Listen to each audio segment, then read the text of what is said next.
అప్పట్లో కల్వకుంట్ల చంద్రశేఖరరావు గారు ఈనాటి ఉన్న ప్రభుత్వంలో ఉన్న పెద్దల దద్దమ్మలు అదే నేను ఉండుంటే నీళ్లు ఇచ్చేవాడిని, గోదావరి నీళ్లు డ్యామేజ్ అయినా కూడా గోదావరి నీళ్లు లిఫ్ట్ చేసి సస్యశ్యామలంగా నీళ్ళు ఇచ్చేవనేది ఆ వేదిక సాక్షిగా వారు చెప్పారు. వారిని ఈ వేదిక ద్వారా త్రూ హరీష్ రావు గారి ద్వారా ఒకటే మీ ద్వారా చెప్తున్నాను. ఇది నవంబర్ నెలలో, అంటే మీరు అధికారంలో ఉన్న 45 రోజులకు ముందే కూలిపోయింది మేడిగడ్డ ప్రాజెక్టు. 45 రోజులకు ముందు కూలిపోయిన తర్వాత ఈ 45 రోజుల్లో ఎన్ని క్యూసెక్స్ ఎన్ని టీఎంసీల వాటర్ని పంపు చేసి మీరు ఇరిగేషన్ కోసం రిజర్వాయర్లో నింపారు అనేది మీరు ఒక్కసారి ఆత్మ పరిశీలన చేసుకోండి. ఆనాడు ఆపద్ధర్మ ముఖ్యమంత్రిగా మీరే ఉన్నారు. కనీసం ఒక్క టీఎంసీ వాటర్నైనా రివర్స్ పంపించి ఈనాడు మీరు నేనున్నట్టయితే సస్యశ్యామలంగా నీరు ఇచ్చేవాడిని, రెండో పంటకు నీళ్ళు ఇచ్చేవాడిని అని చెప్తున్నారు. ఈ 45 రోజుల్లో కొత్త ప్రభుత్వం రాకముందు ఎలక్షన్ నోటిఫికేషన్ వచ్చిన తర్వాత ఆ 45 రోజుల్లో ఆ ప్రాజెక్టు కుంగిపోయి క్రాకులు ఇచ్చిన తర్వాత నీళ్లు ఉన్నాయని చెప్పిన మీరు ఎందుకు నీటిని రిజర్వాయర్లోకి మీరు పంపలేకపోయారు? అంటే కొత్త ప్రభుత్వం వచ్చిన ఈ 60 రోజులు 70 రోజుల్లో ఈ ప్రభుత్వం మీద పదే మీరు విమర్శలు చేసే పరిస్థితి ఈనాడు మీకు లేదు. మీరు కొత్త ప్రభుత్వానికి సూచనలు ఇవ్వగలుగుతారు. 10 సంవత్సరాల క్రితం ఉన్న ఉమ్మడి ఆంధ్రప్రదేశ్లో ఉన్న ఆనాటి కాంగ్రెస్ ప్రభుత్వంలో ఉన్న అంశాలని పదే ఆనాడు ఉమ్మడి ఆంధ్రప్రదేశ్లో తెలంగాణ రాష్ట్రానికి అన్యాయం జరిగిందని కాబట్టి తెలంగాణ రాష్ట్రం వచ్చిన తర్వాత మనందరం కొత్త జీవితాన్ని ప్రారంభించాం. పద్దాక పాత జీవితంలోకి పోయి ఆనాడు కాంగ్రెస్ పార్టీ ఆనాడు ప్రభుత్వం అన్నదానికంటే ఈ కొత్త ప్రభుత్వంలో మమ్మల్ని విమర్శించే పాయింట్ నాట్ వన్ కూడా లేదనేది గౌరవ సభ్యులు మీ ద్వారా గమనించాలనేది నేను తెలియజేసుకుంటున్నా. ఇక ఏదైతే ఈ రిజర్వాయర్లో బ్యారేజీలు ఉన్నాయో, అది మేడిగడ్డ కానీ ఇతరత్ర బ్యారేజీలు ఎస్టిమేట్ మీరు ఒకటి చేశారు. ఎస్టిమేట్ చేసిన తర్వాత ఆ estimate cut off wall upstream కానీ downstream cut off wall కానీ ఆనాడు మీరు cut off wall RCC concrete వాల్తో చేశారు. చేసిన దాన్ని వర్క్ మీరు స్పీడ్ కావాలన్నా మీ ఇన్నర్ ఫీలింగ్ ఏంటో నాకు తెలియదు. యుద్ధ ప్రాతిపదిక మీద ఆ డిజైన్ చేంజ్ చేసి ఆ డిజైన్ చేంజ్ చేయటమే ఈనాడు ఆ ప్రాజెక్టులు బట్టిన అధోగతి అనేది ఈ వేదిక ద్వారా మీ ద్వారా వాళ్ళకి తెలియజేస్తున్నాను. నిజంగా ఆ డయాఫ్రమ్ వాల్ కాంక్రీట్ వాల్తో చేసి ఉంటే ఆ శాండ్ని పర్ఫెక్ట్గా కాంపాక్ట్ చేసి ఉంటే ఈనాడు ఆ రాఫ్ట్ కుంగేది కాదు, ఆ డ్యాము షింక్ అయ్యేది కాదు. ఈనాడు తెలంగాణ ప్రజల ఈ వేలాది కోట్ల డబ్బు దుర్వినియోగం అయ్యేది కాదనేది ఈ సభ ద్వారా మీకు తెలియజేస్తూ, చివరిగా నేను చెప్పేది యుద్ధ ప్రాతిపదిక మీద ఇదొక్కటే కాదు, ఇదొక్క డ్యామే కాదు, మిగతా ఉన్న అన్ని డ్యాములో ఈ 3 పిల్లర్లే కాదు. ఇందాక ఉత్తమ్ కుమార్ రెడ్డి గారు ఇరిగేషన్ మంత్రి గారు చెప్తున్నట్టు 2వ డ్యాంలో సీపేజ్ మొదలైంది, 3వ డ్యామ్లో కూడా బుడగలు వస్తున్నాయి. ఈ 3 పిల్లర్లే కాదు సేమ్ సిస్టమ్. ఈ 3 పిల్లర్లు అన్నది డ్యామ్కి ఒక ఎడ్జ్లో జరిగిన డ్యామేజ్. ఇప్పుడు సెంటర్లో అటుపక్క ఎప్పుడో అడుగున్నర కుంగింది. ఆ అడుగున్నర కుంగిన తర్వాతనే మహారాష్ట్ర సైడ్ అడుగున్నర కుంగిన తర్వాతనే దాని మీద ట్రాఫిక్ని మీరు బంద్ చేశారు. అప్పుడు మీ ప్రభుత్వం చాలా పర్ఫెక్ట్గా ఉంది. ఆనాడే మీరు శ్రద్ధ తీసుకొని ఉంటే మొన్న ఇది డ్యామేజ్ జరిగి ఉండేది కాదు. ఇప్పటికైనా దాన్ని పర్ఫెక్ట్గా కొత్త ప్రభుత్వంలో మేము ఆతృతపడి ఏదో అడావుడి పడి తప్పులు చేయాలనే ఉద్దేశం ఈ ప్రభుత్వానికి లేదు. చిత్తశుద్ధితో గతంలో మీరు చేసిన దాన్ని నిజంగా మీరు ఒప్పుకుంటారా ఒప్పుకోపోతారా అది మీ ఇష్టం. కానీ ప్రజలు గమనిస్తున్నారు. విజువల్స్ కనపడుతున్న దాన్ని కూడా మీరు అంగీకరించకపోవడం అనేది చాలా బాధాకరం. అంగీకరించిన దాన్ని కూడా మీరు ఆతృతతో కట్టారా, ఎవరు కట్టారు, ఎంతమంది కట్టారు, ఎట్లా కట్టారు, డిజైన్లు ఎందుకు మార్చారు, దీనికి కారకులు ఎవరు, ఎంతమంది సస్పెండ్ చేశారు, వరద వచ్చినప్పుడు ఎన్ని పంపులు మునిగిపోయినాయి, పంపులు మునిగిపోవటానికి కారణం ఏంటి, దాని మీద చర్యలు ఏం తీసుకున్నాము అనేది కూడా మనం గమనించాల్సిన అవసరం ఉంది. తప్పకుండా ఈ ప్రభుత్వం చిత్తశుద్ధితో గౌరవ మంత్రి గారు కానీ ముఖ్యమంత్రి గారు కానీ మా ఎల్ఏ మంత్రి గారు కానీ చాలా వివరంగా చెప్పారు. వీటి మీద తొందరపడి మీరు చేసిన తొందరపడి ఈ ప్రభుత్వం తప్పులు చేయాలని ఈ ప్రభుత్వానికి లేదు అనేది చాలా స్పష్టంగా మీ ద్వారా గౌరవ మంత్రివర్యకు తెలియజేస్తూ, నిజంగా కల్వకుంట్ల చంద్రశేఖరరావు గారు కూడా సభకు వచ్చి ఉంటే వారు అనుభవంతో ఏదైతే దాన్ని ఇన్డెప్త్గా ఆనాడు స్టడీ చేసి కట్టారో ఆ కట్టింది యువతల డిబేట్ ఈనాడు జరుగుతున్న తర్వాత ప్రత్యక్షంగా కనపడుతుంది. కాబట్టి ఆ కనపడ్డ దాన్ని ఎలా రెక్టిఫై చేయాలనో మంచి సూచనలు ఇచ్చి ఉంటే ఈ ప్రభుత్వం తప్పకుండా స్వీకరించి ఉండేది. అటువంటి పరిస్థితి లేకపోవటం, వారి సభకు రాకపోవటం కూడా నిజంగా దురదృష్టకరం అని మీ ద్వారా ప్రధాన ప్రతిపక్ష సభ్యులకు తెలియజేసుకుంటూ సెలవు తీసుకుంటున్నాను.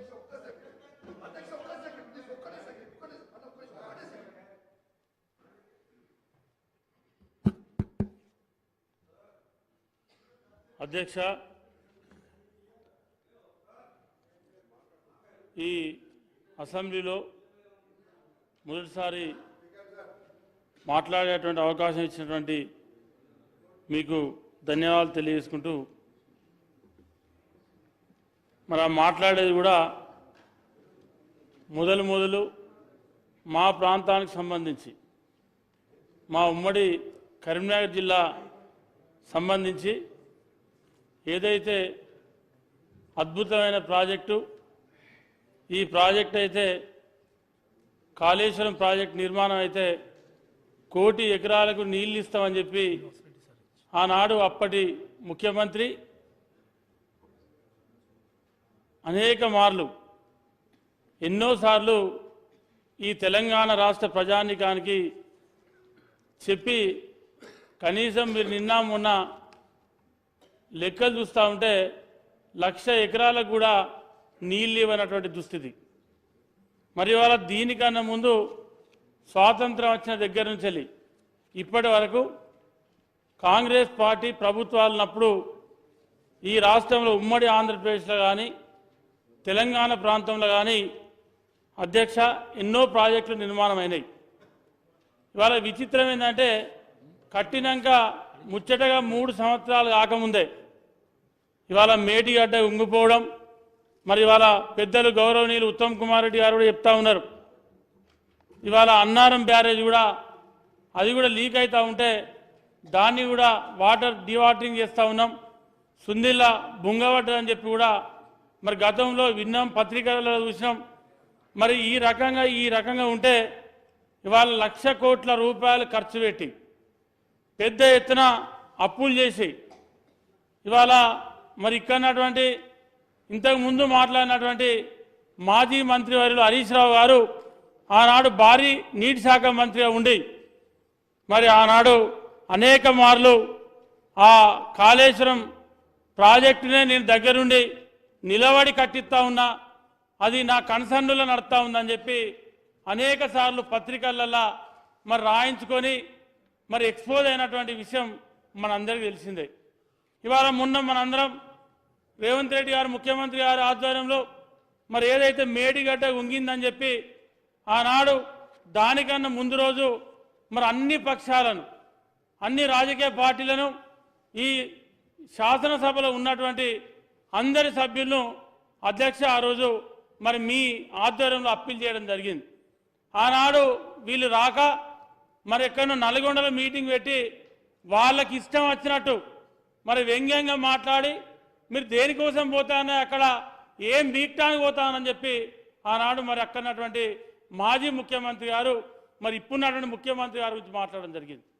అంటే 10 సంవత్సరాలు ఒక ముఖ్యమంత్రిగా పనిచేసి మరి అటువంటి విషయాలు మాట్లాడచ్చు, ఆ భాషను వాడి మాట్లాడచ్చా అధ్యక్ష? ఒక్కసారి మీరు ఆలోచన చేయండి. ఇవాళ ఉమ్మడి కరీంనగర్ జిల్లాకు సంబంధించి మా కరీంనగర్ జిల్లాను మొత్తం నిట్ట నిలువున ముంచి ఇవాళ టీఆర్ఎస్ పార్టీ ఆవిర్భావం నుండి ఇవాళ టీఆర్ఎస్ పార్టీ పుట్టినప్పటి నుండి ఇవాళ బీఆర్ఎస్ పార్టీగా మారే వరకు ఇవాళ వాళ్ళను ఇలా కేసీఆర్ గారిని, కేసీఆర్ గారి కుటుంబాన్ని, ఆ పార్టీని బతికిచ్చినటువంటి మా ఉమ్మడి కరీంనగర్ జిల్లాను మొత్తం సర్వనాశనంగా ముంచారు. మా జిల్లా కొరిగింది ఏం లేదు. ఇవాళ కాళేశ్వరం ప్రాజెక్టు కడితే ఇవాళ కాళేశ్వరం మంత్రి నియోజకవర్గం ఉంది, మేడిగడ్డ కానీ అన్నారం కానీ సుందిల్ల కానీ కనీసం ఒక్క సుక్క నీళ్లు కూడా మంత్రి నియోజకవర్గానికి వెళ్ళే. అక్కడి నుంచి వస్తే ఇక్కడనే మా సోదరుడు మక్కాన్ సింగ్ గారు ఉన్నారు. రామగుండం నియోజకవర్గం ఇలా తలాపుకు నీళ్లుంటాయి, సముద్రం లెక్క నీళ్లుంటాయి, కానీ ఒక్క సుక్క నీళ్లు కూడా అక్కడ సాగు భూమికి నీళ్లు రావు. మరి ఆ నీళ్ళు ఎక్కడికి పోయినాయి అంటే ఆనచెల్లి అప్పుడు మరి ఎల్లంపల్లి శ్రీపాద ప్రాజెక్టుని కట్టింది ఆనాడు కాంగ్రెస్ ప్రభుత్వం. ఆ ప్రాజెక్టు నీళ్లు నింపి మరి అక్కడి నుండి నంది మేడాలను తీసుకొచ్చి అక్కడి నుండి లిఫ్టుల ద్వారా ఇవాళ ఎక్కడ తీసుకుపోయారంటే సిద్దిపేట గజ్వేల్ నీళ్ళు తీసుకుపోయాం. కానీ మాకేం ఉరగలేదు. ఇవాళ మా ప్రాంతానికి కరీంనగర్ జిల్లాకు వచ్చినప్పుడు గతంలో ఏదైతే ఆనాడు కాంగ్రెస్ ప్రభుత్వం ఉన్నప్పుడు 1963లో జవహర్లాల్ నెహ్రూ గారు ప్రధానమంత్రి ఉన్నప్పుడు అధ్యక్ష ఆనాడు ఎస్ఆర్ఎస్పి ప్రాజెక్టుకు శంకుస్థాపన చేయడం జరిగింది.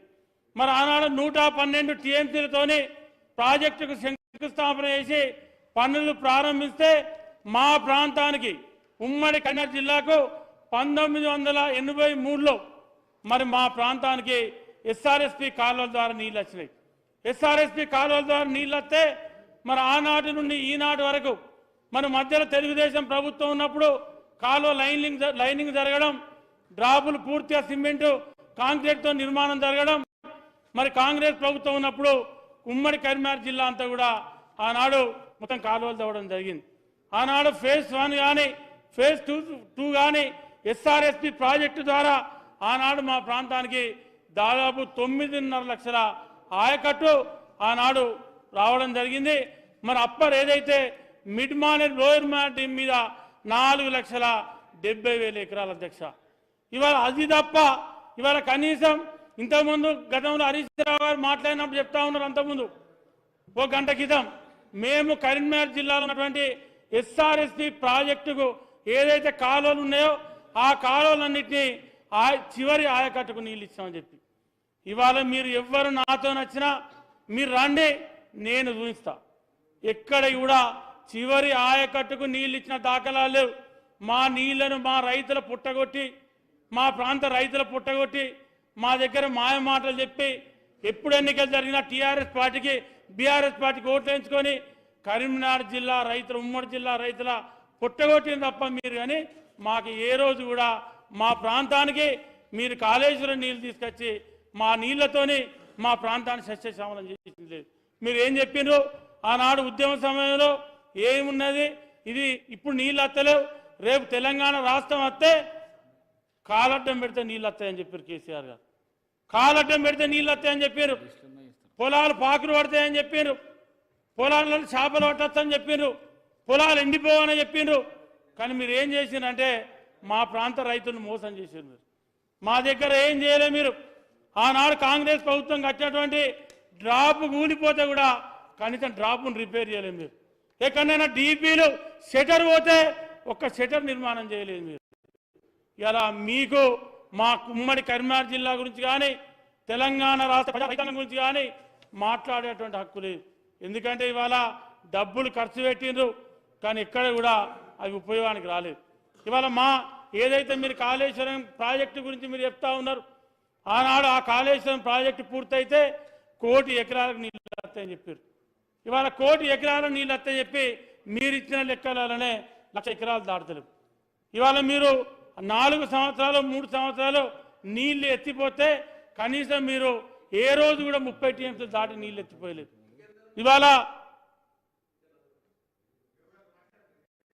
ఇవాళ మా ప్రశాంత్ అనే నా మీద కత్తా ఉన్నాడు. నేను మాట్లాడేటన్ని అన్నా నేను మీ హరీష్ రావు గారి లెక్క అబద్ధాలు ఆడేది లేదు, నాకేం అబద్ధాల లెక్కలు రావు. కాబట్టి పేరు తీసుకోకూడదు దయచేసి ప్లీజ్. కాబట్టి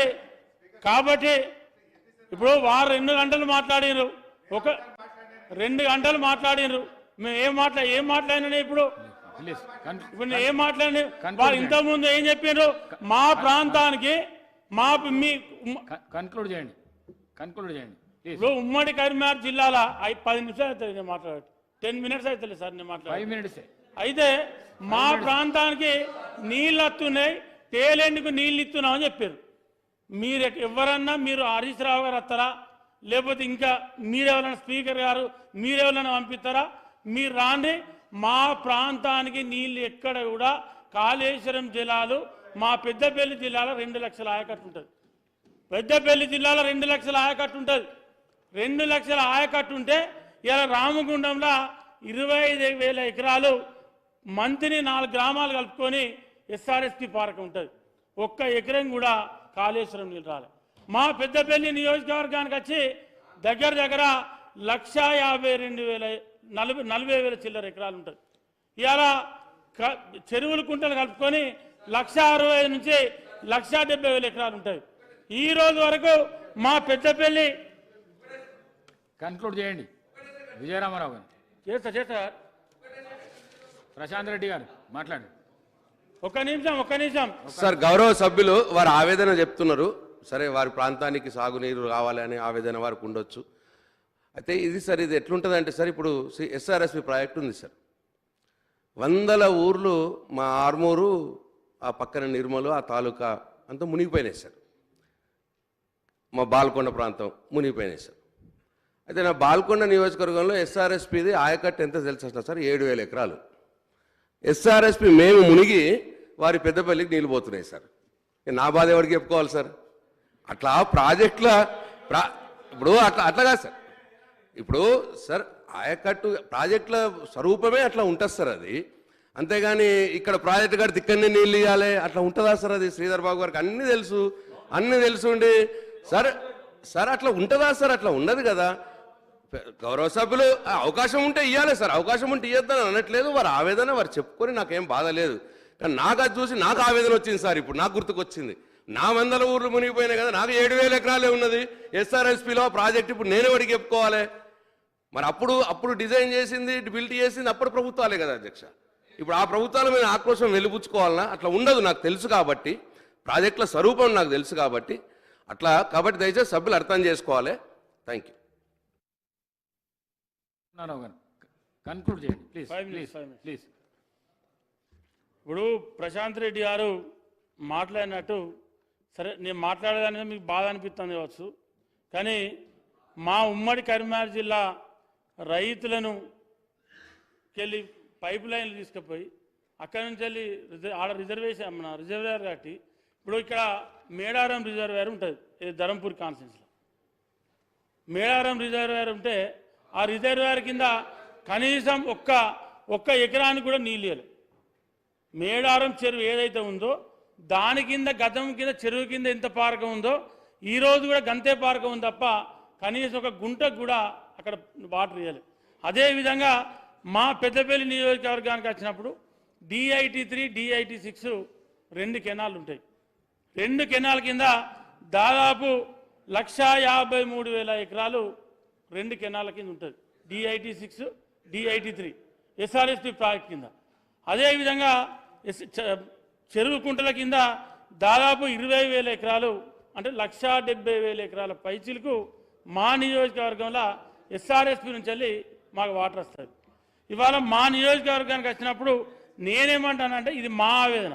సరే, ప్రశాంత్ రెడ్డి గారు అప్పుడు ఎమ్మెల్యే కాలే, అప్పటికి ఇంకా వారికి రాజకీయాలు కూడా మా లెక్కనే పూర్తిగా తెలియదు నాకు తెలియదు. ఎందుకంటే ప్రాజెక్టు కట్టిందే 63లో స్టార్ట్ అయింది, నీళ్ళు 83లో నీళ్ళు వచ్చినాయి. అంటే మనకు అప్పటికి మాకు కూడా చక్కగా మాకు మేము చిన్నపిల్లలం, మా దగ్గర నీళ్ళు వచ్చింది.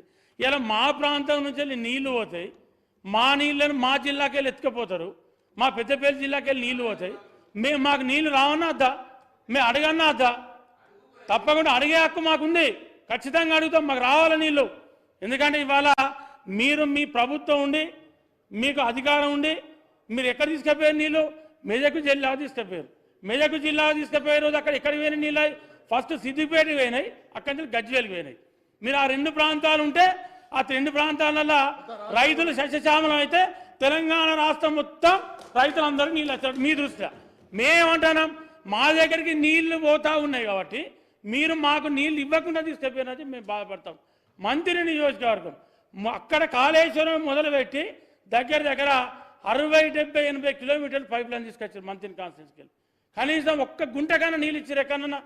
దానికన్నా ముందు చిన్న కాళేశ్వరం ప్రాజెక్టు స్టార్ట్ అయింది, పైప్ లైన్ దాదాపు 70% నిర్మాణం పూర్తయింది. దాన్ని కనీసం మరి దాన్ని పూర్తి చేయాలన్నటువంటి ఆలోచన మీకు ఉండాలిగా. దాన్ని ముట్టుకోకపోతుంది, పెద్దపల్లి నియోజకవర్గాన్ని వదిలేస్తుంది. రామగుండం వదిలేత్రి. రామగుండం నియోజకవర్గంలో తలాపుకు సముద్రం ఉంటుంది, ఒక్క సుక్క నీళ్ళు ఇవ్వకపోతారు అక్కడ. ఇక్కడ ధర్మపురి నియోజకవర్గం ఇవ్వకపోతారు. మీరు ఏడ నీళ్ళు ఇచ్చిరో అది మీ విచక్షణకే మేము వదిలేస్తా ఉన్నాం. దానికి ఇంకా ముఖ్యమంత్రి మాజీ ముఖ్యమంత్రి గారు మాట్లాడబట్టి అక్కడే ఉందే బొందల గడ్డ ఏం గడ్డి వికపోతాను అక్కడికి అని చెప్పి. ఏం వికపోతాను అంటే మరి మీరున్నప్పుడు ఏం విక్టాను వేరు అక్కడికి, మీరు అధికారంలో ఉన్నప్పుడు ఏం విక్టాను వేరు అక్కడికి. ఎలా దేనికోసం మీరు అక్కడికి? ఇప్పుడు మాట్లాడేటప్పుడు కొంచెం ఆలోచన ఉండి మాట్లాడాలి, మాట్లాడే పద్ధతి ఉండాలి మాట్లాడటానికి. ఇవాళ నోరు ఉందని చెప్పి ఏది పడుతుంది మాట్లాడితే అయిపోతా? అవునా నీ ముఖ్యమంత్రి చెప్పు, మాజీ ముఖ్యమంత్రికి. ఇవాళ నల్గొండలో మీటింగ్ అంటే ఏం బిక్కాను వేనంటాడా? ఏం మాట్లాడుతాడా? ఒక ముఖ్యమంత్రిని పట్టుకొని, రేవంత్ రెడ్డి ముఖ్యమంత్రి పట్టుకొని ఏం మాట్లాడుతాడు చెప్పు నువ్వు. కనీసం ఇంగిత జ్ఞానం ఉండాలి నీకు, నీ ముఖ్యమంత్రికి ఇంగిత జ్ఞానం ఉండాలి. ఫస్ట్ నువ్వు దాన్ని మాట్లాడు మా గురించి మాట్లాడు. నువ్వు ఏం మాట్లాడి నీ ముఖ్యమంత్రి?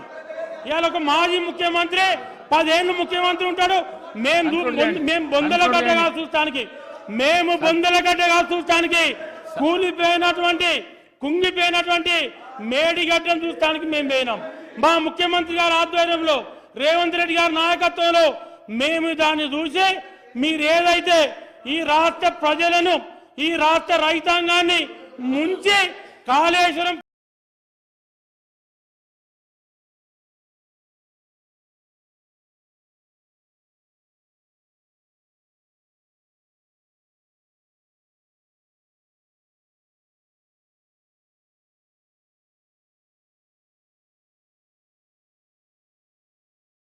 ప్రాజెక్టును ఏటీఎం లెక్క పెట్టి దోసుకున్నారో, ఆ దోసుకొని ప్రాజెక్టు ముంచిండ్రో, ఆ ప్రాజెక్టును చూడడానికి ప్రజలకు తెలియజేయడం కోసం, ఈ రాష్ట్ర రైతాంగానికి తెలియజేయడం కోసం మేము అక్కడికి. కానీ మీ లెక్క నోరుందని చెప్పి ఇష్టం వచ్చినట్టు మాట్లాడలేదు. మీరు నోరుందని చెప్పి ఇవాళ ఇష్టం వచ్చినట్టు మాట్లాడితే 4 మాట్లాడే దమ్ముంది, 4 మాట్లాడే శక్తి ఉంది. మీరు ఏళ్ళు పెడితే మేము కాలు పెడతాం.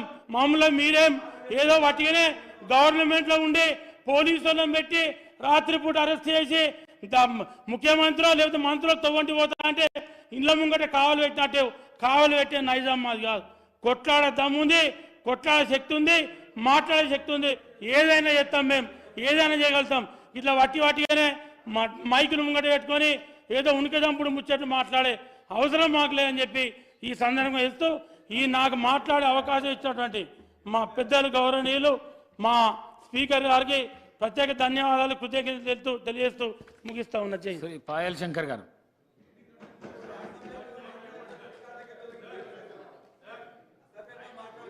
అధ్యక్ష,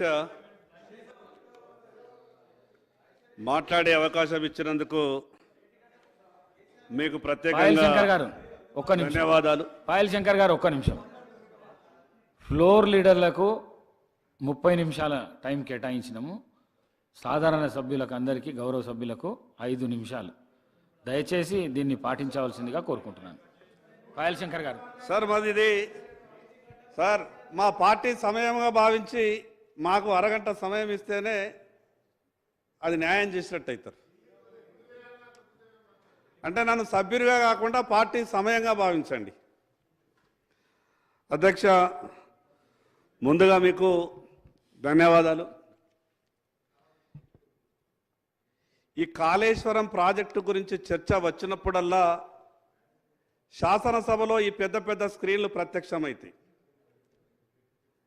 నేను ఇంతకుముందు కూడా టీవీలలో చూసినట్టు నాకు గుర్తున్నది. ఇంకొక విషయం ఏంటంటే ఈ పదే ఒక పదం వాడుతున్నారు. ఆ పదానికి ఈ శాసనసభకు ఎందుకు అంత అవినాభావ సంబంధం ఉన్నది అర్థమైతలేదు. ఆ పదం వాడడం తప్పు అని అందరికీ తెలిసినా ఇటు నుంచి కానీ అటు నుంచి కానీ అదే పదాన్ని పదే వాడే ప్రయత్నం చేస్తూ ఈ 2 రాజకీయ పార్టీలు ఆ పదం ద్వారానే ప్రజల దృష్టిని ఆకర్షించాలని ప్రయత్నం చేస్తున్నాయేమో మాకైతే అర్థమైతలేదు. అధ్యక్ష, పొద్దున ఈరోజు నేను 6 గంటలకు మా ఇంటికి ఫోన్ చేసిన ఆదిలాబాద్కు. మా మనవడు ఫోన్ లేపి మాట్లాడితే ఎక్కువసేపు మాట్లాడే ప్రయత్నం చేస్తే నేనేమన్నా ఒక మాట అంటే, నువ్వు తొందరగా ఫోన్ పెట్టేరా బాబు, ఇవాళ అసెంబ్లీలో పెద్ద పెద్ద స్క్రీన్లు పెట్టిండ్రు, బాగా అవన్నీ చూపిస్తారట. నేను కొంచెం చదువుకున్నా, కొత్తగా శాసనసభకు పోయినా కాబట్టి అని అంటే ఏం పెట్టిండ్రు తాతయ్య అని వాడు అడిగిండు. ఏమో పెద్ద పెద్ద స్క్రీన్లు పెట్టిండ్రు అంటే వాడు అన్న మాటలు ఏంటంటే మీకు సినిమాలు గిన చూపిస్తారా శాసనసభలు అన్నాడు. అధ్యక్ష, గతంలో కాళేశ్వరం రిడిజన్ గురించి మాట్లాడినప్పుడు ఈనాటి మాజీ ముఖ్యమంత్రి గారు ఆ రోజు ముఖ్యమంత్రి హోదాలో ఇక్కడ నుండి ఉత్తమ్ కుమార్ రెడ్డి గారు మాట్లాడినటువంటి మాట కూడా, వారిని అన్నటువంటి మాట కూడా నాకు ఇప్పటికీ గుర్తొస్తున్నది. మరి ఎందుకు ఇటువంటి ఈ గొప్ప శాసనసభలో ఆ రకమైనటువంటి పదాలు పదే పదే వస్తున్నప్పుడు ఆ రకమైనటువంటి పదాలు వాడడం వల్ల శాసనసభకు ఉన్నటువంటి గౌరవాన్ని దిగజార్చిన వాళ్ళమైతమేమో అని కొత్తగా వచ్చినటువంటి సభ్యున్ని నాకు అనిపిస్తున్నది. అధ్యక్ష, టిఆర్ఎస్ ప్రభుత్వం ఆలోచన విధానం చూస్తే కూడా గతంలో కాంగ్రెస్ ప్రభుత్వం ఆలోచన విధానాన్ని చూస్తే గతంలో టిఆర్ఎస్ పార్టీ తప్పులు చేసిందని లేదా వాళ్ళు ఏమైనా పాపాలు చేసిందని మీరేదో ఈ రాష్ట్రాన్ని గొప్పగా పరిపాలిస్తారని మీ చేతిలో రాష్ట్రాన్ని పెట్టిండ్రు. మీ చేతిలో రాష్ట్రాన్ని పెట్టిన తర్వాత ఏం జరగాల? రాబో 5 సంవత్సరాలలో ఈ రాష్ట్రంలో ఎంత గొప్ప కార్యక్రమాలు చేస్తారో చర్చ జరగాల. లేదు పాత విషయాలు కూడా రావాలా. ఎందుకంటే టిఆర్ఎస్ పార్టీ చేసినటువంటి తప్పులు ఉన్నాయి.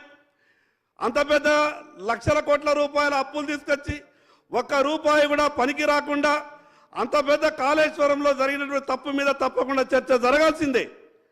కానీ ఇప్పటి వరకు ఈ కొత్తగా వచ్చిన ప్రభుత్వం ఏం చేయబోతున్నదన్న విషయాన్ని మాత్రం ఎక్కడా స్పష్టం చేయలేకపోతా ఉన్నది.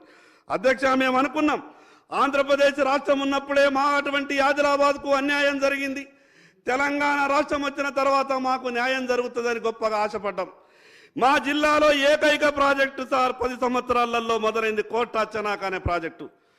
గౌరవ హరీష్ రావు గారికి చాలా తెలుసు ఆ విషయం మీద. ఆ కోటా చెనాక అనే ప్రాజెక్టు 2014-15లో పరిపాలన అనుమతులు ఇచ్చిండ్రు 1300 కోట్ల రూపాయలతోని. ఇది 2023. 14-15లో పరిపాలన అనుమతులు ఇచ్చిన తర్వాత 2017లో ఆదిలాబాద్లో 50,000 ఎకరాలకు సాగునీరు అందిస్తాం. గత ఆంధ్ర పాలకులతో పరిపాలన వల్ల ఆదిలాబాద్కు అన్యాయం జరిగింది, మేము వచ్చినాం కుర్చీ మీద కూర్చున్నాం, మా పరిపాలన చూడుండ్రి అని టిఆర్ఎస్ పార్టీ వాళ్ళంటే మేము బాగా సంతోషపడ్డాం సార్. కానీ ఏం జరిగింది సార్? 2023-24 వరకు కూడా సగం పనులు మాత్రమే పూర్తయినాయి. 1300 కోట్లతో ప్రారంభించినటువంటి కోటా చెనాక ప్రాజెక్టు ఈరోజు 2000 కోట్ల రూపాయలు కావాలా. కానీ ఇంకా 2019లో సార్ ల్యాండ్ ఎక్వేషన్కు డబ్బులు కావాలని ఆదిలాబాద్ నుంచి అధికారులు హైదరాబాద్ ఉన్నటువంటి వీళ్లకు ఉత్తరాలు రాస్తే ల్యాండ్ ఎక్వేషన్కు 2019 నుండి చిల్లి గవ్వ కూడా రాలేదు. మరి అదే కాళేశ్వరం ప్రాజెక్టులో కాంట్రాక్టర్ల దృష్టి అంతా కూడా కాళేశ్వరం ప్రాజెక్టు ఖాయమైంది, అధికారుల దృష్టి అంతా కూడా కాళేశ్వరం ప్రాజెక్టుకి ఏమైంది. మిగతా వాళ్ళప్పుడు ఏమంటుండే, ఈ రాష్ట్రంలో ఎక్కడ పనులు చేసినా బిల్లులు రావు, కాళేశ్వరంలో పని చేస్తే మాత్రం బిల్లులు వారం రోజులు వస్తాయంటుండే. మరి ఎందుకు అంత గొప్ప ప్రేమ ముట్టింది? మరి అంత గొప్పగా మొత్తం నిధులన్నీ కూడా నీళ్ళలా కాళేశ్వరంలో పారించిండ్రు, లక్షల కోట్ల రూపాయలు ఖర్చు పెట్టిండ్రు. కానీ ఎక్కడా కూడా నిన్న సంబంధిత అధికారులు మీడియా ముందు చెప్తే వీళ్ళేం చెప్తారు? లక్షల ఎకరాల సాగు చేసినామని చెప్తారు. అధికారులు ఏం చెప్తున్నారు? 1,00,000 కోట్ల రూపాయలు ఖర్చు పెట్టి కేవలం 1,00,000 ఎకరాలు మాత్రమే సాగైందని చెప్తారు. అధ్యక్ష, ఇప్పటి వరకు వీళ్ళు మాట్లాడుకుంటే మేమేమనుకున్నామంటే అధికార పక్షం ప్రధాన ప్రతిపక్షం కాబట్టి కొంత సమయం ఎక్కువెచ్చుకుంటారో మాట్లాడుకుంటారో అనుకుంటున్నాం. ఏ కాళేశ్వరం ప్రాజెక్ట్ అయితే కుంగిపోయిందని మొదలుగా తెలిసినటువంటి భారతీయ జనతా పార్టీ రెండవ రోజే మేము అక్కడికి మేడిగడ్డ దగ్గరికి వెళ్ళి కుంగిన విషయాన్ని మా రాష్ట్ర పార్టీ అధ్యక్షుడు ప్రత్యక్షంగా చూసి వెంటనే కేంద్ర ప్రభుత్వానికి నేషనల్ డ్యామ్ సేఫ్టీ అథారిటీ వాళ్లకు ఉత్తరం రాస్తే 48 గంటల లోపల నేషనల్ డ్యామ్ సేఫ్టీ అథారిటీకి సంబంధించినటువంటి అధికారులంతా వచ్చిర్రు. అక్కడ ఉన్నటువంటి మేడిగడ్డనంతా కూడా పరిశీలించిర్రు. కావలసినటువంటి కాగితాలన్నీ ఆ రోజు టీఆర్ఎస్ ప్రభుత్వం అధికారంలో ఉండే వాళ్ళని నేషనల్ డ్యామ్ సేఫ్టీ అధికారులు కొన్ని పత్రాలు కావాలని అడిగిండ్రు. ఆ ప్రభుత్వం పత్రాలు ఇవ్వలేదు అధ్యక్ష. పోనీ ఆ ప్రభుత్వం పత్రాలు ఇవ్వకపోయా మరి కొత్తగా వచ్చినటువంటి కాంగ్రెస్ ప్రభుత్వం అయినా నేషనల్ డ్యామ్ సేఫ్టీ అథారిటీకి పత్రాలు ఇవ్వాలి కదా, వీళ్ళు కూడా ఇస్తలేరు అధ్యక్ష. గతంలో వాళ్ళు ఉండే పత్రాలు కావాలని నేషనల్ డ్యామ్ సేఫ్టీ మంత్రి గారు పాయల్ శంకర్ గారు, అధ్యక్ష మీ ద్వారా మాకు తెలియదలుచుకున్నా, నేషనల్ డ్యామ్ సేఫ్టీ అథారిటీ ఇప్పుడు ఏమి డాక్యుమెంట్స్ అడిగినా ఇవ్వడమే కాకుండా మీరు ఈ 3 బ్యారేజ్ విషయంలో పూర్తి ఎంక్వైరీ ఇన్వెస్టిగేషన్ టేకప్ చేయండి. అదేవిధంగా ఏ విధంగా అవి పునరుద్ధరణ చేయాలనో, ద వే ఫార్వర్డ్ చేయాలనో totally we are handing over to NDSA. Thank you sir. మీకు ఈ రకమైనటువంటి గొప్ప మనసుంటే ఎట్లా బయటకు రావో, పోయిన డబ్బంతా ఏడాడికి పోయిందో కేంద్ర ప్రభుత్వం మీకు పూర్తిగా ఈ ప్రభుత్వానికి అండగా ఉంటుంది. అందుకే మేము మొదటి నుంచి అంటున్నాం, మీరు ఈ రకమైనటువంటి సహకారం అందించండి, మాటకు కట్టుబడి ఉండండి. ఏదైతే ఆ రోజు మల్కాజ్గిరి పార్లమెంటు సభ్యులుగా, రాష్ట్ర కాంగ్రెస్ పార్టీ అధ్యక్షులుగా జరిగినటువంటి విషయాల మీద సిబిఐ విచారణ జరగాలని గౌరవ ముఖ్యమంత్రి గారు ఆ రోజు మాట్లాడినటువంటి మాటను ఒక్కసారి గుర్తు చేసుకున్నా. మీకు కూడా చాలా ఈజీ ఉంటుంది, ఎందుకంటే మీరు కొత్తగా ప్రభుత్వంలోకి వచ్చి మీకు ఇంకా చాలా పనులు ఉన్నాయి. ఇది ఎక్కడెక్కడ తప్పులు జరిగినాయి, ఎక్కడెక్కడ లోపాలు జరిగినాయి సిబిఐకి ఇస్తే అది నేషనల్ అయినా ఇంటర్నేషనల్ లెవెల్లో కూడా ఏమైనా సంబంధాలు ఉంటే, ఇక్కడ ఉన్నటువంటి డబ్బు ఎక్కడన్నా పోయిందా, ఆ విషయాలు కూడా ఏమన్నా ఉంటే అవి తొందరగా బయటపడేటటువంటి అవకాశాలు ఉన్నాయి సార్. అందుకే భారతీయ జనతా పార్టీ చాలా క్లియర్గా మొదటి నుంచి కూడా డిమాండ్ చేస్తున్నాం. మేము చేస్తున్నటువంటి డిమాండ్ కూడా ఏం కాదు, మీరన్నటువంటి మాటకే కట్టుబడి ఉండండి. మీరే అన్నారు కదా సిబిఐ విచారణ జరగాల, భారతీయ జనతా పార్టీకి టీఆర్ఎస్కు ఏదో సంబంధం ఉన్నట్టున్నది, మేము ఎంత అడిగినా కూడా సిబిఐ ఎంక్వైరీ చేస్తలేరని గౌరవ ముఖ్యమంత్రి గారు అన్నారు. ఆ రోజు గౌరవ ముఖ్యమంత్రి గారు ఆ రోజు కూడా ఇంకో మాట కూడా మాట్లాడింది సార్. వారు ఏమన్నారంటే, ప్రధానమంత్రి గారిది, అమిత్ షా గారిది నా దగ్గర అన్ని ఆధారాలు ఉన్నాయి, నేను కంప్లైంట్ చేయడానికి సిద్ధంగా ఉన్నా, భారతీయ జనతా పార్టీ నాయకులు వాళ్ళ అపాయింట్మెంట్ ఇప్పగలుగుతారా అని ఒక మాట మాట్లాడినారు. అధ్యక్ష, ఈరోజు ఎవరు కూడా గౌరవ ముఖ్యమంత్రి గారికి అపాయింట్మెంట్ ఇప్పించే అవసరం లేదు. ఎందుకంటే వాళ్ళు నేరుగా ఒక అపాయింట్మెంట్, ఒక ఫోన్ కాల్ చేస్తే ఈరోజు కేంద్రంలో ఉన్నటువంటి అందరూ కూడా ఒక మంచి ఆలోచనతోనే అపాయింట్మెంట్ ఇస్తున్నారు. మీరు వెంటనే ఒక ఉత్తరం రాయండి, నిజంగా మీకు గతంలో చేసినటువంటి ప్రభుత్వం తప్పిదాలన్నీ కూడా బయటకు రావాలా, దాంట్లో ఉన్నటువంటి లోపాలన్నీ కూడా బయటకు రావాలా, జరిగినటువంటి అవినీతి అంతా కూడా బయటకు రావాలా, ఎవరెవరి పాత్ర ఎంతెంత ఉన్నదో మొత్తం తెలుసుకోవాలనంటే మీకు ఏమాత్రం కూడా చిత్తశుద్ధి ఉన్నా మీరు వెంటనే సిబిఐ ఎంక్వైరీకి ప్రభుత్వం ఉత్తరం రాయాల్సిందిగా మీ ద్వారా విజ్ఞప్తి చేస్తున్నా అధ్యక్ష. ఇంకో విషయం, కేవలం అవినీతి మీదనే కాదు, అసలు కాళేశ్వరం కార్పొరేషన్ మీద తెచ్చినటువంటి అప్పుల మీద కూడా చర్చ జరగాల. అధ్యక్ష, తక్కువ వడ్డీకి ఇవ్వడానికి ఎన్నో బ్యాంకులు సిద్ధంగా ఉండే, ఇదేం వడ్డీలు అధ్యక్ష? గౌరవ మంత్రి గారు మరి వడ్డీ పర్సెంట్ చూసిండో లేదో తెలియదు, కానీ ఈ వడ్డీ శాతం కూడా మామూలుగా లేదు అధ్యక్ష. ఈ రాష్ట్ర ఆర్థిక పరిస్థితిని చూస్తే రాబో రోజులలో ఎటువంటి పరిస్థితులు ఉంటాయని ఒక భయంగా అనిపిస్తున్నా అధ్యక్ష. ప్రజలు అధికారం ఇచ్చింది, సరి అయిన పద్ధతిలో ప్రభుత్వాన్ని నడపమని, ప్రజలకు న్యాయం చేయమని, కేవలం రాష్ట్రాన్ని అప్పుల పాలు చేయమని ప్రజలు అధికారం ఇవ్వరు అధ్యక్ష. గత ప్రభుత్వం ఎఫ్ఆర్బిఎం మద్దతు ఇవ్వనటువంటి అనేక సందర్భాల్లో కార్పొరేషన్లను క్రియేట్ చేయడం, దాని ద్వారా బ్యాంకుల నుంచి అప్పులు తీసుకోవడం. అధ్యక్ష, నాకు ఒక విషయం తెలియక అడుగుతున్నా, ప్రభుత్వానికి అప్పు తీసుకునే శక్తి లేదు, కానీ కార్పొరేషన్లు అప్పు తీసుకుంటే గ్యారంటీ ఇచ్చేటటువంటి శక్తి ఉన్నది. ఎంత ఈ చట్టాలలో ఉన్నటువంటి కొన్ని లొసుగులను వాడుకొని ప్రభుత్వ ఖజానా ఖాళీగా ఉన్నదని ఎఫ్ఆర్బిఎం ద్వారా తెలిసినప్పుడు, ఎఫ్ఆర్బిఎం మద్దతు ఇవ్వనప్పుడు, ప్రతి విషయానికి అప్పు కావాలన్నప్పుడల్లా కార్పొరేషన్లను క్రియేట్ చేయడం, బ్యాంకుల దగ్గరికి వెళ్ళి అప్పులు తీసుకురావడం. అంటే కార్పొరేషన్లు కేవలం అప్పుల కొరకే పుడతాయా? వాటి వ్యవహారం ముందు చెయ్యాలా. ఒక కార్పొరేషన్ క్రియేట్ అయిన తర్వాత 2 సంవత్సరాలు మినిమంగా లావాదేవీల వ్యవహారాలు జరపాలా. కానీ ఏమీ లేదు అధ్యక్ష. అప్పు తీసుకోవాలనంటే కార్పొరేషన్లను వెంటనే క్రియేట్ చేయాలా, దానికి బ్యాంకుల ద్వారా అప్పులు తీసుకురావాలా. అధ్యక్ష, ఇన్ని అప్పులు, విపరీతమైనటువంటి వడ్డీలు. ఈరోజు రాష్ట్రం 7 లక్షల కోట్ల అప్పులు ఉన్నట్టు దాదాపు చెప్తున్నారు. ఒక 5-10 వేలు అటు ఇటు ఉండొచ్చు. 7 లక్షల కోట్ల అప్పులకు మినిమం 6% వడ్డీ పట్టుకున్నా కూడా ఒక 36-38 వేల కోట్ల వడ్డీ. తర్వాత ఈ రాష్ట్రంలో గొప్పగా డిజైన్ చేసినటువంటి అన్ని ప్రాజెక్టుల కరెంటు బిల్లులు 10 నుంచి 12 వేల కోట్లు వస్తాయని నిపుణులు చెప్తున్నారు. ఈ వడ్డే ఇంతున్నది. తీసుకున్నటువంటి అప్పులో కొంత ఇన్స్టాల్మెంట్ కూడా కట్టేది అవసరం ఉంటుంది. మరి ఇంత ఎక్కడికి వెళ్ళి చేస్తారు అధ్యక్ష? కొత్తగా వచ్చినటువంటి ప్రభుత్వ హామీలు కూడా విపరీతమైనటువంటి హామీలు ఉన్నాయి. నేను కొత్తగా వచ్చిన ప్రభుత్వం తప్పు పట్టాలనో విమర్శించాలనో ఈ మాటలు మాట్లాడతలేను. కానీ రాష్ట్ర ప్రజలను కాంగ్రెస్ ప్రభుత్వం కూడా వాస్తవాలు చెప్పే ప్రయత్నం చెయ్యండి. ఎక్కువ రోజులు మీరు ఇట్లు విషయాన్ని గుంజుకుంటూ పోలేరు. ఈ రాష్ట్ర ఆర్థిక పరిస్థితి మీద ఎప్పుడో ఒకసారి మీరు చెప్పాల్సిన అవసరం వస్తుంది. రాష్ట్ర రాజకీయాలలో కూడా కొంత మార్పు రావాల్సినటువంటి అవసరం వస్తుంది. అధ్యక్ష, అధికారంలోకి రావడానికి అనేక రాజకీయ పార్టీలు అమలుకు సాధ్యం కానటువంటి హామీలు ఇస్తున్నాయి. ఖచ్చితంగా ఈ సభలో అటువంటి విషయం మీద చర్చ జరగాల. ఒకసారి గెలిస్తే చాలు, తర్వాత సంగతి తర్వాత అనే పరిస్థితులు వస్తున్నాయి.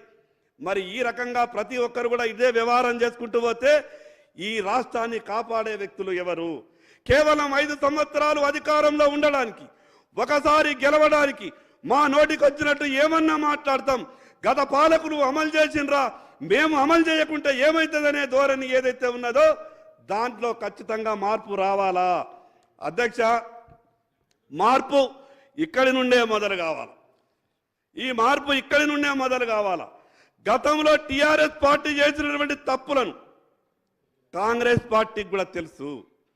మరి ఆ విధమైనటువంటి తప్పులను కాంగ్రెస్ పార్టీ కూడా పదే పదే చేస్తూ పోతే ప్రభుత్వాన్ని నడపడం కష్టమవుతుంది. అధ్యక్ష, ఈ రాష్ట్రం నడుస్తున్నది అన్న, ఒకటే నిమిషం అన్నా, ఈ రాష్ట్రం నడుస్తున్నది దేని మీద అధ్యక్ష?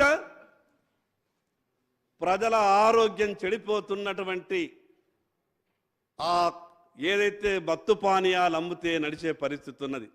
అధ్యక్ష, రేపు రాష్ట్రంలో ఉద్యమం వస్తే రాష్ట్ర ఆర్థిక పరిస్థితి పూరా అతలాకుతలమయ్యే పరిస్థితి ఉన్నది. అదేవిధంగా అధ్యక్ష, ఇంకా దేని మీద నడుస్తున్నది? మిగతా రాష్ట్రాలలో పెట్రోల్ డీజిల్ ధరలన్నీ కూడా తగ్గినాయి.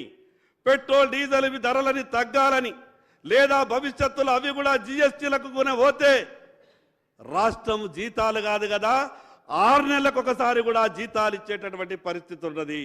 అధ్యక్ష, వాస్తవాలు చర్చకు రావాలా.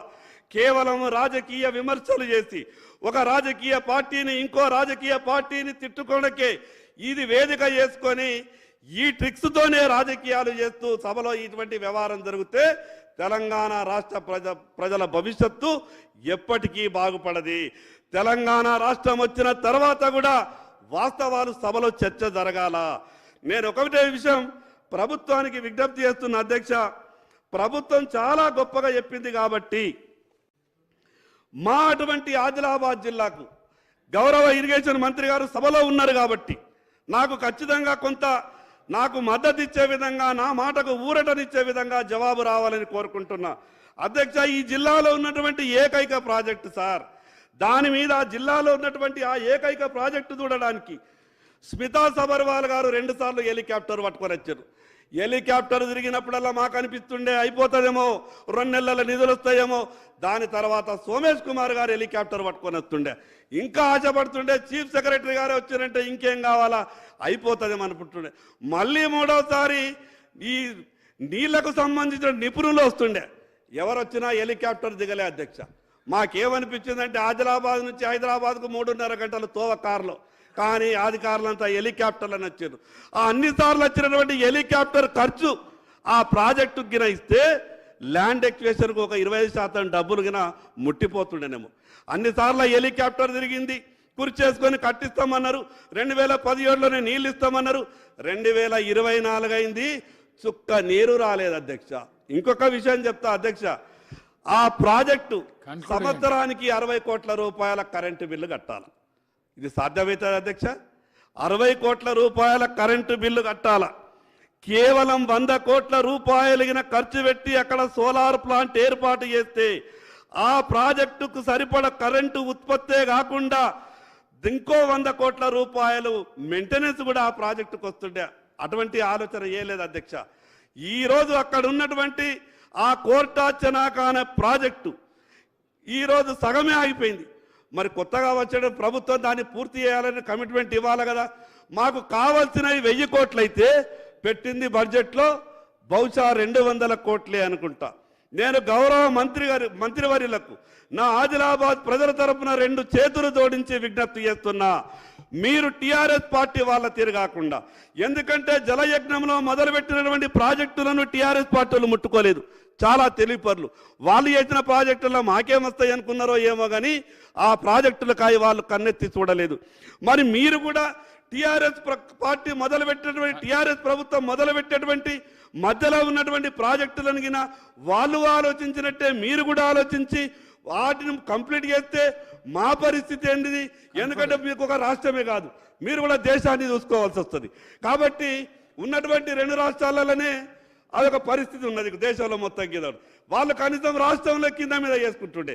మీకున్న పరిస్థితి ఏంటంటే మీరు దేశంలో కూడా చూసుకోబడుతుంది. మీకున్న ఇబ్బంది దాన్ని మేము అర్థం చేసుకోగలుగుతాం. అందుకే అధ్యక్ష, ఈ ప్రభుత్వానికి ఏమాత్రం చిత్తశుద్ధి ఉన్నా ఒక ఉత్తరం ఈ ప్రభుత్వం తరపున కాళేశ్వరం మీద జరిగినటువంటి అవినీతినంతా కూడా సిబిఐ విచారణతోనే, సిబిఐ విచారిస్తేనే కానీ వాస్తవాలు బయటపడతాయి. కాబట్టి ప్రభుత్వం అదేవిధంగా గౌరవ ముఖ్యమంత్రి గారు మాట నిలుపుకొని గతంలో అన్నటువంటి మాటకు కట్టుబడి సిబిఐ విచారణ చేయించాల్సిందిగా భారతీయ జనతా పార్టీ తరఫున డిమాండ్ చేస్తా ఉన్నాం. గౌరవ ఇరిగేషన్ మంత్రివర్యులకు మరొక్కసారి విజ్ఞప్తి చేస్తున్నా, తక్కువ డబ్బుతో పూర్తయ్యేటటువంటి మా ఆదిలాబాద్ కోటా చెనాక ప్రాజెక్టుకు నిధులు విడుదల చేసి మాకు న్యాయం చేయాల్సిందిగా విజ్ఞప్తి చేస్తూ నాకు ఈ సమయం ఇచ్చినందుకు మీకు ప్రత్యేకంగా ధన్యవాదాలు తెలియజేస్తున్నా సార్. శ్రీ అక్బరుద్దీన్ ఓవైసీ గారు.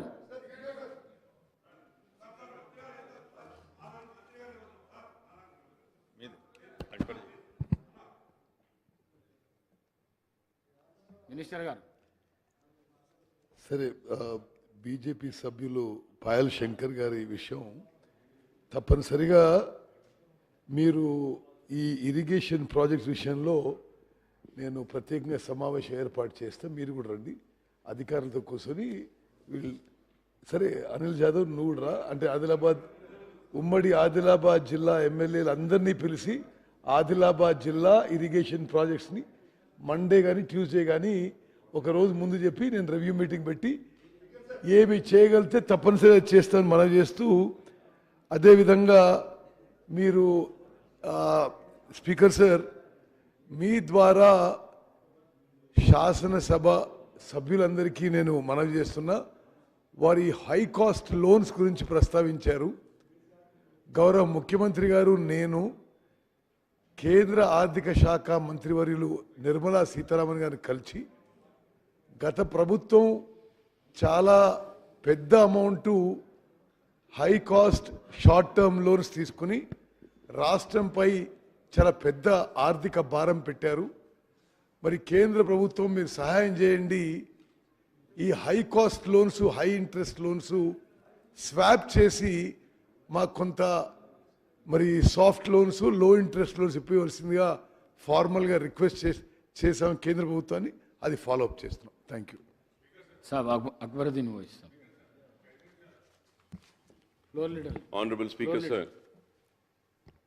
Sir, I take the opportunity to participate in the discussion on the white paper on irrigation, sir. Sir, this is my 25th year, and from last 20 years, I am heading as a floor leader of my party, AIMIM, sir. And there has been several occasions where a white paper was issued on irrigation projects. Sir, and I have also spoken extensively on irrigation when the dispute over Alamati or Krishna River and Babali barrage on Godavari figured in this house, sir. So the issue of raising of height of Alamati Dam and River Krishna by Karnataka figured in this house on many occasions, sir. Sir, but I would like to say this without any hesitation. Let it be the Telugu Desam government or the Congress government or after the formation of Telangana, the BRS government. Sir, all of them have somewhere been responsible. Because we have been seeing this, sir, from quite a long time, sir. Sir, when I talk about Alamati, sir, on River Krishna by Karnataka, sir, without any hesitation, I would say that it was due to the failure of the then Chief Minister, Mr. Chandrababu Naidu Saab, that the Karnataka succeeded in raising the height of Alamati Dam, thereby causing harm to the riparian interest of AP and now the Telangana. So the height of Alamati Dam controversy, Naidu Saab got the then Karnataka Chief Minister Saab, H.D. Devegowda, elevated as the Prime Minister of India. Then Prime Minister of India, the then A.P. Devegowda Saab, he had constituted a committee of 4 Chief Ministers, sir. Then it was chaired by the West Bengal Chief Minister, Mr. Jyoti Basu Saab, to resolve the interstate dispute among Maharashtra, Karnataka and AP over Alamati Dam, sir. Even as the Jyoti Basu committee and 4-member expert committee were looking into the issue, the Karnataka government under the then Chief Minister J.H. Patel illegally continued the construction of the Alamati Dam on a war footing for raising the height of the dam from 519.6 meters to 4.25 meters for impounding higher quantum of water, sir. So during the earlier Congress regime in United AP 2004 and 14, Maharashtra government began work on Babali barrage for impounding more water for upstream of Sri Ram Sagar before River Godavari water flows into Telangana.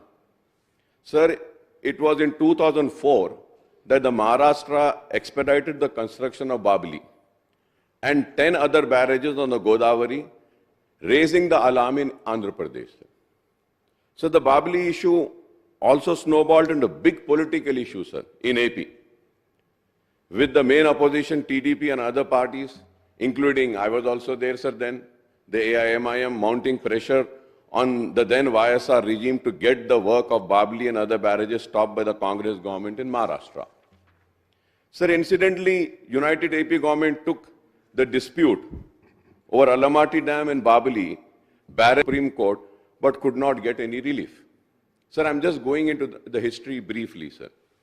So, pronouncing the judgment in the original suit 2 of 1997, other writ petitions between the state of AP versus state of Karnataka and others on 25th April 2000, the 5-member bench of Supreme Court headed by Justice S.B. Majumdar dismissed and disposed the original suit and other petitions without giving any relief to Andhra Pradesh. This is the history, sir. Subsequently, sir, the Krishna Water Dispute Tribunal 2, headed by Brijesh Kumar, upheld its award of 2010 for raising the height of Alamati Dam from 519.60 meters to 524.26 meters. So the KWDT 2 asked the Government of India to appoint Krishna Water Decision Implementation Board, giving representation to Karnataka, Maharashtra and AP as well as the Government of India.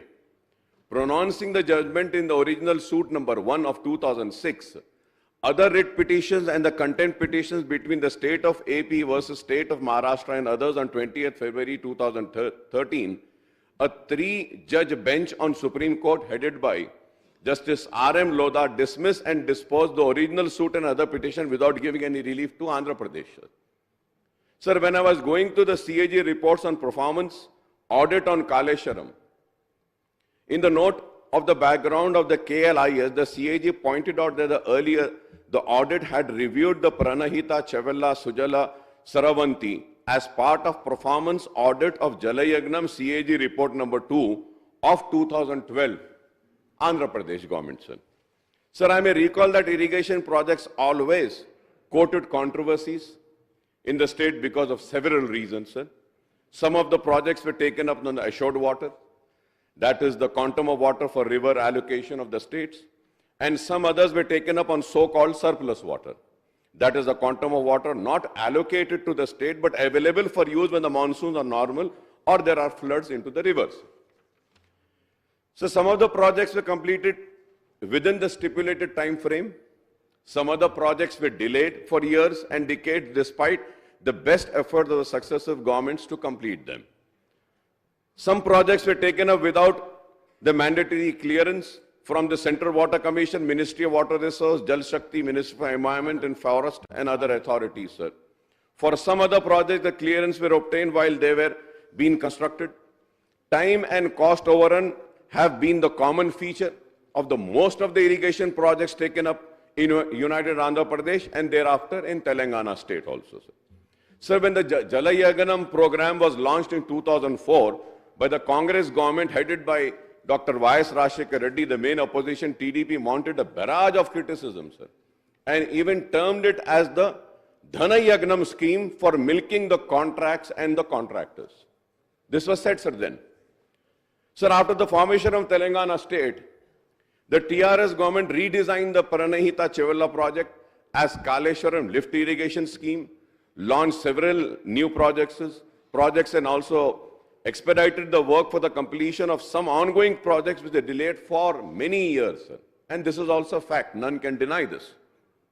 So the Jalayagnam program was taken up in 2004 for construction of reservoirs and lift irrigation schemes on Godavari and Krishna River so as to create 97.46 lakh acres of new Ayakat and stabilize the existing Ayakat to 22.53 lakh acres. Jalayagnam program was proposed to provide drinking water to 2.22 crore people in 6,310 villages, utilizing 64.14 lakh TMC to generate 2,700 megawatt of hydel power also, sir. The program comprised 86 projects with a cost of 1.86 lakhs crores. A dozen of these projects taken a period of 2004 and 5 with approval cost of 2,139 crores were brought under Jalayagnam to expedite their completion, sir.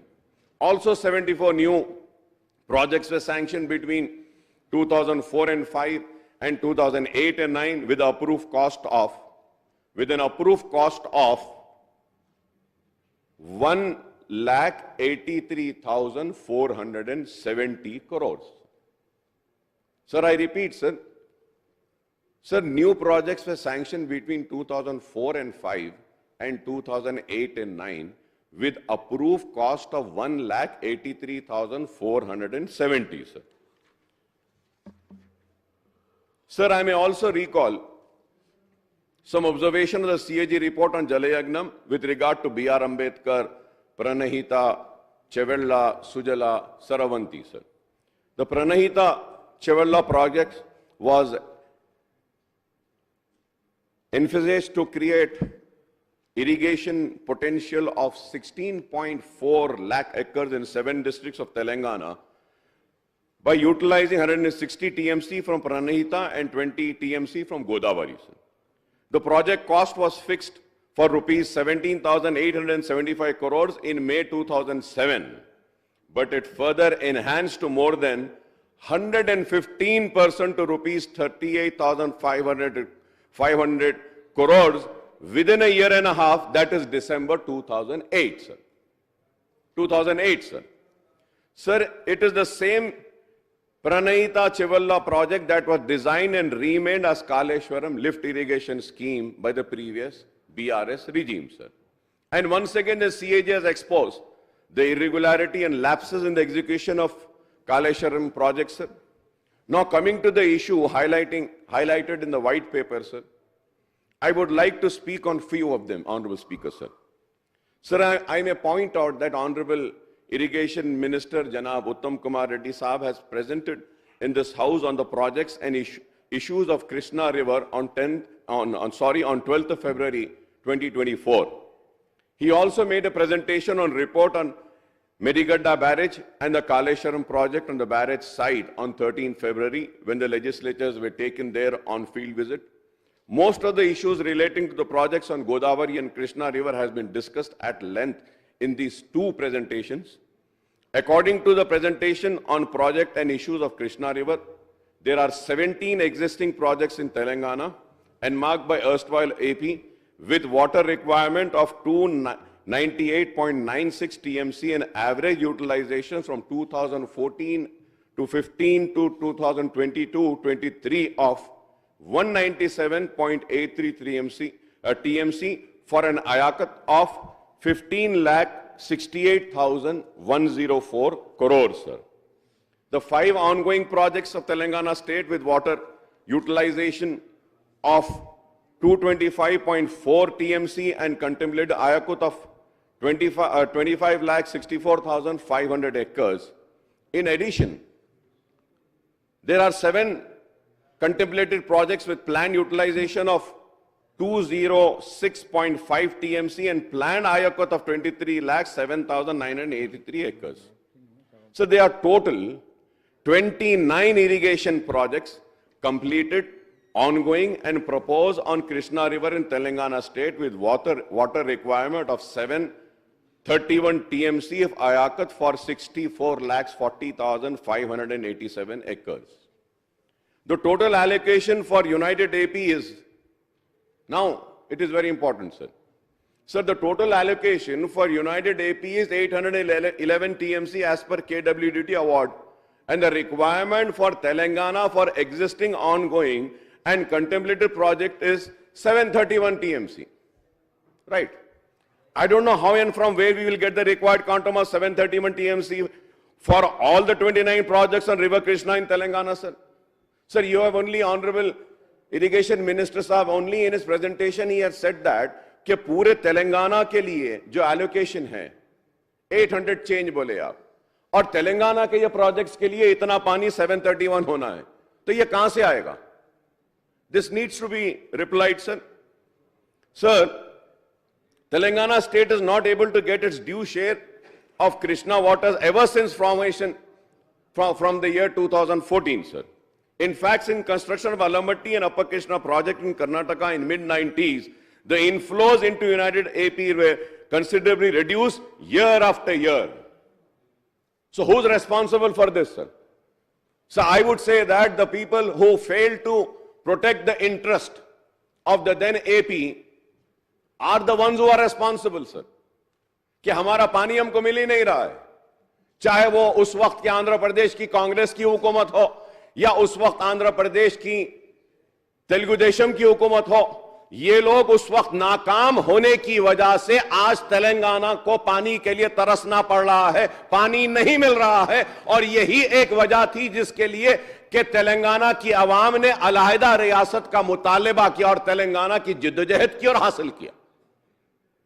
Sir, in fact, since the construction of Alamatti and Upper Krishna projects in Karnataka in mid-90s, the inflows into United AP were considerably reduced year after year, sir. Now the two riparian states, AP and Telangana, have to share the reduced inflow in Krishna from Karnataka state. I would like the Irrigation Minister, Sahab, Mr. Uttam Kumar Reddy, Sahab, to clarify on this crucial issue, sir, when he replies. So the Irrigation Minister, Sahab, has referred to the irrigation potential created and expenditure incurred on irrigation in Telangana since 1951 till now, sir. 1951, I was seeing, sir. As per his statement, the total expenditure incurred on irrigation before formation of Telangana in 2004 was 54,234 crores. Sir, I have my own doubts. Honorable Speaker, sir, I have my own doubts about the authenticity of these figures, and I think it was arrived at nationally on the basis of the same formula that was adopted for calculating the shares of Telangana in the budgetary expenditure of United Andhra Pradesh from 1956-57 to 2013 and 14 in White Paper on State Finances released by Deputy CM Saab in December 2023, sir. Honorable Speaker, sir, the budget expenditure of Telangana in combined AP was assessed at rupees 4,98,043 crores. That is 41.68% out of 11,94,945 crores. This figure was calculated, Honorable Speaker, sir, this figure was calculated on the basis of population ratio of 41.68 and 58.32 between Telangana and Seema Andhra, including in the AP Reorganization Act. Sir, the estimate of expenditure shown for Telangana do not correspond to the actual budgetary expenditure on the region in undivided AP and cannot be reckoned as factual, sir. It cannot be, sir. It cannot be, sir. सिर्फ आप एक ratio ले लिए उस हिसाब से बोल दिए इतना हो गया no. This is clearly an unseriousness, sir. Sir, the officials and the people responsible should have been given the responsibility of taking out the actuals, sir. Actuals, where they have failed, sir. So, moreover, the Irrigation Minister Saab had cited the data on budget allocation, expenditure, irrigation, details, economic analysis, details of major projects undertaken with corporation loans and irrigation sector, a comprehensive analysis. Sir, I am sorry to point out that the budget estimate and expenditure figures cited the white paper on irrigation do not reflect the budget estimates and account of expenditure in the budget book of Telangana government from 2024 and 15 onwards, sir, and the government of undivided AP, this is 1956-57 to 2013 and 14, sir. So leaving aside what was the budgeted and spent on irrigation in United Andhra Pradesh, sir, including Telangana region up to 2014, the budget estimates for irrigation in Telangana states for 2015 and 2015 to 2023-24 as per white paper is rupees 1,33,791.52 crores and the expenditure is rupees 1,26,833.13 crore, that is 94.80%. This is 94.80%, sir. Sir, most surprisingly, sir, the white paper says that for the irrigation sector, no loan were taken by AP from 1956-57 to 2013 and 14, and this exposes the shoddy figures cited in the white paper, sir. How can they say that no loan were taken by AP from 1956 and 57 and to 2013 and 14, and this exposes the real shoddy figure, sir. And I think this needs to be corrected.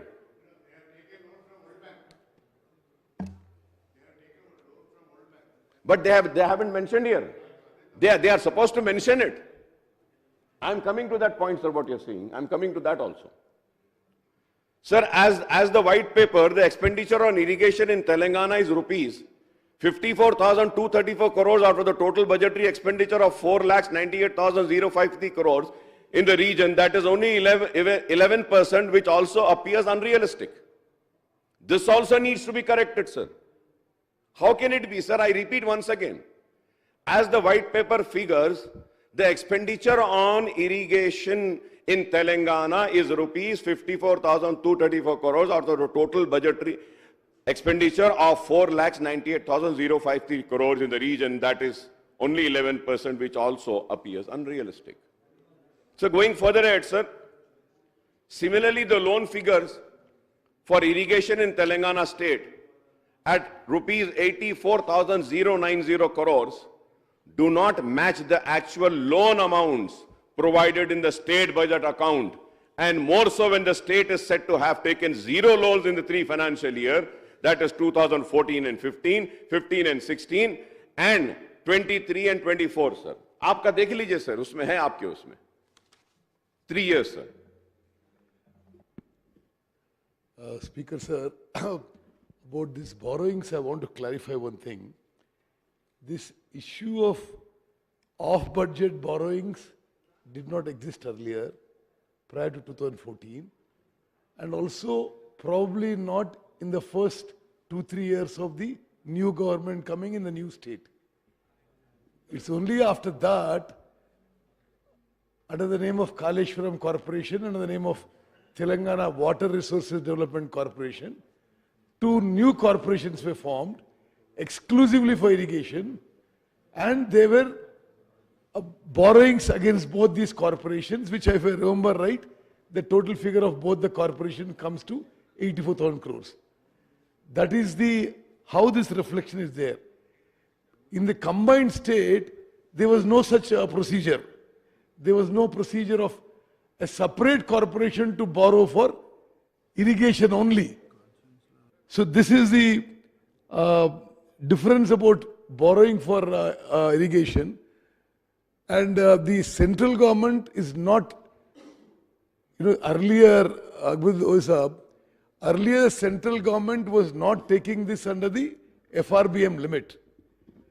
Somewhere after 2014, after a few years, when they found that many states in India, like Andhra Pradesh and Telangana, were forming SPVs for corporations for irrigation and borrowing indiscriminately, then they brought this also under FRBM. That is the background of it, and after you finish, I'll give you a detailed reply.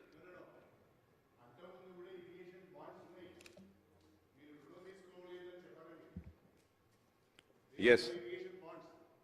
Irrigation bonds ki, special corporate setup ki, there is a difference. No. Irrigation bonds are raised by the government.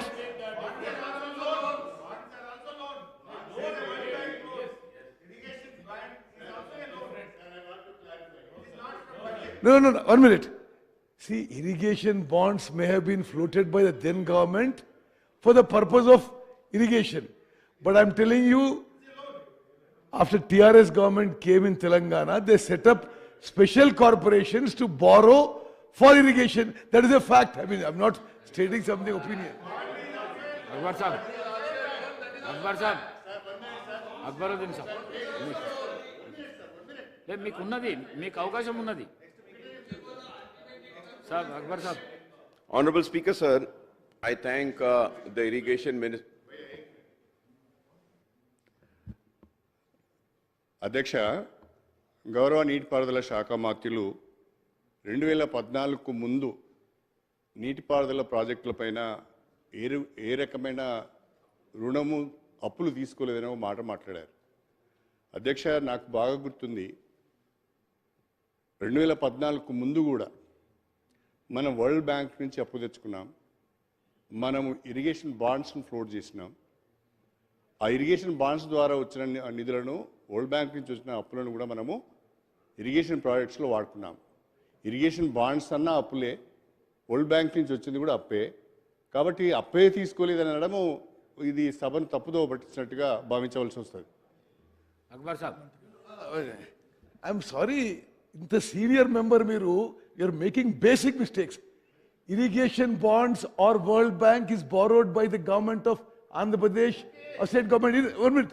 This is a separate corporation. The corporation borrows and the government gives a guarantee. The structure is different in both. And also,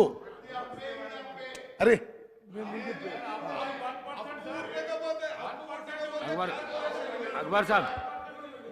Honorable Speaker, sir. Sir, I thank Uttam Kumar Reddy Saab for giving a reply, sir.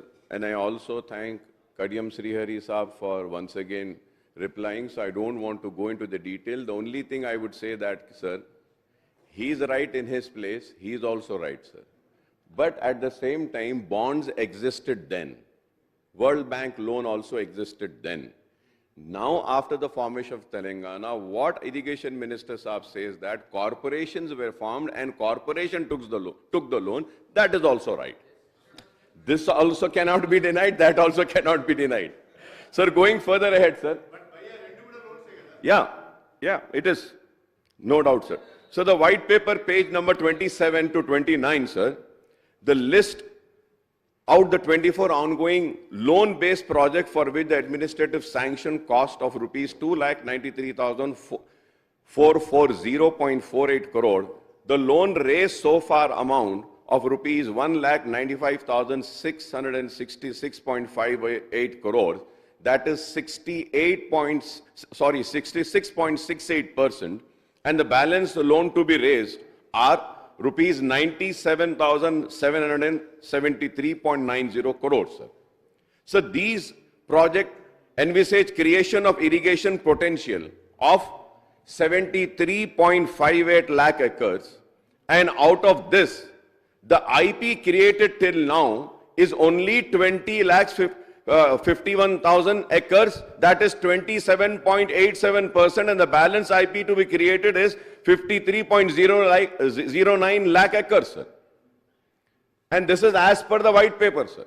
So what I am trying to explain is that, sir, कि हम इतना पैसा खर्च करें, sir, कि the amount that has been spent is almost 67%, but हम जो create करे हैं सर, जो लैंड को हम आयाकुत में लाए हैं, it is only 27%, sir. So this is what I need a clarification from Honorable Minister Saab, sir. On page 9 of the white paper, 22 ongoing projects are listed, and the IP contemplated under these projects is 48.616 lakh acres, sir. The IP created so far is 15.81 lakhs, and the balance IP to be created is 32.35 lakh acres, sir. I don't know which figure to believe, sir. There are two figures. Sir, this is on page number 9, sir, of the white paper, sir. Sir, however, the government has to raise the funds for completion of all the ongoing projects so that the balance IP is created in the state to benefit the farmers. The state budget and the budgetary allocation includes three components: revenue account, capital account, and loans. The loans taken and serviced by the government are shown in the state budget, and these are different from the loans taken as extra budgetary resources for the corporation, for which the state government stands a guarantee. As to what Honorable Minister Saab had said, sir. Sir, table number 7 on major irrigation projects funding details show the budgetary allocation and loan share, which also do not match with the actual figures, sir. It doesn't match, sir. No figure is matching, sir. Table 8, sir, on share of irrigation budget versus GSDP also do not give the accurate figures on irrigation allocation and share in GSDP, sir. Sir, also the details of major projects undertaken with the corporation loan cited in the white paper on irrigation do not match with the figures cited elsewhere in the same papers and also in the white paper on the state finances, sir. So the irrigation white paper says loans taken for Kaleshwaram and PRLS through KIPCL amount to rupees 68,806 crores, and the loans taken by TSWRIDCL for various other projects amount to rupees 15,284 crores, and the total loan amount of two corporations comes to 84,090 crores. The white paper on state finances, in table 10 shows that the loan availed by KIPCL amount to rupees 79,287 crores, and loan borrowed by TRSWRIDCL amount to 15,284 crores, and total comes to 94,575 crores. So how can it be, sir, कि आप एक paper इस house में दे रहे हैं, उसमें एक amount है, व्हाइट पेपर में एक अमाउंट है, ये पेपर भी आपने दिया, वो पेपर भी आपने दिया. But how can this be? One paper was presented by the finance minister, one paper is now being presented by the irrigation minister. So which paper is right, sir? Which paper is right? Who is right, sir? I would like the minister Saab to clarify on the variation in all the figures cited in the irrigation white paper, sir. Sir, how can we have a healthy debate and a discussion when the figures itself are wrong? So we don't know how much of wrong information is also being given and shown.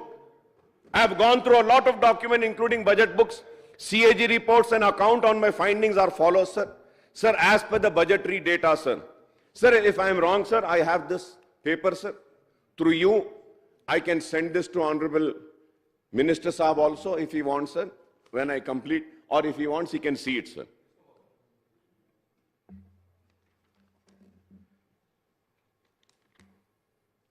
Sir, I've gone through a lot of documents, including budget books, CAG reports, and accounts, and my findings are as follows, sir. Sir, as per budgetary data since the formation of Andhra Pradesh state in 1953 and Andhra Pradesh in 1956, the total expenditure on irrigation and command area development sector between 1951 and 52 to 1998 and 99 aggregated to rupees 8,773.78 crores. However, there is a big jump on budgetary expenditure on irrigation and the CAD from the year 99-2000 onwards. The TDP government spent 13,079.51 crores during 5-year periods, that is from 99-2000 to 2003 and 4. They had spent 13,079.51. The successor Congress government spent 1,41,882.35 crores in 10 years period, that is 2004 and 5 to 2013 and 14 in United Andhra Pradesh. The total expenditure on irrigation in United AP from 1951-52 to 2013 and 14 comes to 1,63,735.64 crore, and this includes the expenditure on revenue, capital and loan accounts also.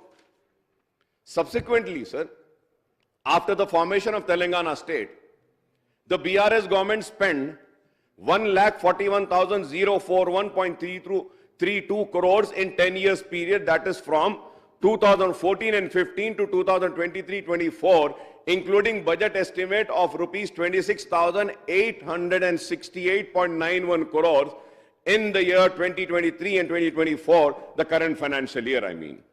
As per the details cited by white paper on irrigation and state finances, the loan amount of rupees 94,572 crores raised by 2 SPVs and KPICL and TSWRIDCL are actually government guarantee loans serviced by the government.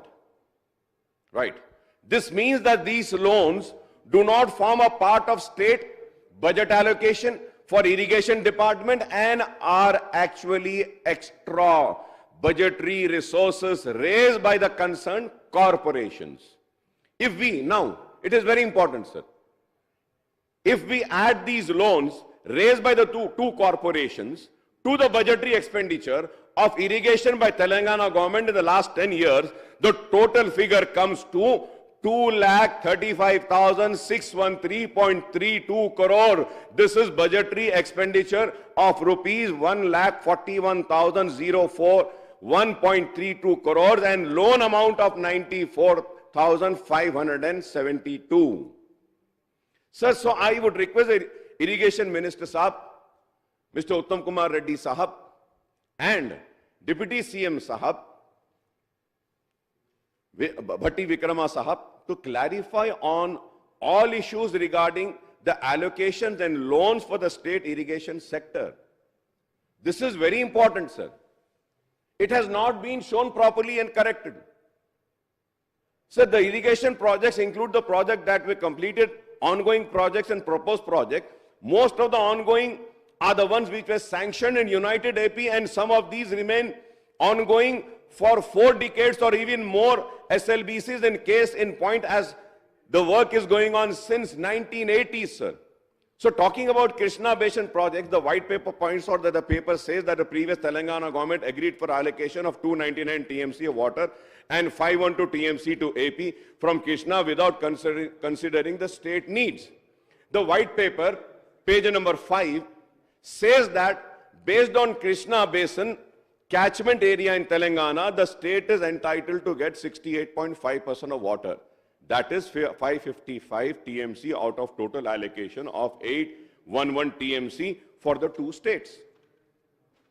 Here I may once again recall that in the representation on Krishna waters in the House earlier, sir, in the presentation which was made in this House, sir, earlier, the Irrigation Minister Saab had stated for the 29 completed ongoing contemplated projects on Krishna in the state of Telangana need 731 TMC. 731 TMC. I would request the Irrigation Minister Saab to enlighten on this, as the 555 TMC being sought by the Congress government will not be sufficient for all these 29 projects in Telangana. Am I right or wrong? Sir, I am thankful that the Irrigation Minister Saab had recalled the contribution of Nizam in the overall development of the erstwhile Hyderabad state, especially in implementing several important irrigation projects across Telangana, including Nizam Sagar, Upper Manar, Usman Sagar, Himayat Sagar, Pocharam, Sadarmat, Sarvana, Kadam, Sarala Sagar, Fatehnagar, Vaira, etc. Sir. I may say that Ali Sagar was also built in Nizamabad district, and it is incidentally the name of the noted engineer, Nawab Ali Nawaz Jung, in the Nizam era, sir. So the Sadarmat and Ghanpur project constructed in Nizam era were strong enough for the 100 years and provided water to the Ayakat. There are many issues which have been highlighted by the white paper, and I was listening to the elaborate presentation of the Irrigation Minister Saab, Mohtaram Uttam Kumar Reddy Saab, and the debate that followed, in which former Irrigation Minister Harish Rao Saab also spoke. Sir, before I conclude, I would like to raise a few issues and seek answers from the government, sir. Sir, the first, what is the intent of new government with regard to the issue of completion of all ongoing irrigation projects and execution of the contemplated projects in the state, sir? Do we have water availability in Godavari and Krishna and their tributaries for existing, ongoing, contemplated projects, and what the total quantum of water required for these projects in the state in terms of TMC for Godavari and Krishna, sir? This is very important, sir. Sir, the reason why I'm asking this is, sir, हम देखे हैं Andhra Pradesh assembly में, रायलसीमा में भी कई ऐसे projects बनाए हुए हैं, सर. प्रोजेक्ट्स बन के हैं लेकिन सूखे पड़े हैं, पानी आता नहीं, वैसे ही पड़े हुए हैं. तो sir, we need to relook into our projects also. Rayalaseema के वैसा नहीं होना है कि प्रोजेक्ट बन गया, खड़े हुए हैं, पानी तो रहता ही नहीं. तो यहां पर भी होना चाहिए. Sir, this is why I'm requesting this, sir. Sir, all these ongoing and contemplated projects viable in terms of water availability, feasibility and utility, sir. Sir, these water availability, feasibility and utility is very important, sir. I'm sorry to say that, sir. Do not think that I'm criticizing the previous governments, the Congress, TDP or BRS. No, sir. But this is very important, sir. Sir, never there has been a discussion on the availability of the water, never there has been a discussion on the feasibility of the project, and never there has been a discussion on the utility, sir. पानी कहां से आएगा, पानी उठाने के लिए power कहां से आएगा, और वो पावर पे कितना खर्च होगा, पावर होने के बाद में फ्री पंप सेट पर कितना पावर होगा, और उसके बाद कितनी जमीन सैराब होगी, इस पर किसी ने गौर नहीं किया. And then the viability of a project should also be discussed. Unfortunately, sir, never there has been any discussion on the viability of a project, sir.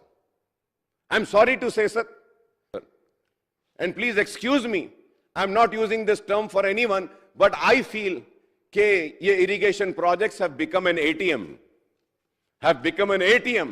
पहले के लिए और आने वालों के लिए या फिर इसके लिए 20 बरस से, sir, I am discussing on this ATM project, sir. Irrigation ATM projects.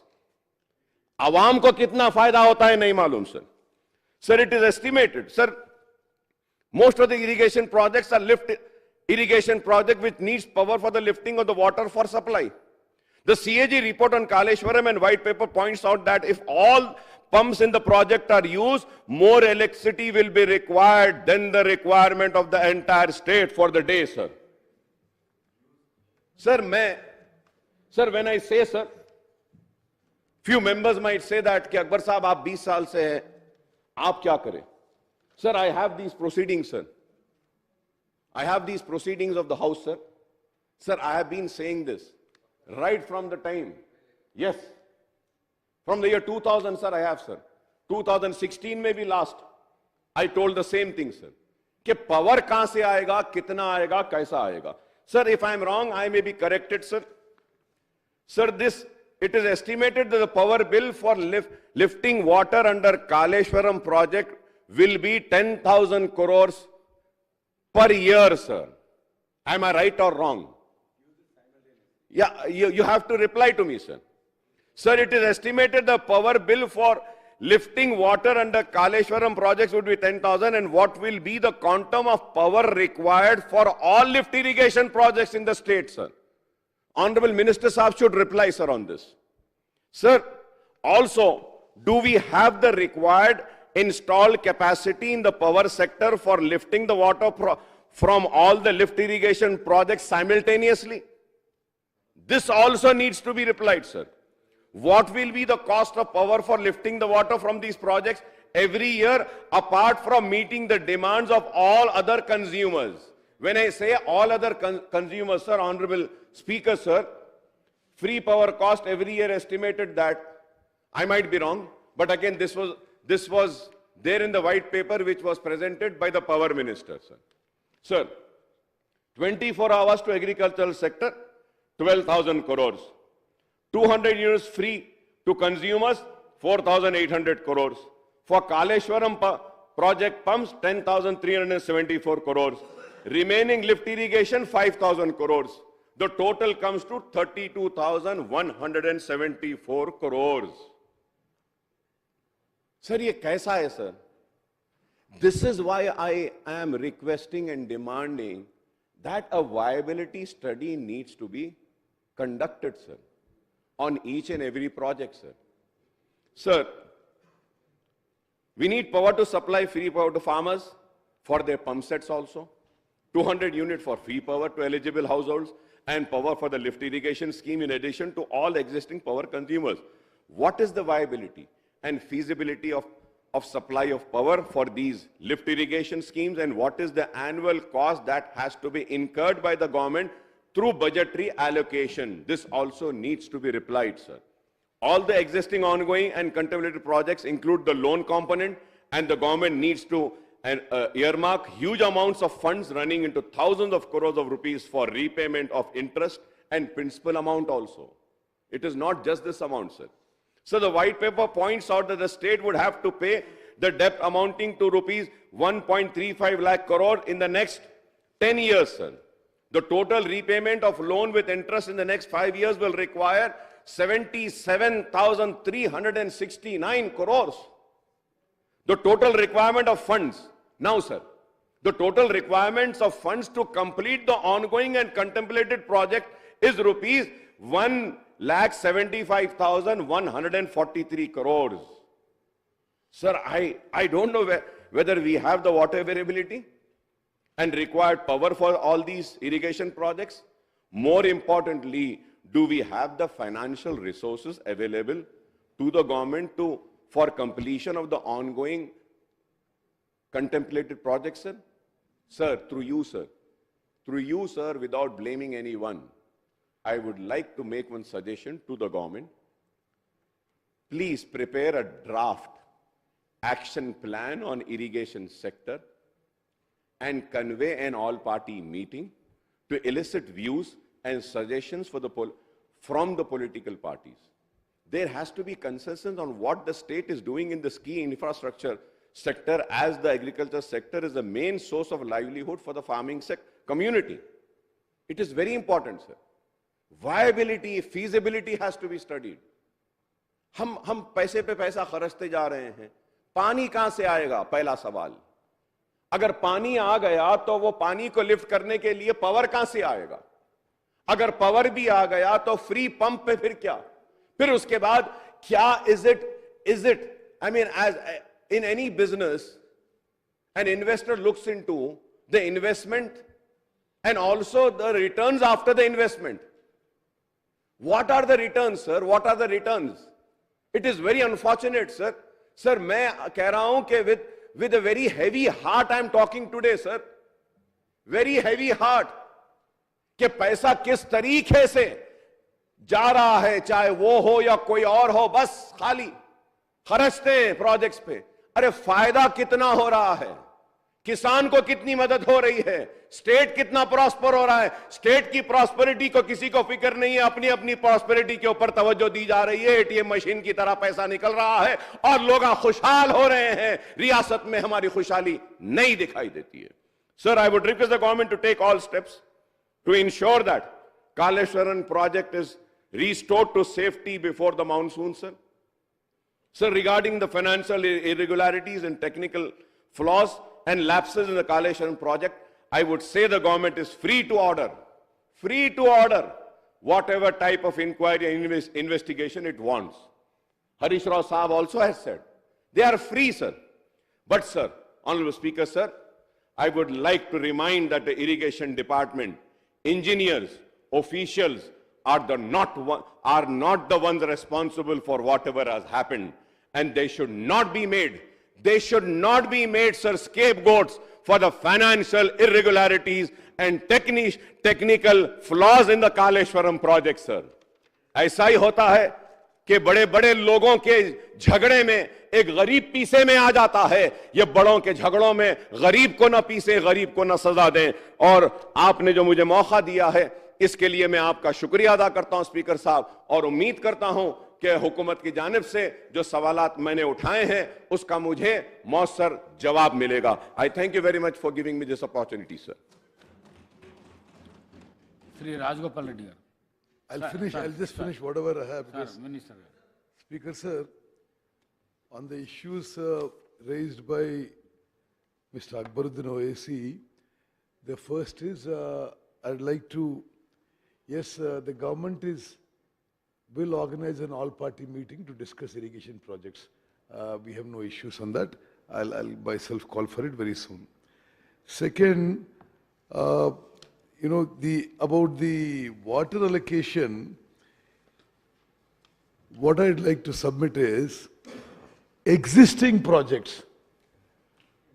OAC Sahab, existing projects, the already existing hai, unka bhi allocation, I mean, this is what the earlier government also had asked, was for the existing projects is 299 TMC. Ongoing projects means which are under construction and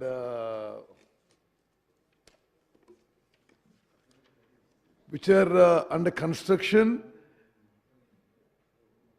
For that, the water required is 225 TMC. This is Krishna waters. What I was mentioning, Krishna waters. Contemplated projects, there is no work on the ground and no money expended so far. This is like a proposal in one's mind. There is no such thing on the ground as yet. Now, about water allocation, Bachawat award was 811 TMC N block to combined Andhra Pradesh. Okay, so as I was mentioning in my presentation earlier, it is my opinion that the earlier government was mistaken in asking for only 299. That's my, that's what I submitted in the presentation. No, that's my opinion. So, if we had gone for catchment area, percentage of catchment area, which is approximately 68%, then we could have claimed closer to 550 TMC, which would have covered existing and ongoing projects, but will not still cover contemplated projects. That is the actual situation. But I must tell you that this Bachawat award was based on 75% dependability. Now it is very likely, if all the states agree, they may allocate additional water based on 65% dependability. In that case, our state could also get another 194 TMC. That was a rough calculation of the water availability. Now, about your, I really appreciate your concern about the viability and feasibility of the projects. You know, you are probably aware that I was an MLA and MP from Nagarjun Sagar project Ayakat, 7 times consecutive about the same year as you were. So, in those years, I'm just speaking broadly and not politically now, irrigation projects were always viable because most of them were gravity flow. Most of the irrigation projects all over the country or all over the world. Or they were small lift irrigation schemes, which still had certain viability. Now, what you're saying is of a serious concern because it is now that we are lifting water by 500 meters and transporting it by 250 kilometers to do flood flow, paddy cultivation. Now, is this viable? Yes. So, this is something that requires serious deliberation. I can't off the cuff make these figures, but I will tell you some interesting figures.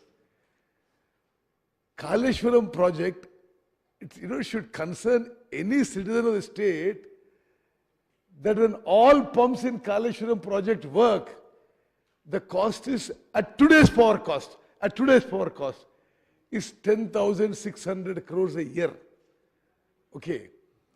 Now, you are quoting either the power minister or finance minister's white paper. Only Kaleshwaram is 10,000 crores, 10,600.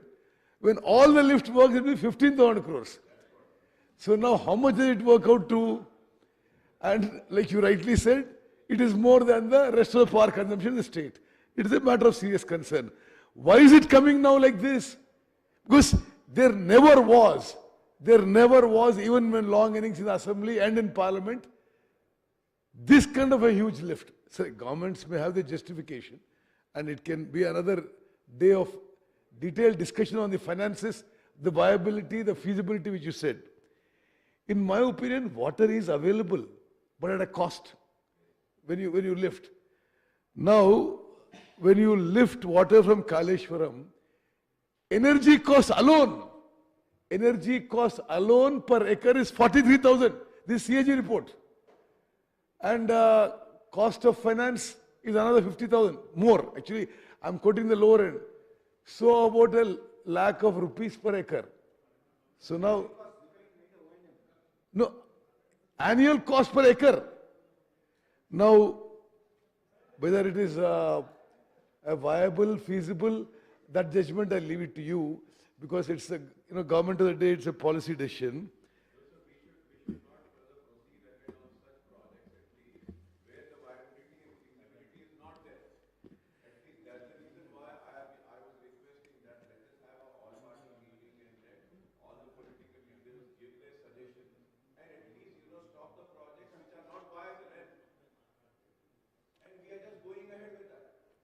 Yes.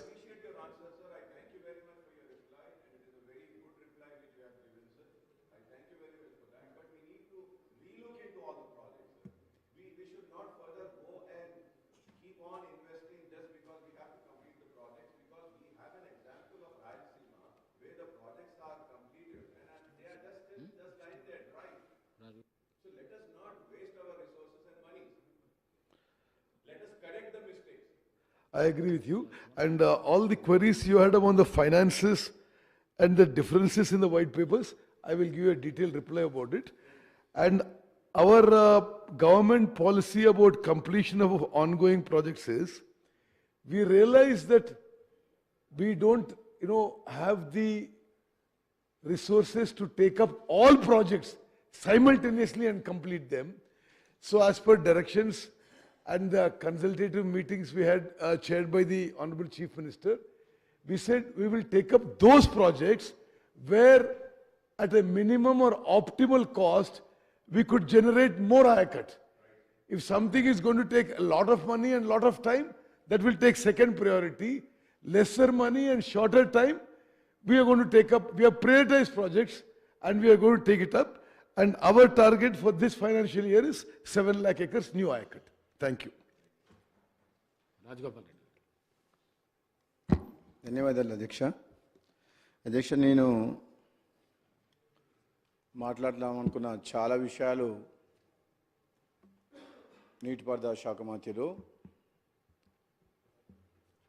మధ్యలో ఒకసారి గౌరవ ముఖ్యమంత్రి గారు కూడా చాలా clarity వాళ్ళు చేసిన తప్పుల గురించి అయితేంది మా ప్రభుత్వ లక్ష్యం ఆశయం ఏ విధంగా ముందుకు పోవాలనేది కూడా మళ్ళీ ఇప్పుడు సోదరు అక్బరుద్దీన్ గారు అడిగిన ఒక వ్యాలిడ్ క్వశ్చన్స్ వాళ్ళ డౌట్స్ దానికి ఇప్పుడే మళ్ళా మంత్రివర్యులు మంచి సమాధానం చెప్పిన అధ్యక్ష. బేసికల్గా వ్యవసాయం అనేది గ్రావిటీ కెనాల్స్ ద్వారా వర్షాభావ పంటలు కాలువల ద్వారా చెరువుల కుంటల ద్వారానే ఒకప్పుడు వ్యవసాయం జరిగేది. ఏదో చిన్న చిన్న లిఫ్ట్లు అనేది సాధ్యమవుతుంది కానీ ఈ లక్షల కోట్ల రూపాయలు హై రేట్ ఇంట్రెస్ట్లకు తీసుకొచ్చి రుణాల ద్వారా పెద్ద పెద్ద లిఫ్ట్ ఇరిగేషన్ ప్రాజెక్ట్స్ 100 మీటర్లు 100 కిలోమీటర్లు తీసుకొచ్చిన ప్రాజెక్టులు ప్రాక్టికల్గా ఫైనాన్షియల్గా వైబుల్ కావు అధ్యక్ష. ఎందుకంటే మనకు వచ్చే రిటర్న్స్ ఏదైతే ఉందో పర్ ఏకర్ చూసుకుంటే మనం చేసే ఇన్వెస్ట్మెంట్ ఏదైతే ఉంటుందో పర్ ఏకరు అది కూడా ఈరోజు మన గౌరవ మంత్రివర్యులు ఉత్తమ్ కుమార్ రెడ్డి గారు చాలా క్లియర్గా ఎన్ని లక్షల కోట్లు ఖర్చు పెడితే పర్ ఏకర్ ఎంత కాస్ట్ పడ్డది ఈ ప్రభుత్వంలో, గతంలో మనం ఎన్ని వేల కోట్లు ఖర్చు పెడితే ఎన్ని ఎకరాలకు సాగునీరు అందించినాం, ఈ ప్రభుత్వం వచ్చిన తర్వాత మనము ఎంత అమౌంట్ ఖర్చు పెడితే పర్ ఏకర్ ఎంత కాస్ట్ పడ్డది చాలా క్లియర్గా ఇచ్చింది అధ్యక్ష. నేను మీ ద్వారా గౌరవ ముఖ్యమంత్రి గారికి మన మంత్రివర్యులు ఉత్తమ్ కుమార్ రెడ్డి గారికి ధన్యవాదాలు, అభినందనలు. తెలంగాణ ప్రజల పక్షాన ఈ ప్రాజెక్ట్స్ మీద తెలంగాణ ప్రజలకు పూర్తి అవగాహన, వాస్తవాలు తెలంగాణ ప్రజల్లో ఈ గత 10 సంవత్సరాల వల్ల గత 10 సంవత్సరాల లోపల ఈ ప్రభుత్వం చెప్పే మాటలకు చేతలకు ఏ విధంగా ఈ రాష్ట్రం అప్లపాలైంది, ఏ విధంగా ఈరోజు ప్రాజెక్టు పేరు మీద దోపిడీ జరిగిందనే విషయం చాలా ఎంత బ్రహ్మాండంగా ఈరోజు గత 10 ఏళ్లలో జరిగిన విషయాలని ఈరోజు మన ప్రజెంటేషన్ పవర్ పాయింట్ ప్రజెంటేషన్ బాగా ఇచ్చిన అధ్యక్ష. ఇది చాలా మంచిది, ఈ ప్రజలకు తెలవాల్సిన అవసరం కూడా ఉంది. ఎందుకంటే ముఖ్యమంత్రి గారు మంత్రివర్యులు చెప్పినట్టు కాళేశ్వరం అని చెప్పేది ఒక సినిమా, కాళేశ్వరం అంటే ఏదో అని చెప్పి ప్రజలలో ఒక అపోహలు కలిగించారు. కానీ ఆ లాస్ట్కు కాళేశ్వరం అనే ప్రాజెక్టు అది కేవలం కాంట్రాక్టర్ల కోసం దోపిడీ చేసింది, అది పేరు మీద దోపిడీ చేసింది తప్పితే నిజంగా అది రైతుల కోసం కొట్టిన ప్రాజెక్టు కాదు. 1 ఎకరా సాగునీరు రాలేదని చెప్పి ముఖ్యమంత్రి గారు స్వయాన మా అందరినీ మేడిగడ్డకు తీసుకుపోయి చూసి అక్కడ అధికారులు ప్రజెంటేషన్ ఇచ్చి తను మాట్లాడి మీడియా ద్వారా తెలంగాణ ప్రజలకు కూడా చెప్పిన అధ్యక్ష. అది ముమ్మాటికి నిజం అధ్యక్ష. కానీ ఇప్పుడు కూడా కనీసం వాళ్ళు చేసిన తప్పులు ఈ ప్రభుత్వం ఆల్రెడీ మన ఉత్తమ్ కుమార్ రెడ్డి గారు గత ఈ సమావేశంలో క్లారిటీ ఇచ్చిన అధ్యక్ష. బడ్జెట్లో నియరింగ్ కంప్లీషన్ ఏదైతే డబ్బులు ఖర్చు పెడితే మేము వెంటనే దాని రిజల్ట్స్ వచ్చి రైతులకు లాభం చేకూరుతుందో, పంట నీళ్ళు ఇస్తామో వాటి మీదనే ఖర్చు పెడతాము, మిగతా వాటిని ఒక ప్రణాళికబద్ధంగా ముందుకు తీసుకుపోయి మిగతా ప్రాజెక్టులు కూడా కంప్లీట్ చేస్తామని చెప్పి ఏదైతే ఆలోచన చేసినారో అది చాలా మంచి ఆలోచన అధ్యక్ష.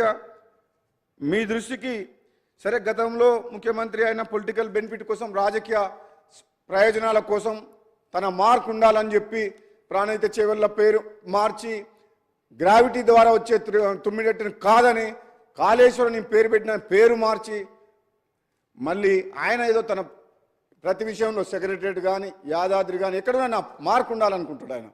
కానీ డబ్బు వృధా అవుతుంది, కష్టాల్లో ఉన్న పేదోళ్ళు ఉన్నారు, చాలా రకాల ఇబ్బందులు ఉన్నాయి, ఈ ప్రజాధనం ఇంత దుర్వినియోగం చేయకూడదన్న ఆలోచన కంటే ఎక్కువ ఇంతసేపు తన గురించి మాట్లాడమే ఆయనకు ఎప్పుడు ఎక్కువ ఆనందం.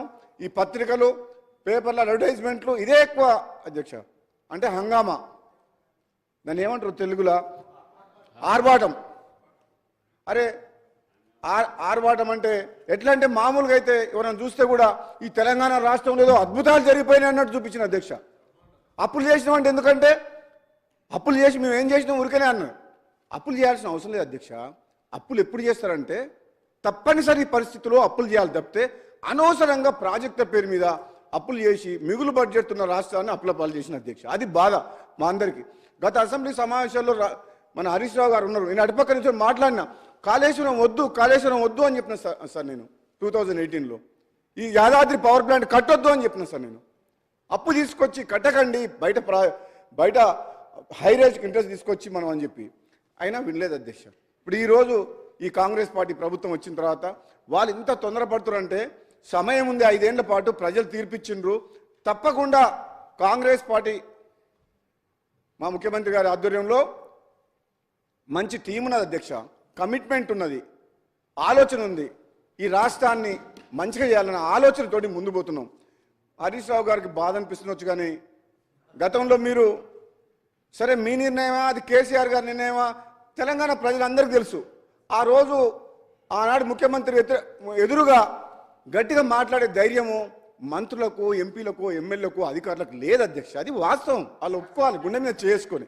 ఎవరు కూడా ఆయనతోటి అలా కాదు, అది తప్పు, ఇట్లా చేస్తే బాగోదు, ఇట్లా చేయాలని చెప్పే ధైర్యం లేకుండే ఆయన అవకాశం ఇవ్వకపోయేటోడు. ఈ రోజున్న పరిస్థితి వేరు. ఈరోజు అధ్యక్ష సబ్జెక్ట్ పోతా అంటే దాంతో ఎంత నష్టమైందా, మీరు మీ స్వార్థం కోసం అని చెప్పి నోరు మూసుకొని కూర్చోవడం వల్ల, జీహుజు ఉండడం వల్ల తెలంగాణ రాష్ట్ర ప్రజలకు నష్టం జరిగింది అధ్యక్ష. అది నా బాధ. వీళ్ళు ఆ రోజు అది కాదు, ఇది ఇట్లా కాదు అని అనుంటే ఈరోజు తెలంగాణ రాష్ట్రం ఎంతో కష్టపడి ఎన్నో ప్రాణాలు కోల్పోయి తీసుకుంది, ఇట్లా ఉండకపోయేది అధ్యక్ష. అది మా బాధ. మీ స్వార్థం కోసం అని చెప్పి తెలంగాణ రాష్ట్రం నాశనం అయింది అధ్యక్ష. మేము అధ్యక్ష మా ముఖ్యమంత్రి గారు, మంత్రులు, మా సోదరులు వెంకటరెడ్డి గారు, బట్టి గారు అందరూ కూడా వీళ్ళ ఇరిగేషన్ ప్రాజెక్ట్స్ మీద అందరికి అవగాహన ఉంది. అందరూ కూడా హరీష్ రావు గారి మీద పొద్దున్న నుంచి చెప్తూనే ఉండరు. మళ్ళీ నేను వాళ్ళని ఏమనాలి అధ్యక్ష? నేను ఒకవైపు వాళ్ళని చూస్తే బాధ అనిపిస్తుంది, ఎంతకన్నా అనాలని. కానీ అట్లని చెప్పేసి వాళ్ళు మేము తప్పు చేసిన ఒప్పుకుంటావా, ఒప్పుకుంటున్నాం, నిజంగానే తప్పు జరిగిందని అంటున్నా అంటే అది లేదు. మళ్ళీ ఇప్పటికైతే ఆ రోషం మాత్రం పోలే. చేసిన తప్పులు చాలమని ఇంకా ఉల్టా మమ్మల్నే బదనామం చేస్తామని చెప్పేసి ఏదో ప్రయత్నం చేస్తారు. కానీ చాలా క్లారిటీగా ఉన్నాం అధ్యక్ష. కాంగ్రెస్ పార్టీ ఈరోజు గౌరవ ముఖ్యమంత్రి గారి నాయకత్వంలో ఎంతో క్లారిటీతో పనిచేస్తుంది. తెలంగాణ ప్రజలు కూడా ఎంతో నమ్మకంతో ఉన్నారు. వాళ్ళకి మేము ఏదో అరచేతిలో స్వర్గం చూపించినట్టు మేము ఎప్పుడు మాట్లాడతలేము. మేము ఎట్లా మాట్లాడుతున్నాం? కాంగ్రెస్ పార్టీ అంటే ఫస్ట్ మా ధర్మం ఏంటంటే ఈరోజు పరిస్థితి ఏంది, రాష్ట్రంలో ఆర్థిక పరిస్థితి ఏంది, కృష్ణా జలాలు ఎట్లయింది, ఈరోజు మన ప్రాజెక్టుల పరిస్థితి ఏంది అని వివరంగా అన్ని ప్రజల్లోకి తీసుకుపోతున్నాం అధ్యక్ష. ఇక లాస్ట్కు మా ప్రాజెక్టు విషయం నల్గొండ జిల్లా అధ్యక్ష. నల్గొండ జిల్లాలోనే పోరుబాట చేసి ఇచ్చారు. మా సోదరులు కూడా చాలాసార్లు మాట్లాడిండ్రు. ఏమని? నల్లగొండ జిల్లాకు మీ ప్రభుత్వం గత 10 ఏళ్లలో చేసినంత అన్యాయము గతంలో ఎప్పుడు జరగలేదు.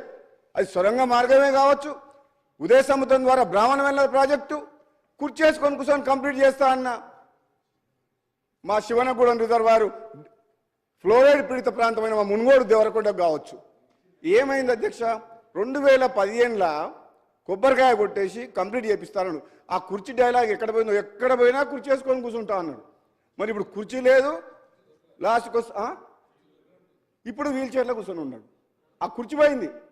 ఎంతమందిని కుర్చీ ఎక్కడవో కుర్చీ వేసుకొని కూర్చుంటా అంటే పబ్లిక్ ఏమనుకున్నారంటే నిజంగానే కుర్చీ వేసుకొని కూర్చొని కంప్లీట్ చేస్తారని చెప్పి పబ్లిక్ నమ్మిండ్రు.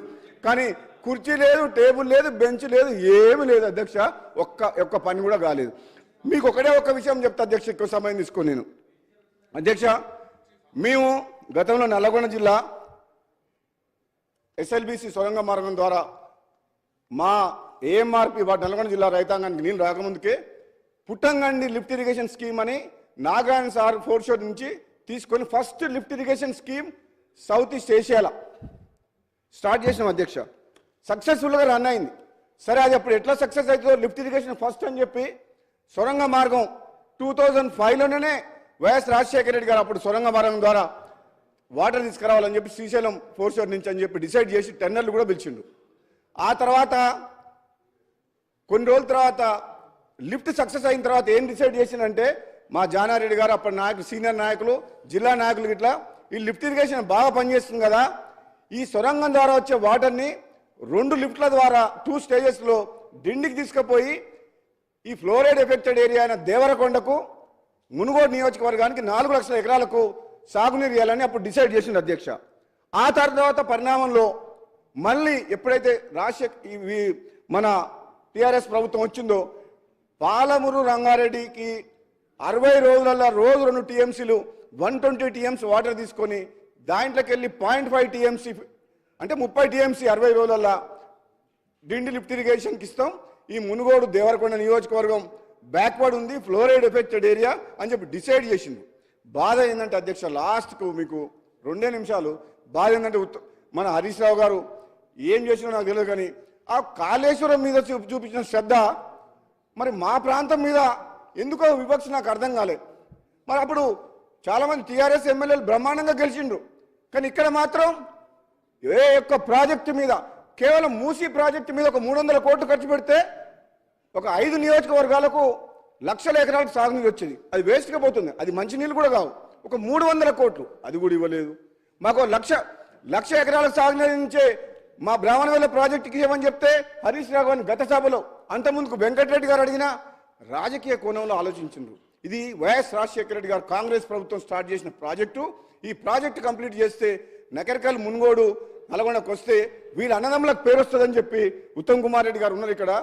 80% కంప్లీట్ అయింది అధ్యక్ష. 2014 నాటికి కంప్లీట్ చేయలేదు. అది ఈ 10 ఇయర్స్లో కూడా కంప్లీట్ చేయలేదు. ఇప్పటికి కూడా ఇంకా రైతులకు నీళ్ళు ఇస్తలేరు. 80% అయిన ప్రాజెక్టు కూడా. ఇక మూడోది, అన్నిటికంటే గొప్ప విషయం, ఈ ప్రాజెక్టులు కాంట్రాక్టర్ల కోసమా రైతుల కోసమా అని ఒకసారి ఆలోచన చేస్తే అధ్యక్ష, మా డిండి లిఫ్ట్ ఇరిగేషన్లో 7 ప్యాకేజీల కింద మా మునుగోడు దేవరకొండకు 6,000 కోట్ల రూపాయలు అడ్మినిస్ట్రేటివ్ శాంక్షన్ ఇచ్చి 7 ప్యాకేజీలకి ఇట్లా టెండర్లు పిలిచిండ్రు. కాంట్రాక్టర్లు వచ్చిండ్రు. జనరల్గా టెండర్లు పిలిచి అగ్రిమెంట్ అయ్యే లోపల 90% ల్యాండ్ ఎక్విజిషన్ అయ్యి ఉంటే R&R కంప్లీట్ చేసి ఉంటే కాంట్రాక్టర్లు పని చేసుకోగలుగుతారు. ల్యాండ్ ఎక్విజిషన్ లేదు, R&R లేదు. 7 ప్యాకేజీల కింద 6,000 కోట్లకు టెండర్ పిలిచిన అధ్యక్ష. ఏం తొందర కొట్టుకుపోయిందని చెప్పేసి హడావుడిగా రైతులని ఊర్లు కాల్ చెప్పడం. 2013లో పార్లమెంట్లో తెచ్చిన యాక్ట్ కాదని, ల్యాండ్ ఎక్విజిషన్ కాదని జీవో నెంబర్ 123 తీసుకొచ్చి 30 లక్షల రూపాయలకి ఎకరం ఉన్న భూమిని 4 లక్షలకు 5 లక్షలకు రైతుల దగ్గర గుంజుకున్న అధ్యక్ష. పోలీసులను పెట్టి కాంట్రాక్టర్ల కోసం అని చెప్పి రిజర్వాయర్లు కంప్లీట్ చేసిండ్రు. రిజర్వాయర్లు పని నడిపించిండ్రు. ఒక 7-8 ఊర్లు మా శివనగూడెం రిజర్వాయర్ కింద, మా కృష్ణరాంపేట కింద పోని వీళ్ళు త్యాగం చేస్తే, వీళ్ళు కష్టపడితే, వీళ్ళు ఊళ్ళో వదిలిపెట్టి భూములు వదిలిపెట్టి పోతే ఏమంటే ప్రాజెక్టులకు నీళ్ళు వచ్చి రైతులకు న్యాయం జరుగుతుందంటే నిజంగా చేసిన పని అధ్యక్ష. ఆ రిజర్వాయర్లకు వాటరు వచ్చేటందుకు హెడ్ వర్క్స్ పాలమూరు రంగారెడ్డి నుంచి, నార్లాపూర్ మెయిన్ సోర్స్ అక్కడి నుంచి తీసుకురావాలన్నా, దాని నెక్స్ట్ రిజర్వాయర్ ఏదుల, దాని తర్వాత వట్టెం, ఈ 3 దగ్గరికి వెళ్ళి తీసుకురావచ్చు. మరి 3 ఆల్టర్నేట్లు ఉన్నప్పుడు ఎక్కడికి వెళ్ళి హెడ్ వర్క్ తీసుకురావాలి వాటర్ అనేది డిసైడ్ చేయలేదు. అక్కడి నుంచి టెండర్లు పిలిచి ఆ హెడ్ వర్క్స్కు టెండర్లు పిలవలే, మొదలు పెట్టలే. కానీ ఇక్కడ మాత్రం రిజర్వాయర్లు కంప్లీట్ చేసిండ్రు. కాంట్రాక్టర్ల మీద ఒక 4,000 కోట్లు ఖర్చు పెట్టారు ఇప్పటి వరకు అధ్యక్ష. పైసలు ఇంట్రెస్ట్లకు తీసుకొచ్చి ఆ ప్రాజెక్టులు కట్టి జనమంతా రోడ్ల మీదకి వచ్చిండ్రు. పోనీ వాళ్ళకు నీళ్ళు లేవు, ప్రాజెక్టులు హెడ్ వర్క్స్ కంప్లీట్ కాలేదు. ఈరోజు నేను బాధతోటి ఆవేదనతో అధ్యక్ష, ఇటువంటి తప్పులు చాలా చేసిండ్రు. పాలమూరు రంగారెడ్డిలో కానీ మల్లన్న సాగర్లో కానీ, అసలు మల్లన్న సాగర్ 50 టీఎంసీలు అవసరం లేదు అధ్యక్ష. కొండపోచమ్మ 15 టీఎంసీ అవసరం లేదు అధ్యక్ష. 3 టీఎంసీ ఉన్నది కొండపోచమ్మని. ఒక రింగ్ బండ్ కట్టి 15 టీఎంసీ ఒక గంగాలం లాగా తయారు చేసి అది కట్టిండు. అక్కడి నుంచి ఆయన ఫామ్ హౌస్లకు డైరెక్ట్ కాలువ. కొండపోచమ్మ యాక్చువల్గా మా టెక్నికల్గా చెప్పాలంటే అది సేఫ్టీ కాదు. ఆన్ గ్రౌండ్ ఎటువంటి కొండలు లేకుండా 50 టీఎంసీ 28 కిలోమీటర్స్ రింగ్ బండ్ లాగా బండ్ ఫామ్ చేసిండ్రు.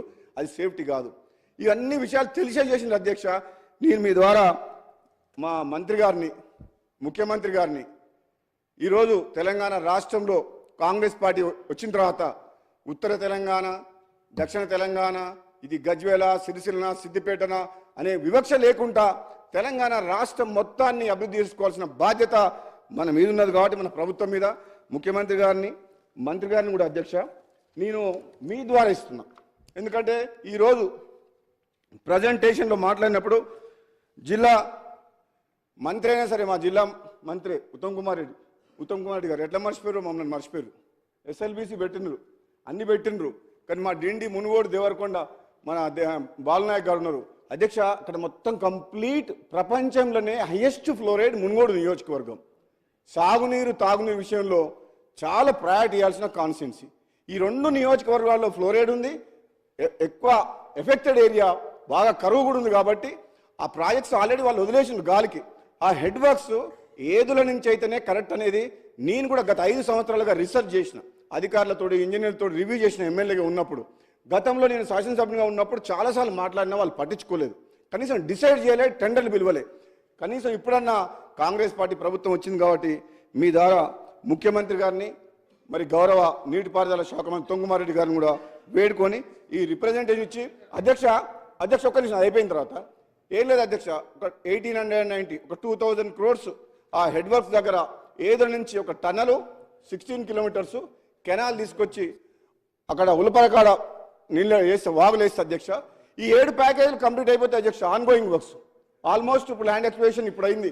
అది నా మునుగోడు ఉప ఎన్నిక పుణ్యమా అంట. అప్పుడు R&R పేమెంట్ అయింది. ఆ హరీష్ రావు గారే వచ్చి అప్పుడు ఎట్లనే సరే ఓడగొట్టాలి ఓటు అప్పటిదాకా రైతులు ఎంత మొత్తుకున్న పోలీసులను పెట్టి చేయించిన గవర్నమెంట్ ఆ ఉప ఎన్నిక రాగానే మొత్తం టకా టకా టకా టకా డబ్బులు మొత్తం ఇచ్చేసింది అధ్యక్ష. అవ మా మంత్రి గారు నవ్వుతురు జగదీశ్వర్ రెడ్డి గారు. ఆయనే ఊర్లలోకి పోయిండు. అన్ని పైసలు R&R ల్యాండ్ అక్విజిషన్ పేమెంట్ ఒక్క రోజులో టకా టకా టకా అకౌంట్లో పడిపోయినా అధ్యక్ష. అన్ని 3.5 ఏళ్ళు ఎమ్మెల్యేగా ఉండి నేను అడిగితే పోలీసులను పెట్టి పనిచేసిన గవర్నమెంట్ మరి ధనాధన ఎలక్షన్స్ కోసం అని చెప్పి ఇచ్చేసింది. నా పుణ్యమా అంట, నా రాజీనామా పుణ్యమా అంట. రైతులకు మాత్రం పైసలు వచ్చినాయి అధ్యక్ష. చాలా సంతోషం. చాలా నా రాజీనామా పదవి త్యాగం ఊరికే 570 కోట్ల రూపాయల నిధులు మా మునుగోడు నియోజకవర్గానికి వచ్చినాయి అధ్యక్ష. గొల్ల కుర్మలకు ఎక్కడ కూడా మన రాష్ట్రంలో 2వ విడత గొర్రెల పంపిణీ చేయలే. మామూలుగా అయితే గొర్రెలు ఇస్తారు కదా, నా రాజీనామా పుణ్యమాంటి 90 కోట్ల రూపాయలు గొల్ల కుర్మలకు 7,500 మందికి అకౌంట్లలో పడ్డాయి. 100 పడకల ఆసుపత్రి వచ్చింది చౌటుపల్లి మున్సిపాలిటీకి రోడ్లు వచ్చినాయి. ప్రతి ఊర్లో ₹1 కోటి పెట్టి సీసీ రోడ్లు వచ్చినాయి. పోతే పోయిన నా పదవి 600 కోట్ల రూపాయలు నిధులైతే వచ్చినాయి మా మునుగోడు నియోజకవర్గాన్ని. మా రైతులు మాత్రం చాలా సంతోషంగా ఉండరు. కానీ ఇక నువ్వు ఇగో కాంట్రాక్ట్ కోసం పోయినోడినైతే మళ్ళీ మీ పని పడుతుంది. మళ్ళీ కాంగ్రెస్లోకి ఎట్లా వచ్చినా ఇప్పుడు అటు పోయినోడినైతే మళ్ళీ మిమ్మల్ని పని పడుతుంది కాంగ్రెస్లోకి ఎట్లా వస్తా. ఏదైతేనే అధ్యక్ష ఏదేమైనా చాలా అధ్యక్ష ఏదేమైనా తెలంగాణ ఇచ్చిన కాంగ్రెస్ పార్టీ, నాది కాంగ్రెస్ పార్టీ రక్తం, కాంగ్రెస్ కుటుంబం. ఈరోజు నేను మళ్ళీ కాంగ్రెస్లోకి వచ్చినందుకు సంతోషంగా ఉంది. అందులో నేను వచ్చిన తర్వాత మళ్ళీ మా పార్టీ అధికారంలోకి వచ్చింది కాబట్టి ఇంకా సంతోషంగా ఉంది. ఆగమైన తెలంగాణ మా చేతుల్లోకి వచ్చింది కాబట్టి ఇప్పుడు నమ్మకం కూడా కుదిరింది. ఈ తెలంగాణ రాష్ట్రాన్ని రాబోయే రోజుల్లో వాళ్ళు చెప్పిన తాగుబోతుల తెలంగాణ కాదు, బెల్ట్ షాప్ల ద్వారా బంగారు తెలంగాణ మేము చేసి చూపిస్తాం. మేము 100% చేసి రైతులకు, నిరుద్యోగులకు, ప్రతి ఒక్కరికి మేము తప్పకుండా వాళ్ళ ఆశయాలు, వాళ్ళ కోరికలు, వాళ్ళు ఎన్నో కలలు అంటున్నారు కాబట్టి మీరు పూర్తి చేయని కలల్ని మేము చేసి చూపిస్తామని చెప్పి సందర్భంగా తెలియజేస్తూ మీ ద్వారా మన ఉత్తమ్ కుమార్ రెడ్డి గారికి రిప్రజెంటేషన్ సార్ మీరు ఒకసారి అనౌన్స్ చేయమని చెప్తున్నాను. ఎందుకంటే లక్షల కోట్లు ఖర్చు పెట్టిండు తెలంగాణలో. ఇదొక్క ప్రాజెక్టు. ఇగో మీలాగా కళలు లేవు నాకు. కూనమనేని సాంబశివరావు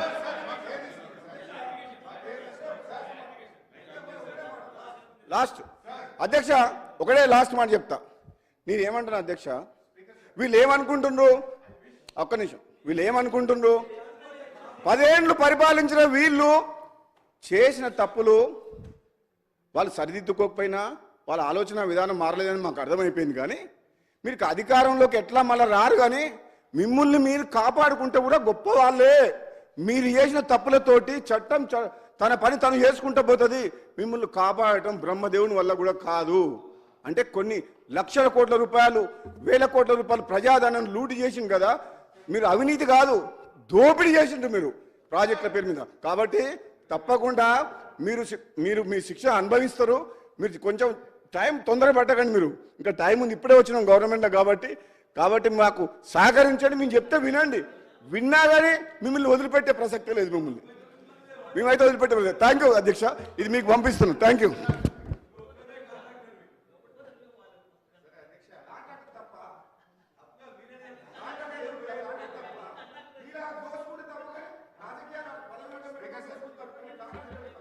సార్, గౌరవ సభ్యులు కూర్చోండి. సరే, ఇప్పుడు ఏమైపోయిందంటే అధ్యక్ష, సభలో ప్యాషన్ అయిపోయింది. సో మేము ఆల్రెడీ చెప్పినాం, మీరు గవర్నమెంట్లో ఉన్నారు, నవ్వు మీరు ఏ నిర్ణయం తీసుకుంటారు ఏదనేది మీ డిస్క్రిప్షన్. కానీ పదే పదే మా మీద బురద జల్లేటువంటి కార్యక్రమం మంచిది కాదు. అది ఎవరన్నా ఒకసారి పాసింగ్ రిమార్క్లో మాట్లాడితే వేరు, కానీ ప్రతి సభ్యుడు ప్రతి ఒక్కరు మాట్లాడడం కరెక్ట్ కాదు. నెంబర్ 1. నెంబర్ 2, గౌరవ సభ్యులు మా నల్గొండ జిల్లాకు ఏమీ చేయలేదనే విధంగా వారు మాట్లాడారు అధ్యక్ష. వాస్తవానికి అధ్యక్ష, ఇరిగేషన్లో ఒకసారి చూస్తే మేము నాగార్జున సాగర్ ప్రాజెక్ట్ లో లెవెల్ కెనాల్, ఎన్నో ఏళ్ల నుంచి పెండింగ్లో ఉన్న లో లెవెల్ కెనాల్ను మా ప్రభుత్వం రాగానే పూర్తి చేసినాం, దానికి నీళ్లు విడుదల చేసిన విషయాన్ని గుర్తు చేస్తా ఉన్నా. రెండవది అధ్యక్ష, modernisation of Nagarjuna Sagar project. ఉమ్మడి ఆంధ్రప్రదేశ్లో నత్తనడక నడిచినటువంటి ఎన్ఎస్పి మోడర్నైజేషన్ ఆ రోజుకు 30% పనులే పూర్తయితే మిగతా 70% పనులను యుద్ధ ప్రాతిపదికన పూర్తి చేసి ఎన్ఎస్పి చివరి ఆయకట్టు దాకా నీళ్ళు ఇచ్చినాం. దీని వరల్డ్ బ్యాంకు ఇండియాలోనే అత్యద్భుతంగా ఈ మోడర్నైజేషన్ ప్రాజెక్ట్ను క్వాలిటీగా తొందరగా అమలు చేసినందుకు గ్రేడ్ 1తో తెలంగాణ రాష్ట్ర ప్రభుత్వానికి ఇచ్చి అభినందించిన విషయాన్ని గుర్తు చేస్తా ఉన్నా.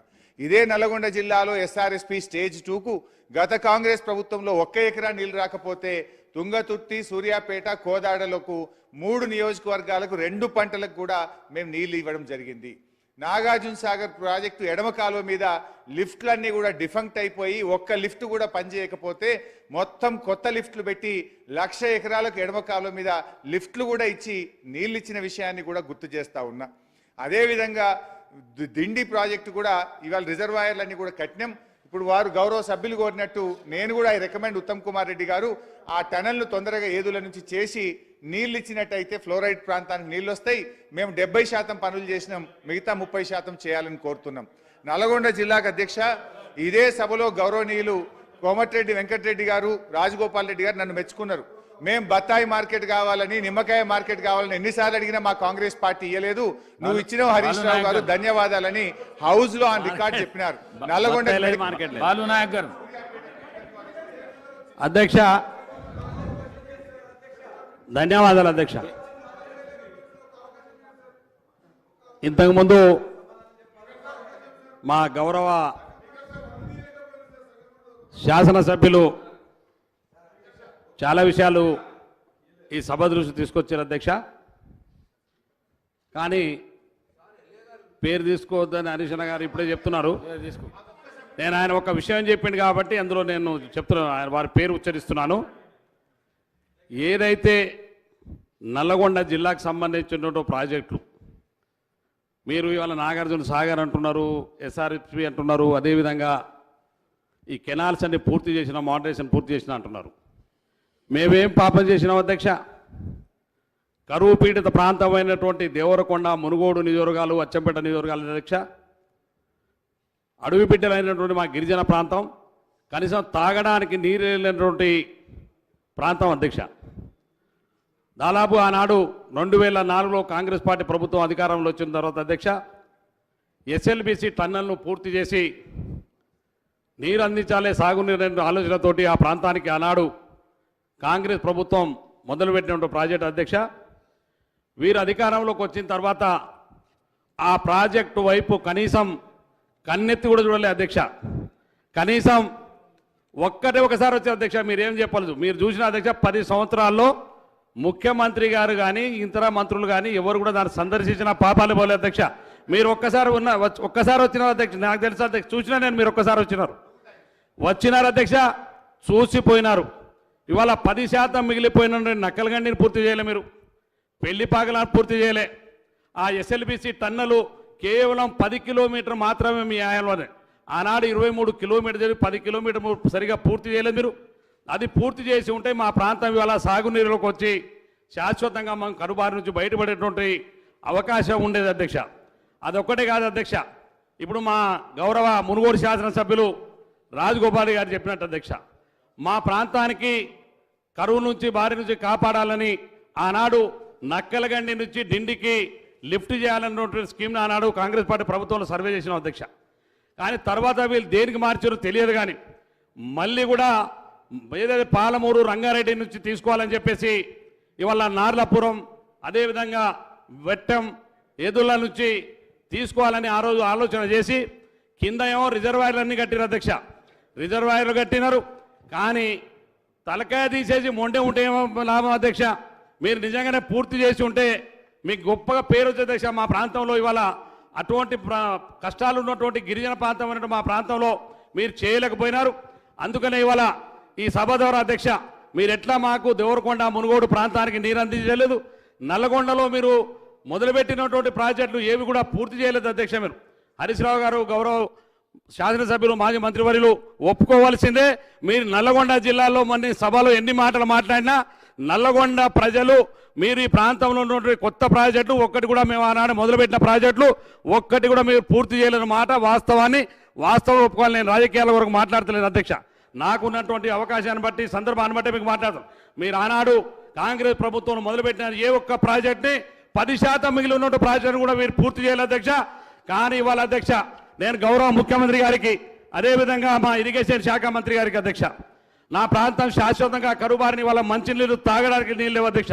ఇవాళ వేసవి వచ్చింది, వీళ్ళు మిషన్ పగిన నీళ్ళు కూడా ఇవాళ మాకు దొరకట్లేదు అధ్యక్ష.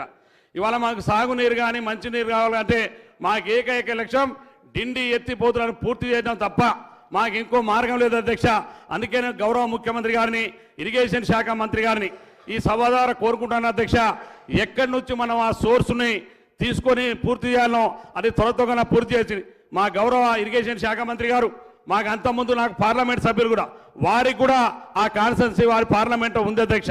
అందుకనే వారు కూడా మాట ఇచ్చినారు గతంలో డిండి ఎత్తిపోతుల పథకాన్ని పూర్తి చేసి ఆ ప్రాంతానికి శాశ్వతంగా కరువు బారి నుంచి కాపాడడానికి ఆ సోర్సు మరి ఎక్కడి నుంచో తొందరగా పూర్తి చేయాలని గౌరవ మంత్రి గారికి గౌరవ ముఖ్యమంత్రి గారికి తమరి ద్వారా ఈ రిప్రజెంటేషన్ని వారికి పంపిస్తున్నారు అధ్యక్ష. గౌరవ ముఖ్యమంత్రి గారిని మా గిరిజన ప్రాంతం కోరిక అధ్యక్ష. ఇరిగేషన్ శాఖ మంత్రి గారు కూడా మా కష్టాలు తెలుసు. దయచేసి మా ప్రాజెక్టును వెంటనే పూర్తి చేయడానికి అందరూ కూడా ఇప్పుడు ఇంక్లూడ్ చేయమని చెప్పేసి వారిని కోరుకుంటూ మీకు ధన్యవాదాలు చెల్లిస్తున్నాం అధ్యక్ష. కోనమనే సాంబశివరావు గారు. Thank you sir. ఇవాళ చర్చ అంతా మన ఎజెండా రాష్ట్రంలో ఉన్నటువంటి అన్ని ఇరిగేషన్ ప్రాజెక్టులకు సంబంధించి ఎజెండా పాయింట్. దీనిలో ప్రధానంగా చాలా సమయం ప్రాణహిత చేవేళ్ల నుంచి కాళేశ్వరంగా ఎందుకు మారింది ఆ వైపుగా వెళ్ళిపోయింది. కాళేశ్వరంలో ఉన్నటువంటి లోటుపాట్లు కానీ కాళేశ్వరం వలన జరిగిన నష్టాలు ఆ ఫోకస్ తగ్గింది. తర్వాత మన రాష్ట్రానికి అటు కృష్ణా జలాలకు సంబంధించి జరగబోతున్న నష్టం పైన కూడా పూర్తిగా చర్చ జరగలేదు అధ్యక్ష. ఈ సందర్భంగా నేను మీ ద్వారా ఒక మౌలికమైనటువంటి ప్రశ్న నేను అడగాలనుకుంటున్నాను. మిత్రులు హరీష్ రావు గారు మాట్లాడుతూ వాళ్ళ పేరు తీసుకోవట్లేదు, వేరే కాదు, సిఏజీకి సంబంధించి దానిపైన ఆయన మన్మోహన్ సింగ్ గారి దగ్గర నుంచి అనేక మంది సిఏజీకి సంబంధించి చేసినటువంటి వ్యాఖ్యానాలు. సిఏజీ అంటే అది ఒక ఏదో ఆటలో బొమ్మ లాంటి అనే భావన నాకు వచ్చింది. అసలు వాస్తవంగా మేమేమనుకున్నామంటే సిఏజీ అంటే అది రాజ్యాంగ పరమైనటువంటి అత్యున్నతమైనటువంటి సంస్థ. అది ఆ సిఏజీలో వచ్చేటువంటి ఏ రిపోర్ట్స్ అయినా సరే అవి దానికి పూర్తి స్థాయి వ్యాలిడిటీ ఉంటుందని అనుకోవటం జరిగింది. మరి ఇవాళ ప్రధానంగా ఈ కాళేశ్వరం ప్రాజెక్టు పైన వచ్చినటువంటి ఇంకా ఇతర అంశాల మీద కూడా మీరు ఇక్కడ సిఐజీ క్యాగ్కి సంబంధించినటువంటి రిపోర్ట్ వేసి పెట్టారు. దానిలో ప్రధానంగా కాళేశ్వరం పైన వచ్చినటువంటి అనేక అంశాలు చర్చకు వచ్చిన సందర్భంగా మా మిత్రులు ఆ విధంగా అన్నారు. నాకు తెలిసి దానిపైన కూడా ఒక క్లారిటీ కూడా ఉండాలి. ఎందువల్లంటే ప్రతి సందర్భంలో కూడా కేంద్రంలో కానీ రాష్ట్రంలో కానీ ప్రతి అసెంబ్లీల్లో సిఏజీ ఆయా సందర్భాల్లో ప్రతి సంవత్సరం ప్రవేశపెడతా ఉంటారు.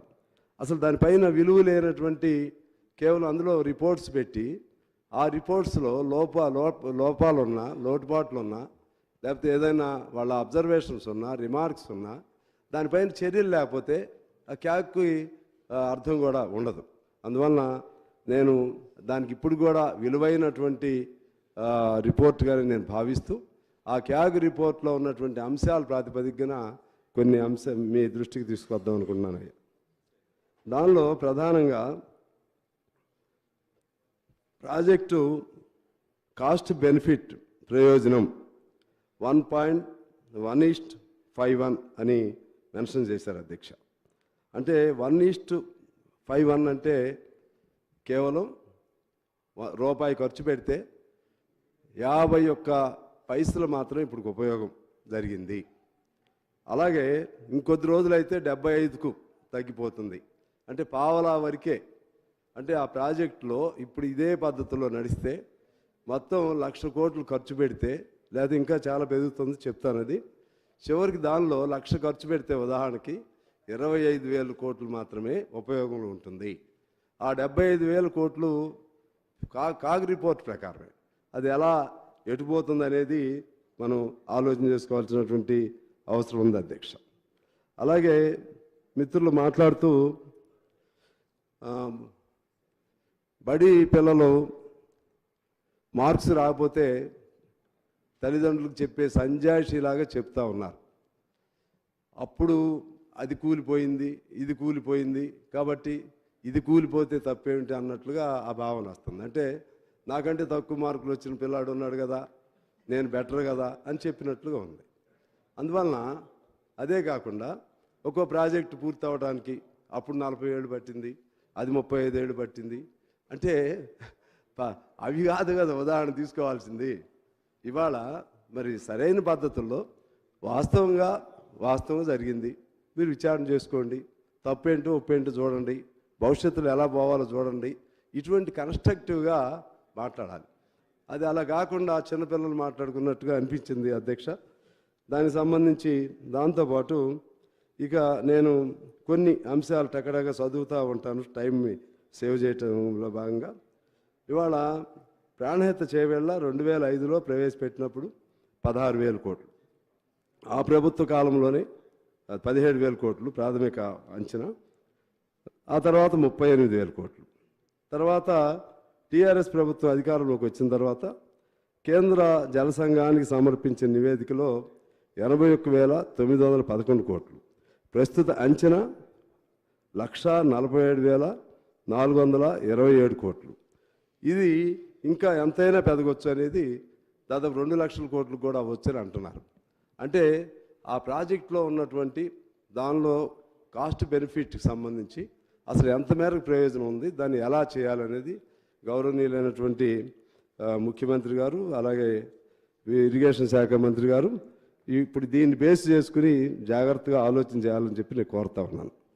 అలాగే దీనిపైన ఎకరాకి మూలధనం 6,42,000 అని, లిఫ్టులకు 8,459 మిలియన్ మెగావాట్స్. అలాగే ఇది మన రాష్ట్రంలో స్థాపిత విద్యుత్తులో దాదాపు 46.82%. ఇప్పటికైతే ఇప్పుడు మన మొత్తం రాష్ట్రంలో ఉన్నటువంటి మొత్తం ఉత్పత్తి అయ్యేటువంటి జనరేట్ అయ్యేటువంటి విద్యుత్తులో ఒక కాళేశ్వరానికే సగం అయిపోతుంది. పూర్తి అయితే పీక్గా మొత్తం ఇప్పుడు సగం అది మొత్తానికి వాడుకలోకి వస్తే ఇక్కడ ఎంత అవసరం ఉంటుందో రాష్ట్రం అంతా కలిపి అంత అవసరం అక్కడ ఉంటుందని మనకి రిపోర్ట్లో వచ్చింది అధ్యక్ష. దీన్ని ఎలా మీట్ చేస్తారో ఆలోచన చేయాల్సిన అవసరం ఉంది. అలాగే విద్యుత్తు అప్పులకి చెల్లింపులకి సంవత్సరానికి 25,000 కోట్లు. దీని మీద నేను మాట్లాడుతున్నాను అధ్యక్ష. 25,000 కోట్లు చెల్లించాల్సిన అవసరం ఉంటుంది. దీన్ని ఎలా మీట్ అవుతారో కూడా ఆలోచన చేయాలి. అదే పద్ధతిలో మొత్తంగా 14 ఏళ్లలో తీర్చాల్సింది 1,41,544 కోట్లు ఈ 14 ఏళ్లలో. మళ్ళీ పెరిగే కొందికి అది 2 లక్షల కోట్లు కూడా ఇద్దని అందులోనే రిపోర్ట్లోనే ఉంది అధ్యక్ష. ఈ విధంగా ఇది ఇప్పుడు మొన్న మేము వెళ్ళొచ్చాం, ముఖ్యమంత్రి గారి ఆధ్వర్యంలో మేము అక్కడికి వెళ్ళొచ్చాం. డైరెక్ట్గా ఆయనే చెప్పారు, మన ఈఎన్సి తనకున్న అధికారయుతంగా రిపోర్ట్స్ని బట్టి చెప్పారు. పూర్తయింది 98,000 ఎకరాలు, ఖర్చు దాదాపు 1,00,000. దీని కొరకు భూసేకరణ జరిగింది 66,000 ఎకరాలు. ఇంకా భూసేకరణ జరగవలసింది ఇంకొక 31,000. అంటే 1,00,000 ఎకరాలు సాగుకు వస్తే 1,00,000 ఎకరాలు దాని కింద ల్యాండ్ ఎక్విజిషన్లో 1,00,000 ఎకరాలు కోల్పోతున్నారు రైతుల అధ్యక్ష. ఈ విధంగా ఇలా మనం ఇవాళ ఎందుకు ఈ దేశంలో, ఈ రాష్ట్రంలో అంతా బాగుంది, అన్ని పారామీటర్స్లో నెంబర్ వన్ అని చెప్పుకుంటూ ఎందుకు ఈ విధంగా జీతాలు ఇవ్వలేని దుస్థితిలోకి ఎందుకు వచ్చారంటే కాళేశ్వరం. ఆ కాళేశ్వరం అనేది జిందా తెలిస్మాత్నాక అన్ని రోగాలకి అదే సంజీవినిలాగా అన్నిటికీ కాళేశ్వరం అని పేరు పెట్టి ఎక్కడ వచ్చిన డబ్బులన్నీ కూడా అటువే మళ్ళించిన దానికి కూడా కాస్ట్ బెనిఫిట్ కూడా ప్రయోజనం కూడా లేకుండా ఇది అవినీతి అనాలా, దుర్వినియోగం అనాలా, అసమర్థత అనాలా, నిర్వహణ లోపం అనాలా, ఏం చేయాలో వాళ్ళు ఆలోచన చేసుకోవాలి అధ్యక్ష. దానికి సంబంధించి ఆ విధంగా మన ప్రాజెక్టు కూడా ప్రారంభమైంది. ఇప్పుడు 2005లో దీనికి శంకుస్థాపన జరిగింది ప్రాణహిత చేవేళ్ళ. ఇప్పుడు 2024 అంటే దాదాపు 20 ఏళ్ళు. మళ్ళీ ఇంకెన్నేళ్ళు అవుతుందో తెలియదు అధ్యక్ష. ఇట్లా ఇంకెన్నేళ్ళు పడుతుందో తెలియదు. దాని మీద కూడా మనం ఇప్పుడు ప్రభుత్వం ఆలోచన చేయాలి, వారు కూడా ఆలోచన చేసుకుంటే మంచిది అధ్యక్ష. అలాగే ఒక ఎకరాకి లెక్కేస్తే కరెంటు 50,000 రూపాయలు పడుతుందని, అసలు వడ్డీ కలిపితే 1,50,000 ఖర్చు అవుతుంది. రైతుకు వచ్చే ఆదాయం 25,000 నుంచి 30,000. ఈ గ్యాప్ ఎలా పూడుస్తారో కూడా చేయవలసినటువంటి అవసరం ఉంది అధ్యక్ష. అలాగే 25,000 కోట్ల విలువైనటువంటి 17 పనులు డిపిఆర్ లేకుండానే కాంట్రాక్టర్లకు ఎందుకు అప్పచెప్పారో చెప్పవలసిన అవసరం ఉంది.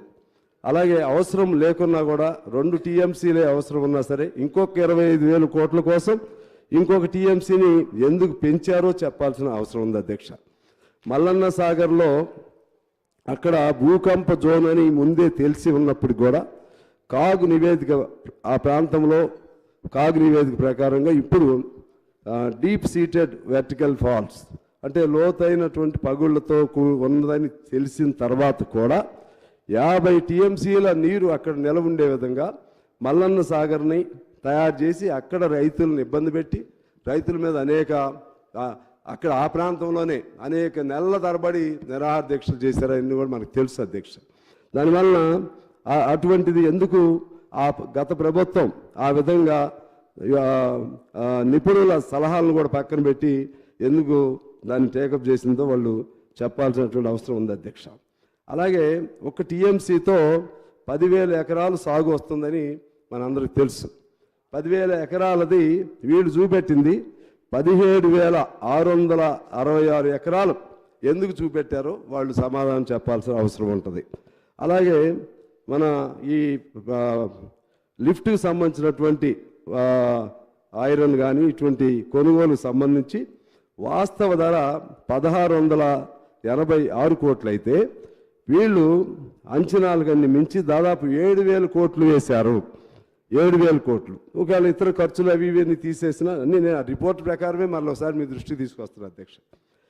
ఈ లెక్కన ఆ కొద్దిలోనే దాదాపు 2,500-3,000 కోట్లు తినేశారు.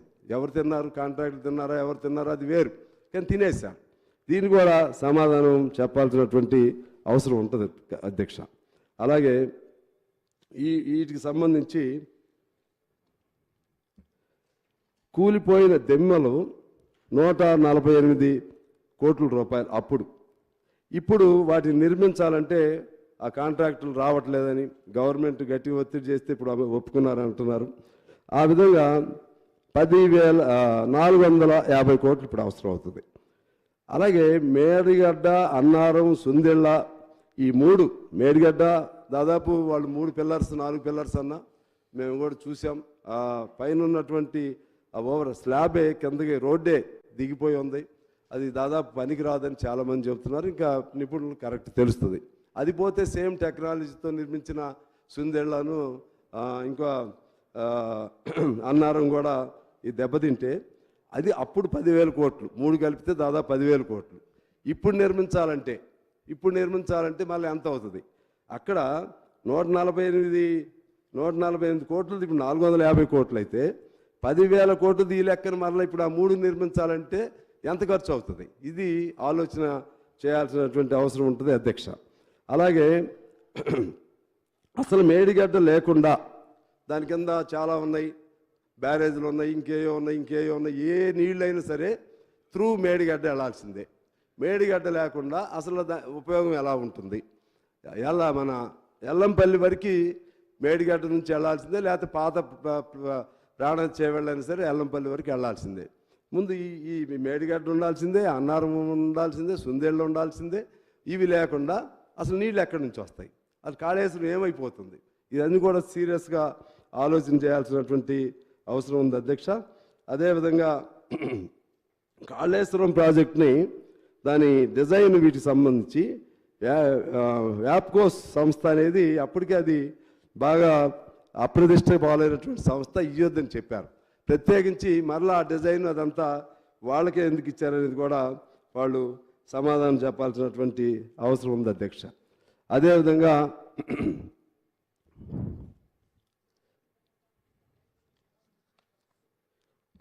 ఇలా మనం చూస్తా పోతే టోటల్గా వచ్చేసరికి 2005 నుంచి ఇప్పటి వరకు దాదాపు 20 ఏళ్ళు అవుతుంది.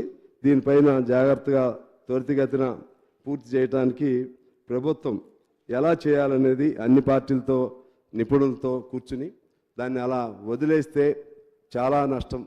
దాదాపు 1,00,000 కోట్లు గంగలో పోసినట్లే దాన్ని అలా వదిలేస్తే. కాకుండా దాని మేరకు బాగు చేయాలన్న కూడా చాలా అవుతుంది. దాన్ని ఎలా చేయాలనేది ప్రభుత్వం అన్ని పార్టీలు నిపుణులతో కూర్చుని దాని కింద మంచి నిర్ణయం త్వరితగతిన చేస్తే బాగుంటుంది అనేది నా ఆలోచన అధ్యక్ష.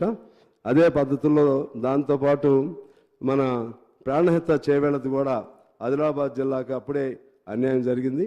దాన్ని కూడా తీసుకుని అది కూడా త్వరితగతిన పూర్తి చేయడానికి ప్రయత్నం చేయాలి అధ్యక్ష.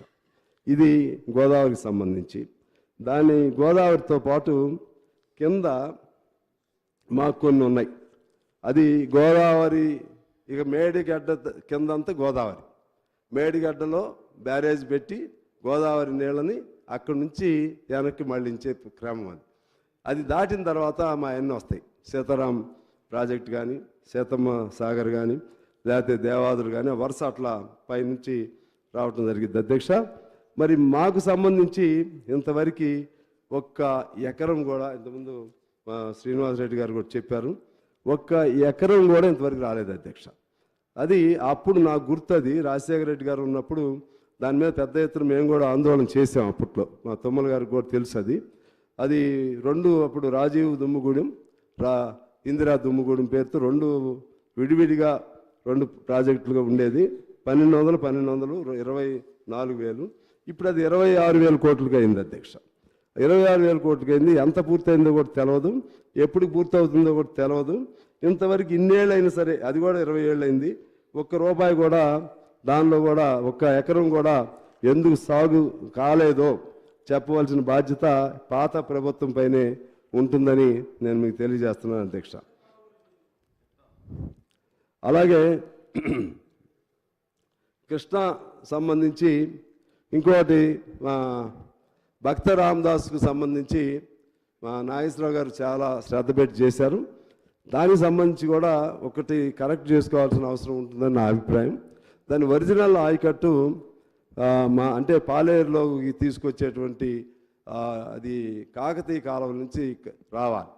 శ్రీరామ్ సాగర్ నుంచి కాకతీయ కాలువల నుంచి, ఆ కాకతీయ కాలువల నుంచి పాలేరులో తీసుకురావాలి. అప్పుడు నీళ్లు అక్కడ బాగా ఉన్నాయని దాదాపు నాగార్జున సాగర్ నీళ్ళే తీసుకొచ్చి శ్రీరామ్ సాగర్ని మా భక్త రామదాస్ పేరుతో పాలేరు ప్రాజెక్టుని కట్టారు. రేపు అసలు నాగార్జున సాగర్కి ఇబ్బంది వస్తే ఇబ్బంది వస్తుంది. అక్కడ నాగేశ్వరరావు గారు ఏదైనా ఉంటే నన్ను సరిచేయాలి. నాకు తెలిసి అది దాని ఆయకట్టు శ్రీరామ్ సాగర్ ఆయకట్టు, శ్రీరామ్ సాగర్ నీళ్లు, శ్రీరామ్ సాగర్ నుంచి నీళ్లు రావాలి. మీరు పెట్టింది ఏంటంటే నాగార్జున సాగర్ నీళ్లు పెట్టారు, అది పాలేరుది. అది దానివలన రేపు ఇబ్బంది వస్తుంది. అది కూడా చూడాల్సినటువంటి అవసరం ఉందని చెప్పి తెలియజేస్తున్నాను అధ్యక్ష. ఈ కృష్ణాకు సంబంధించి సరే మొన్న డీటెయిల్గా డిస్కషన్ చేసుకున్నాం. దానిలో భాగంగా మరలా అటు లోతుకి నేను వెళ్ళను, కానీ 2005లో పోతిరెడ్డిపాడుపై 11 టీఎంసీలని 44గా మార్చుకున్నప్పుడు అడ్డుకోలేకపోవటం అన్ని పార్టీలది తప్పే. అప్పుడు సిపిఐ ఉన్నా, సిపిఎం ఉన్నా, లేకపోతే టీఆర్ఎస్ ఉన్నా అందరూ తప్పే. దాని నుంచి మళ్ళా 2015 జూన్ 18న అంటే 2014 బైఫర్కేషన్ యాక్ట్లో కృష్ణా గోదావరి పైన యాజమాన్య పర్యవేక్షణ హక్కు కేంద్రానికి ఇచ్చినప్పుడు అడ్డం చెప్పలేకపోవటం కూడా తప్పే. అదేవిధంగా 2015 జూన్ 18న ఏపీ తెలంగాణ ముఖ్యమంత్రుల మధ్య ఒప్పందం జరిగినప్పుడు తెలంగాణకు 299 టీఎంసీలకి అంగీకరించడం తప్పే. అది అడ్హాక్ ఒప్పందం అయినా సరే ఏ పేరైనా కానీ. అలాగే జనంలో గొడవ వచ్చిన తర్వాత అప్పుడు 50% కావాలని డిమాండ్ చేసిన విషయం కూడా మొన్న కూడా గుర్తు చేసాం అధ్యక్ష. అలాగే దాని తర్వాత 2020లో జగన్మోహన్ రెడ్డి మరలా రాయలసీమ లిఫ్ట్ ఇరిగేషన్ పేరుతో 3 టీఎంసీలను తీసుకెళ్ళిపోవటం, అప్పుడు అడ్డుకోలేకపోవటం కూడా తప్పే. అలాగే ఆయన తండ్రి 44 టీఎంసీ క్యూసెక్స్ 11 టీఎంసీల నుంచి 44,000 క్యూసెక్స్ మార్చుకుంటే ఈయన జగన్మోహన్ రెడ్డి గారు ఇంకా ధైర్యంగా 84,000 క్యూసెక్స్కి దాన్ని మార్చుకున్నారు అధ్యక్ష. దాన్ని కూడా మనం ఏం ఫైట్ చేయలేకపోయాం. అదేవిధంగా ఇవాళ పోతిరెడ్డిపాడుకి రాయలసీమ లిఫ్ట్ పేరుతో, అంద్రినేవా పేరుతో ఇవన్నీ పోతే ఇక మనకి నీళ్ళు అంటూ వాళ్ళకేం 18-20 రోజుల్లో నీళ్ళు వెళ్ళిపోతాయి. వాళ్ళకి రిజర్వాయర్స్ కూడా ఉన్నాయి, మనకంటూ నీళ్లు లేవు. వీటికి మనకి కృష్ణాకి నీళ్లు రావాలంటే ఎక్కడి నుంచి రావాలి? పైనుంచి రావాలి. పైనుంచి రావాలంటే ఆలమట్టి ఒకటి కట్టేసి ఉంది, నారాయణపూర్ ఉంది, గిరిజాపూర్ ఉంది, అలా వరుసగా. ఇప్పుడైతే ఇంతవరకు రాలేదు అధ్యక్ష. బాగా వర్షాలు వచ్చి వాళ్ళు నీళ్లు వదిలితేనే మనకు వస్తాయి. అప్పుడు మళ్ళీ ఈ తగులు వస్తాయి మనకి. వాళ్ళు వదలాలి నీళ్లు, వర్షాలు రావాలి, కర్ణాటక వాళ్ళు వదలాలి, వచ్చిన నీళ్ళని రాయలసీమ వాళ్ళు తీసుకెళ్లకుండా ఆపాలి.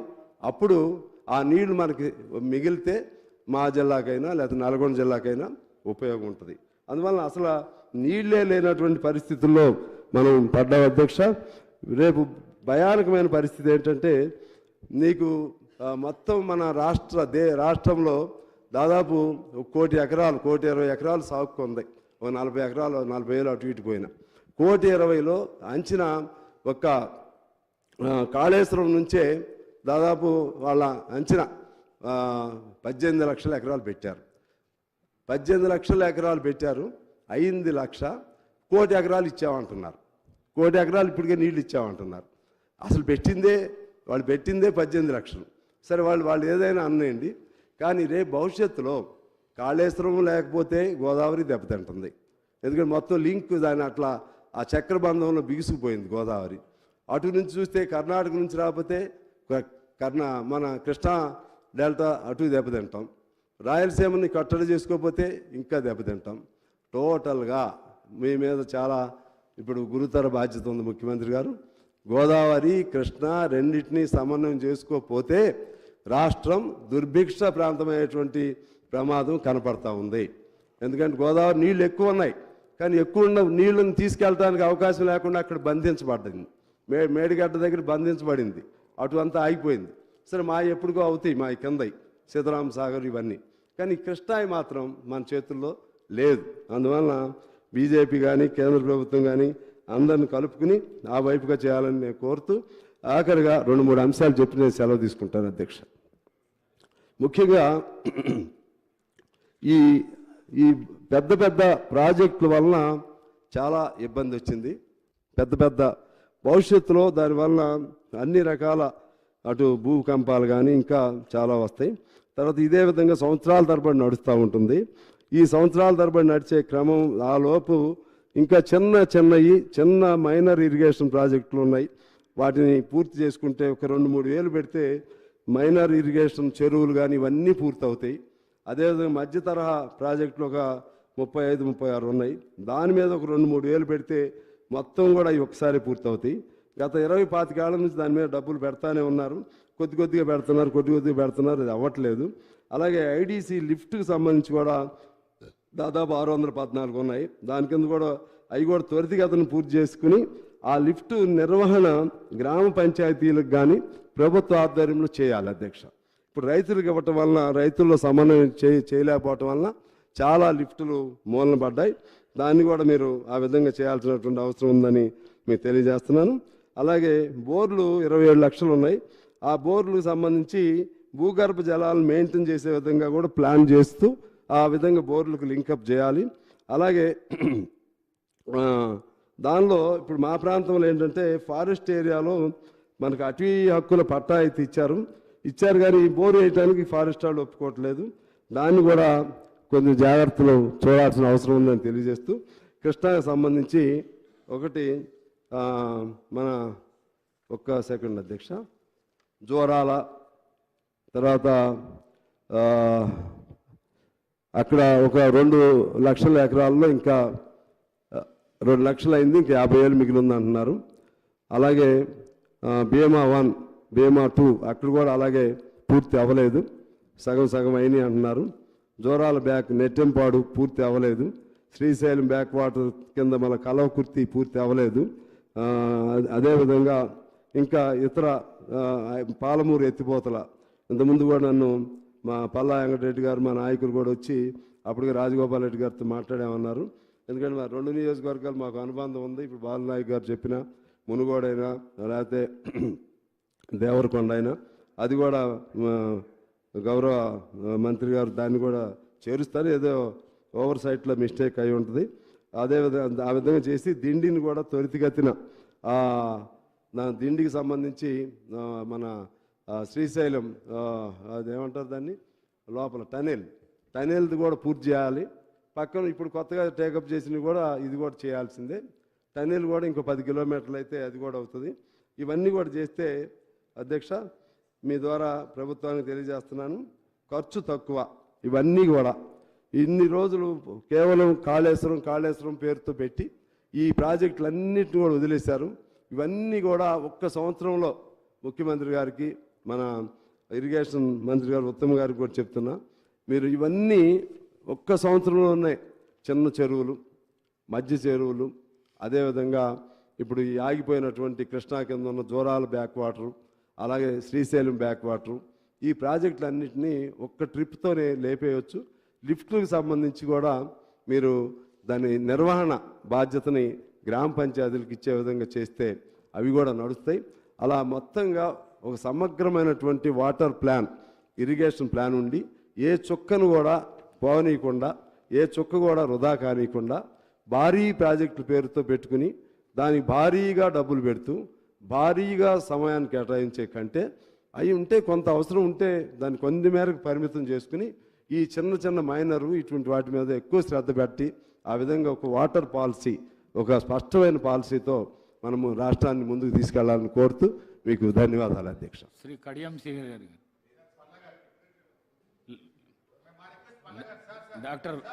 డాక్టర్ వివేక్ వెంకటస్వామి గారు,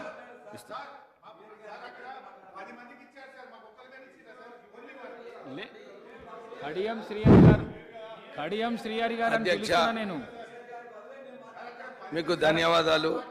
నాకు ఈ అవకాశం ఇచ్చినందుకు. గారు కడియం శ్రీహరి గారు అని పిలుస్తున్నారు. 3-4 గంటలు మాట్లాడినారు ఆల్రెడీ టీఆర్ఎస్ పార్టీ తరఫు నుంచి. సరిపోతుంది. వారి తర్వాత మీరు మాట్లాడండి.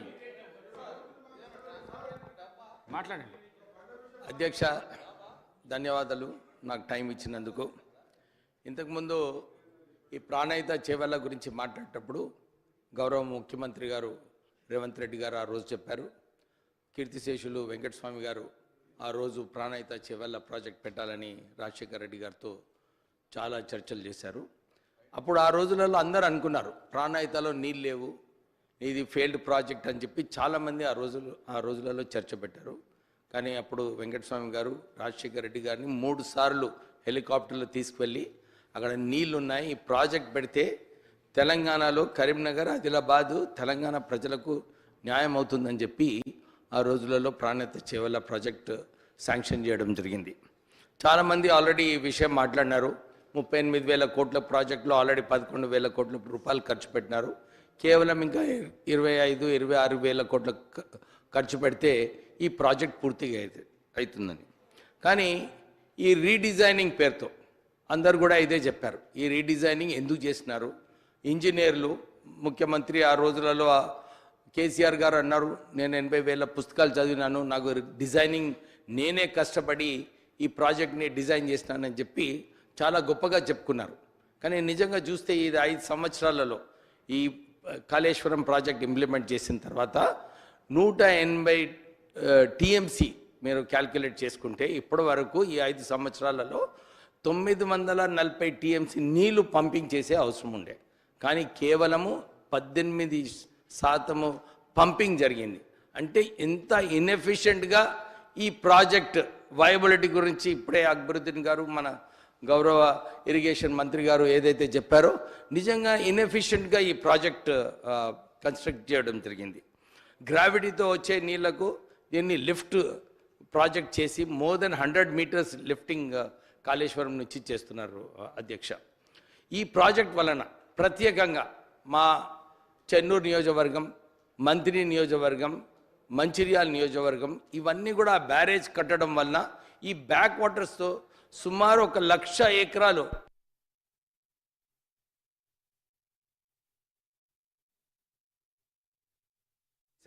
మంచిర్యాలలో కూడా ఈ ప్రాజెక్ట్ వలన రైతులు నష్టపోతున్నారు. ఈ ఆల్రెడీ 2 సంవత్సరాలు వారికి నష్ట పరిహారం కల్పించాలి, ఈ రైతులకు ఏదో ఆదుకోవాలని చెప్పి చాలాసార్లు ధర్నా చేసినప్పటికీ కూడా ఆనాటి ప్రభుత్వము అసలు కొద్ది కూడా కదిలిక లేకుండే. మొన్న కూడా పోయినప్పుడు అందరూ అక్కడ రైతులందరూ కూడా ఇదే అడుగుతున్నారు, సార్ ఈ బ్యాక్ వాటర్స్ వలన మాకు ఏదైతే నష్టమవుతుందో ఏం చేస్తున్నారని చెప్పి అందరు రైతులు అడగడం జరిగింది. నేను గౌరవ ఇరిగేషన్ మంత్రి గారిని ఇదే కోరినాను, సార్ ఈ బ్యాక్ వాటర్స్ వలన మీరు ఏదో ఒక ప్రాజెక్ట్ తీసుకొని బ్యాక్ వాటర్స్ వలన నష్టపోకుండా చూడాలని చెప్పి నేను వారిని కోరడం జరిగింది. వారు అదే చెప్పారు. ఒక ఇంజనీర్ని పంపించినారు, ఒక ప్రపోజల్ ఆల్రెడీ డిపార్ట్మెంట్కి పుట్టప్ చేస్తున్నారు. నేను ఇరిగేషన్ మంత్రి గారికి ఇదే కోరుతున్నాను, మీరు దీంట్లో తొందరగా చొరవ తీసుకొని ఏదో ఒక నిర్ణయం తీసుకుంటే ఈ వచ్చే వానకాలం ముందే ఈ సొల్యూషన్ ఇవ్వాలని చెప్పి నేను మీ ద్వారా వారిని కోరడం జరుగుతుంది. అంతేకాక ఇంతకుముందు చాలామంది చెప్పినట్టు ఈ 2 టీఎంసీ నీళ్ళు ఈ కాళేశ్వరం ప్రాజెక్టులో ఇది ఇంప్లిమెంట్ కాలేదు ఫుల్లీగా. ఇప్పుడే చెప్పినట్టు కేవలము 162 టీఎంసీ నీళ్ళే వాళ్ళు పంపింగ్ చేశారు. ఈ 2 టీఎంసీ నీళ్ళే మొత్తంగా ఇంప్లిమెంట్ చేయకుండా మళ్ళీ 3 టీఎంసీ నీళ్ళు అని చెప్పి మళ్ళీ ఒక 25-30-40 వేల కోట్ల ప్రజాధనం వృధా అయింది అధ్యక్ష. దీని మీద నిజంగానే వారు చెప్పినట్టు ఒక ఎంక్వైరీ పెట్టి ఎవరు దీనికి రెస్పాన్సిబుల్, ఎందుకంటే ఎప్పుడన్నా ఏ ప్రాజెక్ట్ అయినా కానీ కెపాసిటీ పెంచినప్పుడు ఆ ఒరిజినల్ కెపాసిటీ మొత్తంగా వాడుకున్న తర్వాతనే ఎక్స్ట్రా కెపాసిటీ పెట్టాలి. కానీ ఇక్కడ ఆ 2 టీఎంసీఏ సరిగా ఇంప్లిమెంట్ కాక మళ్ళీ 3 టీఎంసీ అని చెప్పి ఎక్కువ నిధులు ఖర్చు పెట్టడం జరిగింది. ఇంతకుముందు గౌరవ ఉత్తమ్ కుమార్ రెడ్డి గారు చెప్పినట్టు 10,000 కోట్ల రూపాయలు కరెంటు ఛార్జెస్ ఒకటి. నేను చాలాసార్లు చెప్పినాను, ఈ కాళేశ్వరం ప్రాజెక్టులో ఇన్ని నిధులు రుణాలు తీసుకొచ్చి దీంట్లో ఇంట్రెస్ట్ కాస్ట్ కూడా సుమారు 40,000-50,000 కోట్ల రూపాయలు ఇంట్రెస్ట్ కాస్ట్ కూడా ఉంది. దీనికి ఎవరు రెస్పాన్సిబుల్? నీళ్ళేమో ఒకవైపు పంపింగ్ అవ్వటం లేదు, రైతులకు అసలు నీళ్ళే ఇవ్వడం లేదు. 17 లక్షలు అని చెప్పి 1,00,000 ఎకరాలకే నీళ్ళు ఇస్తున్నారు. అంటే కాళేశ్వరం వలన ఏదైతే ప్రజాధనం దుర్వినియోగమైందో దాని గురించి ఆలోచించే అవసరం ఉంది. అప్పుడు కేసీఆర్ గారు అన్నారు, అరే నేను రైతులకు కోటేశ్వరుని చేస్తానని చెప్పి చాలా గొప్పగా చెప్పారు, మంచి విషయము. కానీ ఎవరిని చేసినారు ధనవంతులు? ఈ మనం తెలంగాణ ఉద్యమంలో చాలాసార్లు కొట్లాడేటప్పుడు ఇదే మాట్లాడుకున్నాం, తెలంగాణ కాంట్రాక్టర్స్కి కాంట్రాక్ట్స్ ఇవ్వాలి, తెలంగాణ ప్రజలకు ఉపయోగపడేలాగా చేయాలని చెప్పుకున్నాం. కానీ కాళేశ్వరం ప్రాజెక్టులో కేవలం ఆంధ్ర కాంట్రాక్టర్స్ని అక్కడ వారికి ప్రోత్సహిస్తూ వాళ్ళను ఫోర్బ్స్లోనే అంటే ప్రపంచంలోనే ధనవంతులు చేసిన ప్రాజెక్ట్ అధ్యక్ష కేసీఆర్ ఇంకా కాళేశ్వరం ప్రాజెక్ట్. ఈ విషయం గమనించాలి.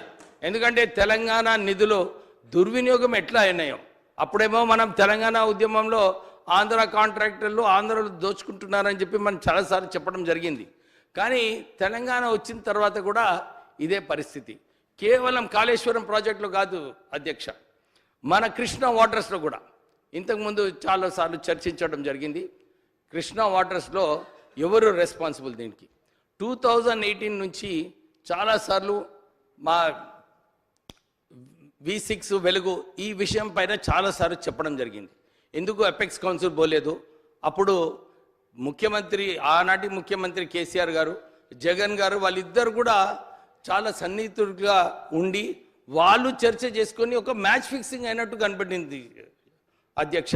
ఎందుకంటే చాలామంది స్పీకర్స్ ఇంతకుముందు కూడా చెప్పారు, పోతిరెడ్డి పాడపైన ఏదైతే 11,000 క్యూసెక్స్ హెడ్ రెగ్యులేటర్ ఉందో దాన్ని 44,000 క్యూసెక్స్ చేసి మళ్ళీ దాని తర్వాత 80,000 క్యూసెక్స్ చేయడము, మళ్ళీ సంగమేశ్వర్ ప్రాజెక్ట్స్, ఇవన్నీ కూడా ఇల్లీగల్ ప్రాజెక్ట్స్ అధ్యక్ష కృష్ణా వాటర్ మీద.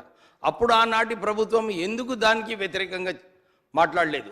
అప్పుడు ఎపెక్స్ కౌన్సిల్ పోకుండా ఆ కాంట్రాక్ట్ మళ్ళీ మెగా ఇంజనీరింగ్కి ఇవ్వడము, తెలంగాణ ప్రాంతంలో అక్కడ జట్టి పెట్టి ఇక్కడి నుంచి ఇసుక కంకర్ అన్నీ కూడా ఆంధ్రాకి దోసుకు వెళ్ళడం జరిగింది.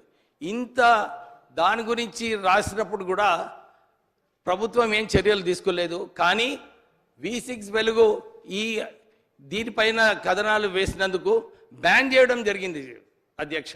సుమారు 150 కోట్ల అడ్వర్టైజ్మెంట్స్ కూడా ఇవ్వలేదు. కానీ వాళ్ళు బ్యాన్ చేయడం వల్ల రేటింగ్స్ పెరిగినాయి ఆ సంస్థకు. అంటే వాళ్ళు ఏదైతే ఆలోచనతోని కృష్ణా వాటర్స్ మీద జగన్కి ఎట్లా ప్రోత్సహించడం జరిగింది, తెలంగాణ ప్రజలకు ఎంత నష్టమైంది. మొన్న కూడా గౌరవ ముఖ్యమంత్రి గారు మాట్లాడేటప్పుడు ఇదే చెప్పారు, కృష్ణా వాటర్స్ మీద ఏదైతే ఎవరైతే రెస్పాన్సిబిలిటీ తీసుకోవాలో అది కేవలం కేసీఆర్ గారు తీసుకోవాలి. ఎందుకంటే ఈ ప్రాజెక్ట్స్ కూడా హ్యాండ్ ఓవర్ చేయడంలో మనం వైట్ పేపర్లో చూస్తే అక్కడ స్పష్టంగా కనబడుతుంది. మురళీధర్ రావు గారు ఇంకా అప్పుడు చీఫ్ సెక్రటరీ గుప్తా రజత్ గుప్తా గారు వాళ్ళిద్దరు కూడా మా మీటింగ్లో చెప్పడం జరిగింది, మేము హ్యాండ్ ఓవర్ చేస్తున్నామని. అంటే ఇవన్నీ కూడా చూసుకుంటే మన కృష్ణా వాటర్స్ పైన ఏదైతే రాయలసీమ వాళ్ళకి వారు కేసీఆర్ గారు కూడా చాలాసార్లు చెప్పారు, నేను రాయలసీమని సస్యశ్యామలం చేస్తామని చెప్పి వారు చాలా గొప్పగా చాలాసార్లు చెప్పుకున్నారు. ఈ తెలంగాణకు ఏదైతే అన్యాయం జరిగిందో అక్కడ, ఎందుకంటే ఈ ఇల్లీగల్ ప్రాజెక్ట్స్ పోతిరెడ్డి పాడుపైన ఈ గాండ్రా హవేలీ, ఈ సంగమేశ్వరం ఇవన్నీ కూడా లేదు అధ్యక్ష. భగావత్ అవార్డులో ఏదైతే ప్రాజెక్ట్స్ కట్టాలనో ఈ కృష్ణా వాటర్స్ పైన ఈ ఇల్లీగల్ ప్రాజెక్ట్స్ కేవలము మంచినీటి సౌకర్యం అని చెప్పి 2 TMC నుంచి 3 TMC తీసుకెళ్లారు సంగమేశ్వర్లో. అంటే ఎందుకు ఆపలేదు అని చెప్పి మనం అందరం చర్చించే అవసరం ఉంది. ఇంకో విషయం అధ్యక్ష, రీడిజైనింగ్ ఇంతకుముందు కూడా చెప్పాను.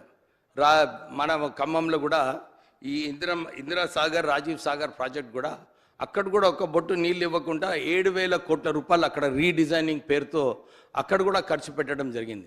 అంటే ఇవన్నీ చూసుకుంటే కేవలం కాంట్రాక్టర్స్కి ఎట్లా ధనవంతులు చేయాలని చెప్పి ఈ ఇరిగేషన్ సెక్టర్ మారడం జరిగింది. దీంట్లో ఎవరైనా కానీ దాంట్లో చర్యలు తీసుకోవాలి అధ్యక్ష. నేను ఎలక్షన్ అయ్యేటప్పుడు మా పొలిటికల్ అపోనెంట్ ఒక్క లెటర్ రాసినాడు ఈ ఎలక్షన్ కమిషన్కి, ఈ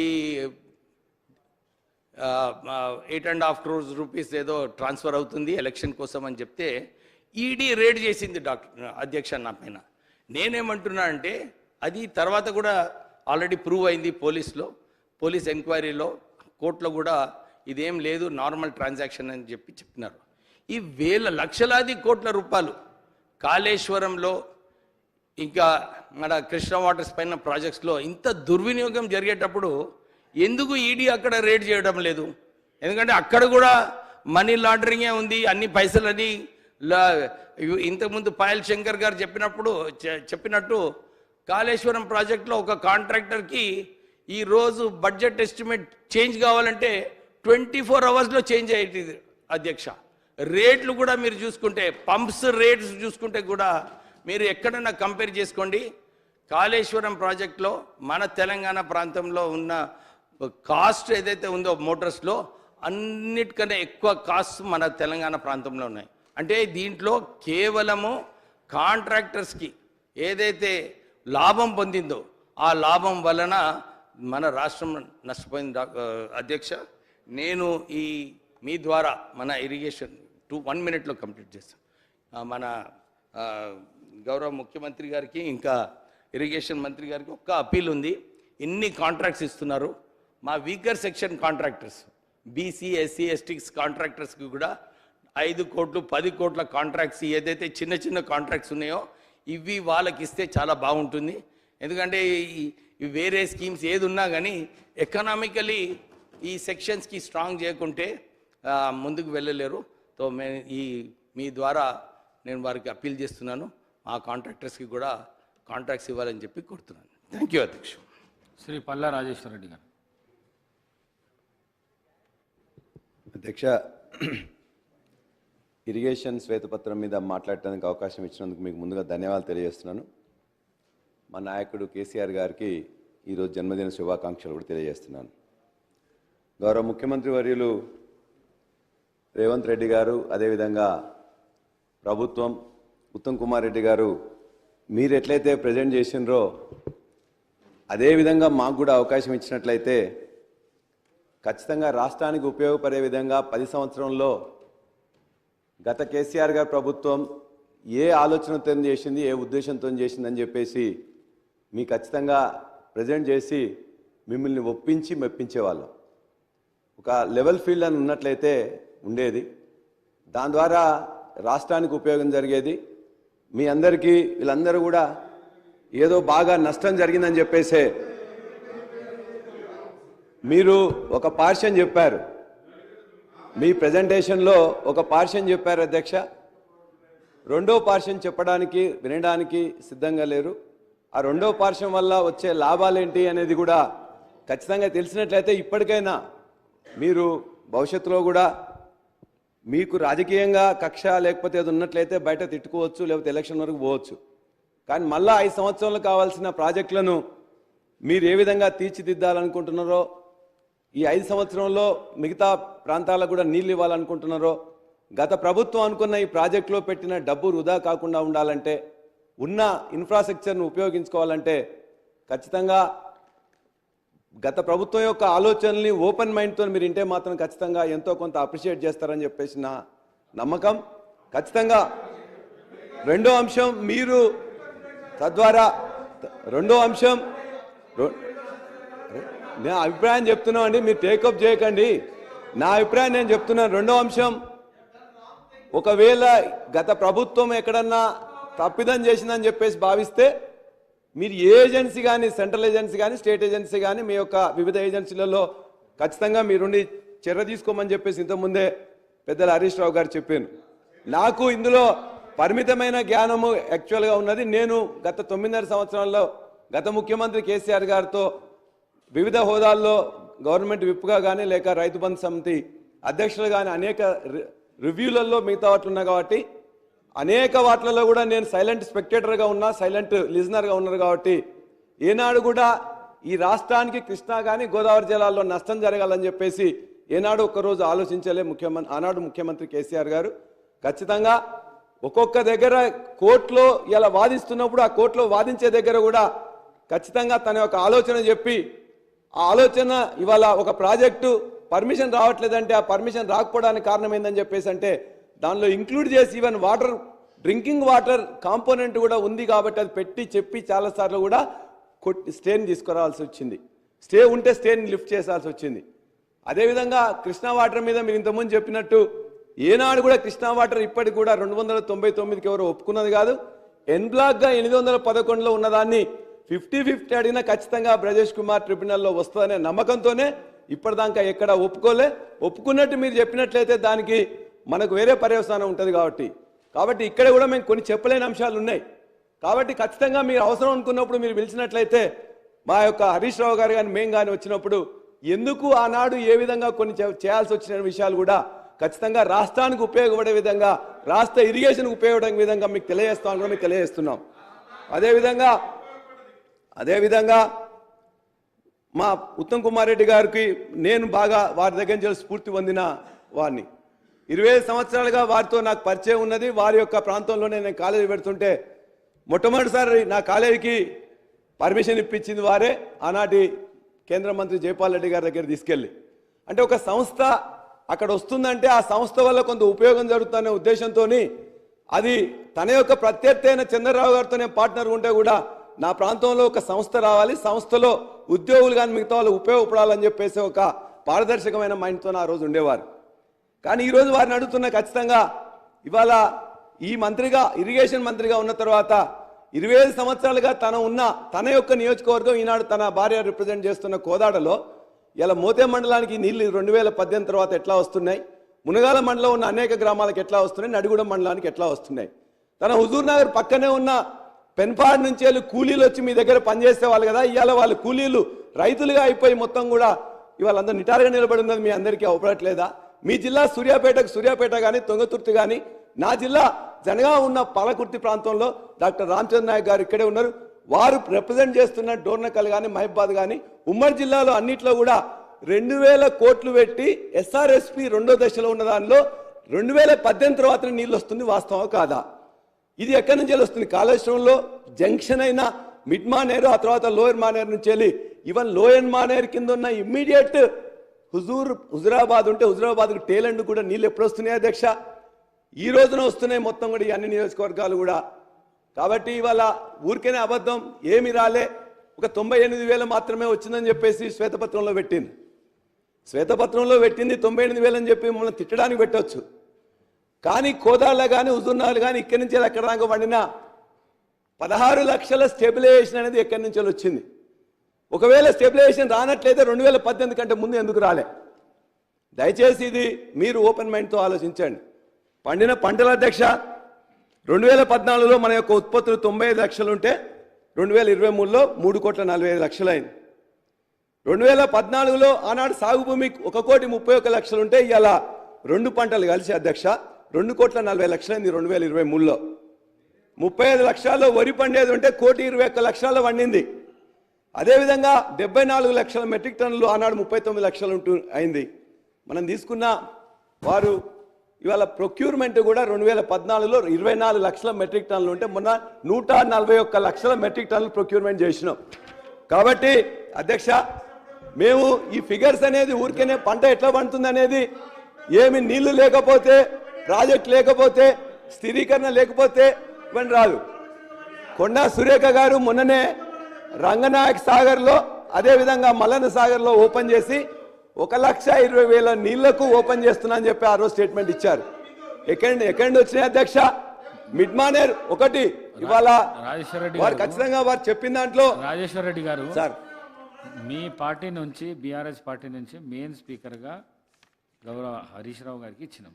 నేను కూడా ఎక్కువ మాట్లాడిన అధ్యక్ష.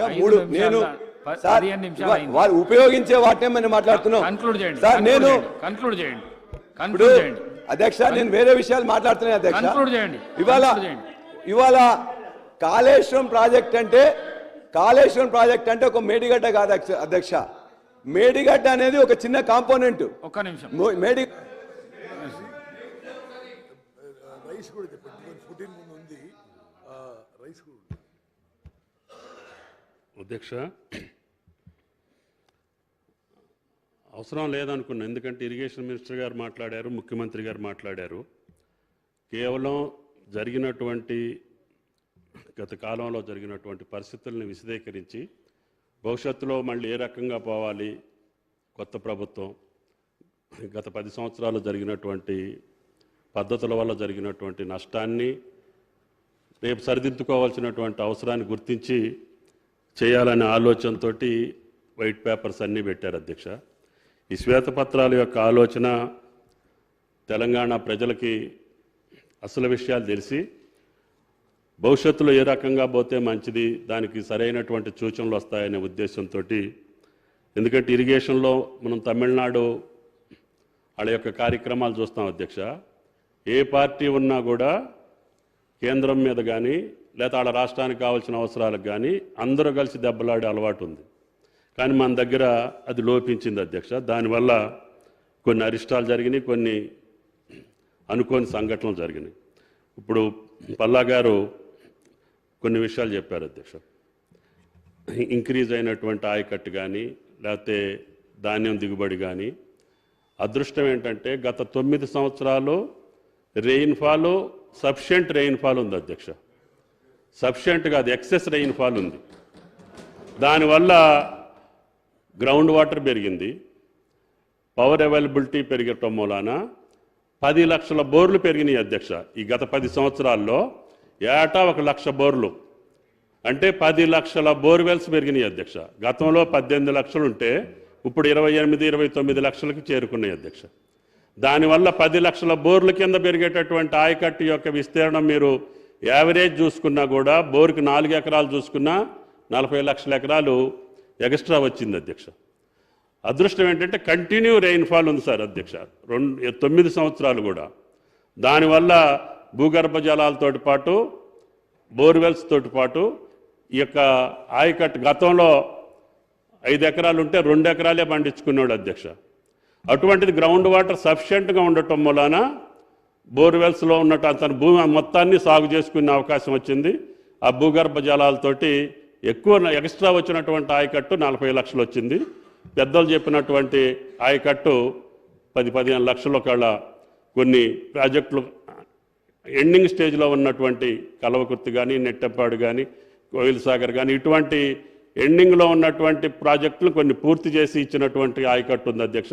మా దగ్గర ఇందాక సాంబశివరావు చెప్పినటువంటి భక్తరామదాసు లాంటిది కరువు ప్రాంతం, అన్నిటికంటే తీవ్రమైనటువంటి పాలేరు నియోజకవర్గానికి ఇవ్వాలని పట్టుబట్టి, అది గోదావరి బేసిన్ అయినప్పటికీ కూడా కృష్ణా బేసిన్ నీళ్లు తీసుకొచ్చి ఇచ్చాం అధ్యక్ష. రేపు ఈ ప్రాణహిత చేవెళ్ళ కావచ్చు, శ్రీరామసాగర్ సస్టైన్ అయితే దాని ద్వారా ఈ ఆయకట్టుకు వస్తుంది. కేవలం ఆ మోటార్లు తీసేసుకొని మళ్ళీ వాడుకోవచ్చు అధ్యక్ష. అక్కడ ఏమి ఇన్ఫ్రాస్ట్రక్చర్ మేము కొత్తగా చేయలే, కేవలం పైప్ లైన్ వేసాము, మోటార్లు పెట్టాము. అవి కూడా దుమ్మగూడెం మోటార్స్, ఇందిరాసాగర్ మోటార్లే తీసుకొచ్చి వాడాము అధ్యక్ష. ఫస్ట్ నాగార్జున సాగర్ మీద పెట్టినటువంటి ఎస్ఎల్బిసి అధ్యక్ష, first lift irrigation, highest lift irrigation in Asia SLBC అధ్యక్ష. అది 2000 సంవత్సరంలో నేను కూడా ఆ శాఖలో ఆ టైంలో ఉండే అవకాశం వచ్చింది అధ్యక్ష. టన్నెల లేట్ అవుతుంది అని చెప్పి ఆలోచన చేసే ఈ టన్నెల్ అయ్యే లోపల 10 సంవత్సరాలు కావచ్చు, 15 సంవత్సరాలు కావచ్చు, ఈ లోపల అర్జెంటుగా మనం నల్గొండ జిల్లాకు నీళ్లు ఇవ్వాలనే ఉద్దేశంతో 2,60,000 ఎకరాలకి ఆనాడు ఫ్లోరైడ్ ప్రాంతం, కరువు ప్రాంతం అయినటువంటి నల్లగొండకి ఇవ్వాలని చెప్పి ఫ్లడ్ ఫ్లో కెనాల్ కానీ, ఎస్ఎల్బిసి కానీ మిగతా ప్రాజెక్టులు కన్సీవ్ చేశాం అధ్యక్ష. దాన్ని టార్గెట్ పెట్టి 3 సంవత్సరాల్లో ఎస్ఎల్బిసిని కంప్లీట్ చేసి ఆ రోజు నల్గొండకు నీళ్లు ఎత్తిపోయటం మూలాన కొత్త టెక్నాలజీతో ఎత్తిపోతలు కూడా గోదావరి జలాలను వాడుకోవచ్చు అనే ఉద్దేశంతో దేవాదులను కన్సీవ్ చేశాం అధ్యక్ష. దేవాదుల తర్వాత దుమ్మగూడాన్ని కూడా ఆ సమయంలోనే కన్సీవ్ చేశాం. కానీ అప్పుడు కేవలం నబార్డు, వరల్డ్ బ్యాంక్ తప్ప ఈ రకమైనటువంటి కార్పొరేషన్లు పెట్టి నిధులు సమకూర్చుకునే అవకాశం లేదు. కేవలం బడ్జెట్, ఏఐబిపి, నబార్డు తప్పితే వరల్డ్ బ్యాంక్ అధ్యక్ష. ఆ నిధులతోటే ఈ ప్రాజెక్టులన్నీ కంప్లీట్ చేసుకుంటూ మీడియం ప్రాజెక్టులు అయితే ఇందాక పెద్దలు చెప్పినటువంటి స్వర్ణ కానీ, సాతనాల కానీ, చెలిమెలవాగ్ కానీ, వట్టివాగ్ కానీ ఇటువంటి ప్రాజెక్టులన్నీ ఉమ్మడి రాష్ట్రంలో కూడా 2 సంవత్సరాల్లో నబార్డు నుంచి 300 కోట్లతోటి పూర్తి చేశాం అధ్యక్ష. జరిగిన దానికి గోదావరి జలాల మీద ఆ రోజు నేను కూడా వాళ్ళతోటి సహచర్యంలోనే ఉన్నాను అధ్యక్ష. కానీ నా ఉద్దేశం ఏంటంటే అప్పుడు కూడా 2వ లిఫ్టు తప్పితే 3వ లిఫ్ట్ తోటి పొలానికి వెళ్తే తప్ప ఇది సాధ్యం కాదు, రికరింగ్ ఎక్స్పెండిచర్ అవుతుంది, పవర్ కాస్ట్ ఎక్కువ అవుతుంది, ఆలోచన చేయమని చెప్పి నేను కూడా చెప్పడం జరిగింది అధ్యక్ష. జరిగిన తర్వాత అప్పుడున్నటువంటి పరిస్థితుల్లో ఈ రివర్ నింపుకుంటూ మేడిగడ్డ నుంచి అన్నారం నుంచి సుందేళ్ల నుంచి అల్లంపల్లి అంటే సీపేజ్ ఎక్కువ ఉంటుంది, ఎవాపరేషన్ ఎక్కువ ఉంటుంది. మళ్ళీ అనుకోకుండా గోదావరి మనం 3 బ్యారేజీలు నింపిన తర్వాత మళ్ళీ గోదావరి వస్తే ఈ నీళ్ళన్నీ కిందికి పోయే ప్రమాదం ఉంది. కాబట్టి దీన్ని మళ్ళీ ఒకసారి పునరాలోచించమని చెప్పి కూడా నేను గౌరవ ఆనాటి ముఖ్యమంత్రి గారికి చెప్పానని చెప్పి గౌరవ సభ్యులకు మనం చేస్తున్న అధ్యక్ష. ఎందుకంటే ఉదయం మాట్లాడేటప్పుడు నేను కూడా అక్కడ ఉన్నట్టు చెప్పారు, ఉన్న మాట వాస్తవం, చెప్పిన మాట వాస్తవం. అది ఆ రోజున జరిగినటువంటి చరిత్ర అధ్యక్ష. జరిగిన దానికి ఈరోజు పెరిగినటువంటి ఎకరేజ్ తక్కువ ఉంది, పూర్తి చేసుకోవాల్సిన అవసరం ఉంది, దీన్ని సరి చేసుకోవాల్సిన అవసరం ఉంది. తప్పకుండా రేవంత్ రెడ్డి గారి నాయకత్వంలో మీ అందరి యొక్క సహకారంతో వీటిని పూర్తి చేసుకోవాలనేదే మా తపన తప్ప దీన్ని ఏదో రాజకీయం చేసి ఇప్పుడు లబ్ధి పొందాల్సిన అవసరం లేదు. ఆ లబ్ధి ఏదో మొన్నటి ఎన్నికల్లోనే కనపడింది. కాబట్టి దయచేసి ఆ లబ్ధి ఎందుకు చేకూరిందో, ఏ రకంగా చేకూరిందో, ఏ కారణాల వల్ల చేకూరిందో గౌరవ సభ్యులు మననం చేసుకొని భవిష్యత్తులో దీన్ని పూర్తి చేసేదానికి అవకాశం ఇవ్వాలని చెప్పి అందరూ మంచి సూచనలతోటి ముందుకు పోయేటట్టుగా ఈ రాష్ట్రాన్ని ముందుకు తీసుకెళ్లేటటువంటి పరిస్థితుల్ని కలగజేసుకోవాలని చెప్పి గౌరవ సభ్యులందరికీ విజ్ఞప్తి చేస్తున్నారు అధ్యక్ష. థ్యాంక్ యూ అధ్యక్ష. ఇవాళ ఎక్కడైతే మేడిగడ్డ ఒక్కటే కాళేశ్వరంలో కాదు అధ్యక్ష, మేడిగడ్డ కాకుండా దేర్ ఆర్ సెవరల్ కాంపోనెంట్స్. అందులో 1832 కిలోమీటర్ల సరఫరా చేసే మార్గం కానీ, గ్రావిటీ కెనాల్ 1531 ఉంటే, టన్నెల్ పొడవు 203. మన ముఖ్యమంత్రి గారు కొంతమందిని తీసుకెళ్ళినారు. అందరూ కూడా అన్ని కూడా సమగ్రంగా చూసిన తర్వాత అందులో ప్రెషర్ పైప్ లైన్ కానీ 98 కిలోమీటర్స్ ఉంటే, లిఫ్ట్లు 22, పంప్ హౌజెస్ 21. అదేవిధంగా ఎన్ని పవర్ స్టేషన్స్ ఉన్నాయి, 406 ఉంటే 228 ఉన్నట్లయితే 132 ఉన్నాయి. ఇవన్నీ ఒక్క మేడిగడ్డ ఒక దగ్గర పోతేనే మొత్తం కూడా అన్ని ఖరాబ్ కావు అధ్యక్ష. లింక్ 1 ఏదైతే వారు చెప్తుండ్రో మేడిగడ్డ, అన్నారం, సుందిల్లా, వారు ఎప్పుడు కూడా ముఖ్యమంత్రి గారు మొత్తం కూడా కేసీఆర్ గారే మాట్లాడారు. కేసీఆర్ గారి మనోఫలకం నుంచి వచ్చింది. కేసీఆర్ గారు ఆలోచన చేసిండ్రు, అనేక మంది అభిప్రాయాలు తీసుకున్నారు. ఆ అభిప్రాయాలు తీసుకున్న దానిలో తనది ఒక డామినెంట్ కావచ్చు. కానీ నాకు నీళ్ళు ఇక్కడ లభ్యత ఉన్నది, అది కేంద్ర జల సంఘం చెప్పింది. ఆనాడున్న 14 టీఎంసీ కాకుండా 141 టీఎంసీ నీటి ఇక్కడ అవైలబిలిటీ కావాలి అని సిడబ్ల్యూసీ చెప్పినప్పుడు, ఇక్కడ అవైలబిలిటీ సిడబ్ల్యూసీ 50 సంవత్సరాల లెక్కల్లో మేడిగడ్డ ప్రాంతంలో కాళేశ్వరం కింద దొరుకుతాయి అన్నప్పుడు మాత్రమే అక్కడ నిర్ణయించడం జరిగింది. మేడిగడ్డ జరిగిన తర్వాత కూడా అధ్యక్ష అందరికీ తెలుసు ఒక డిపిఆర్ ఉంటుంది. ఆ డిపిఆర్ పోయిన తర్వాత దాన్ని సిడబ్ల్యూసీ అదేవిధంగా టెక్నికల్ అడ్వైజరీ కౌన్సిల్ కూడా దాన్ని వెట్ చేస్తుంది. ఆ తర్వాత వచ్చిన తర్వాత ఏజెన్సీస్ కూడా వెట్ చేస్తాయి. ఎవరు లేకుండా కేసీఆర్ గారే అక్కడ ఉండి ఇక్కడే ఫైలింగ్ చేయమన్నారు, ఫౌండేషన్ ఏం చేయమని చెప్పేసి ఎప్పుడు చెప్పలేదు అధ్యక్ష. ఇలా రాఫ్ట్ ఫౌండేషన్ కావాలా, ఇతర ఫౌండేషన్ కావాలా అనేది ఖచ్చితంగా ఆయా ఏజెన్సీస్ తీసుకుంటే. నేను ఒక చిన్న సంఘటన చెప్తున్నా అధ్యక్ష. ఆనాడున్న ముఖ్యమంత్రి కేసీఆర్ గారితో నేను కూడా అక్కడ పోయినప్పుడు అక్కడున్న ఎల్ఎన్టీ చీఫ్ సుబ్రహ్మణ్యం ఆయన వచ్చినట్లయితే ఒకటే మాట చెప్పిండ్రు, మీకు ఇది ఒక మిషన్ కావచ్చు, మీకుండే 10 ప్రాజెక్టులలో ఇది ఒక ప్రాజెక్ట్ కావచ్చు, కానీ తెలంగాణ ప్రజలకి ఇది లైఫ్ లైన్, దయచేసి క్వాలిటీతో చేయండి అని చెప్పేసి అంటే ఆయన ఒక 2 చూపించిన అధ్యక్ష. ఇలా 50 డిగ్రీల టెంపరేచర్ ఉన్నది, ఇవాళ చాలా ఎండ వేడిగా ఉన్నది, అనేక మంది చనిపోతున్నారు. రాజశేఖర్ గారు ఒక నిమిషం I mean you continue after me. ఇప్పుడు పదే బీఆర్ఎస్ పార్టీలో ఒక వాదన వినిపిస్తున్నారు. అయితే ఏమవుతుంది, మేడిగడ్డనే కదా, మేడిగడ్డ, అన్నారం, సుందిల్లా బ్యారేజెసే కదా, అవి నాశనం అయితే తత్తిమ ప్రాజెక్టు అంటే నో అదే మీరు చెప్పిన దానికే చెప్తున్నా, మీరు చెప్పిన దానికే చెప్తున్నా. అంటే కాళేశ్వరం ప్రాజెక్టు మనం 1,00,000 కోట్లు ఖర్చు పెట్టుకొని ఈ రోజున్న పరిస్థితి మానవ తప్పిదం వల్ల మేడిగడ్డ బ్యారేజ్ కొలాప్స్ అయింది. నిన్నటి నుంచి అన్నారం బ్యారేజ్లో అదే ఎగ్జాక్ట్లీ సేమ్ టెక్నికల్ డిఫెక్ట్తో లీకేజ్ మ్యాక్సిమం అయిపోతుంది. ఎన్డీఎస్సీ ఎక్స్పర్ట్స్ సుందిలలో కూడా ప్రమాదం ఉందంటున్నారు. నేను మిమ్మల్ని అడిగేది ఏంటంటే, ఇక్కడ వాటర్ స్టోరేజ్ చేసి పంపింగ్ చేయకుంటే కాళేశ్వరం మీలో పెద్ద మనుషులే మేడిగడ్డ బ్యారేజే హార్ట్ ఆఫ్ ద ప్రాజెక్ట్ అన్నారు. ఇప్పుడు ఆ 3 బ్యారేజెస్ మరి ప్రాజెక్టు కట్టిన వాళ్ళ తప్పిదాల వల్ల నాన్ ఆపరేషనల్. ఇప్పుడు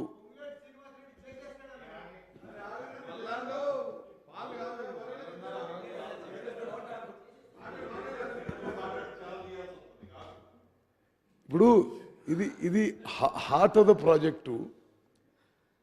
ఈ హార్ట్ ఆఫ్ ద ప్రాజెక్ట్లో ఇంత సీరియస్ ప్రాబ్లం అయితే ఏంటిది, ఇన్ని టనల్స్ కట్టినాము, ఇంత పైప్ లైన్ కట్టినాము, ఇన్ని సబ్స్టేషన్ కట్టినాము, ఇన్ని రిజర్వర్లు కట్టినాము అంటే దానివల్ల ఏమైనా ప్రయోజనం ఉందా?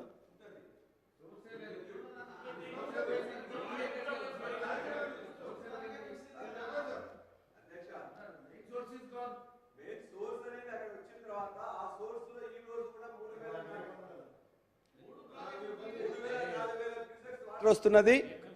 కాఫర్ డ్యామేజ్ ఇవ్వాలి కూడా లిఫ్ట్ చేయొచ్చు. ముఖ్యమంత్రి రేవంత్ రెడ్డి గారు ఎప్పుడు కూడా ఒక మాట చాలా ఎక్కువగా మాట్లాడుతుంటే నేనేమంటానంటే మీరు ఒకటే అంటే కాఫర్ డ్యామ్ మేడిగడ్డ బ్యారేజ్ కట్టి అక్కడ కొంత స్టోరేజ్ చేసి పంప్ చేయమంటారు మీరు. అదే అంటున్నారా? అది మీరు చెప్పే ప్రాక్టికల్ సజెషన్ కాదు. మొత్తం బ్యారేజ్ కొలాప్స్ అయ్యే పరిస్థితి ఉంది. అక్కడైతే స్టోరేజ్ ఈ ప్రభుత్వం నిర్ణయం తీసుకుంది. మేము నేషనల్ డ్యామ్ సేఫ్టీ అథారిటీకి అప్పచెప్పి వాళ్ళు ఎంక్వైరీ చేసి వాళ్ళు వే ఫార్వర్డ్ చేసే వరకు అక్కడ స్టోరేజ్ చేసేది లేదు. మా ముఖ్యమంత్రి గారు ఎప్పుడు కూడా పిల్లి శాపనార్థాలకు ఉట్లుదే. ఇప్పుడు పల్లారాజరెడ్డి గారు అన్నట్లు ఇందాక నేను రేజ్ చేశాను. పల్లారాజరెడ్డి గారు గౌరవ సభ్యులు పల్లారాజరెడ్డి గారు అన్నట్లు టెక్నికల్గా కొన్ని పాయింట్స్ వారు రేజ్ చేస్తున్నారు. డెఫినెట్గా ఎల్ఎన్టీ సుబ్రహ్మణ్యం గారు ఉన్నారు. 50 డిగ్రీల టైంలో ఇలా జరిగింది, గత ముఖ్యమంత్రి గారు చెప్పారు అన్నారు. సంతోషం. ఈ దేశంలో కాదు ప్రపంచంలో మీరు కట్ ఆఫ్ వాళ్ళు up stream down stream cut of వాళ్ళు డయాఫ్రమ్ వాళ్ళు చేసిన దాంట్లో ఈ టైపు చేసింది మీరు ఎక్కడైనా చూపించగలుగుతారా? ఇదే ఎల్ఎన్టీ కంపెనీ, ఇదే మిగతా 2 కంపెనీలు నవయుగ ఇతరత్ర కంపెనీలు చేశారని చెప్తున్నారు. ఈ చేసిన కంపెనీలు ఈ type of cut off walls up stream down stream చేసింది ఒక్కటి ఉంటే మీరు ప్రూవ్ చేయండి. ఇంత పెద్ద ప్రాజెక్టు మనం కట్టేటప్పుడు ఒక ఇల్లు ఫౌండేషన్ కట్టేటప్పుడే సాయిల్ టెస్ట్ చేసి పర్ఫెక్ట్గా ఆ బిల్డింగ్కి అన్ని అప్రూవల్స్ ఉన్న తర్వాతనే కడతాం. మీరు ఎక్కడ చూసి ఏ డిజైన్ ఉందని మీరు కట్టారన్నది రెండో పాయింట్. రెండోది గౌరవ సభ్యులు కాపర్ డామ్ వేసి ఈ రోజుకి 5,000 క్యూసెక్లు పోతున్నాయి, వాటిని లిఫ్ట్ చేయొచ్చు అని అడుగుతున్నారు. నేను ఇందాక అడిగినాను, ఆపద్ధర్మ ప్రభుత్వంగా 45 రోజులు మీ ప్రభుత్వం ఉన్నప్పుడు ఏదైతే ఈ మేడిగడ్డ కుంగిపోయిందో వాటర్ మొత్తం మీరు వదిలేసిన తర్వాత ఎన్ని టీఎంసీ వాటర్ని మీరు లిఫ్ట్ చేసి రిజర్వాయర్లకు పంపించారని అడిగాను. ఆ రోజే మీరు చేయలేదు. ఇంకా పూర్తిగా డ్యామేజ్ అయింది. ఇంకా కొత్త 2 రిజర్వాయర్ 2 డ్యాముల్లో కూడా ఒక డ్యాములో లీకేజ్ వస్తుందంటున్నారు.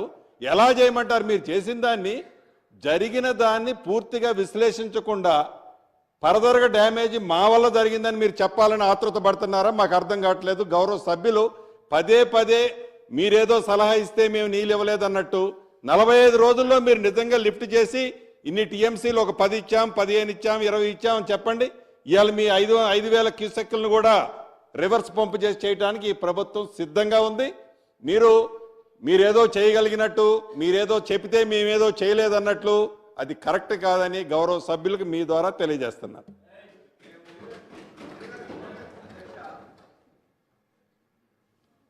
అధ్యక్ష, మేమేదో ఉచిత సలహా ఇవ్వాలని చెప్పేసి మేము అనుకోవట్లే. ఆనాడు మీరు చెప్పారు ఏమండి, 25 రోజులు 30 రోజులు ఆపద్ధర్మ ముఖ్యమంత్రి ఉన్నారు, ఎందుకు నీళ్ళు తీసుకోలేదని. నీళ్ళు తీసుకుందామంటే ఆనాడు మిడ్ మానేర్లో ఫుల్ వాటర్ ఉన్నది.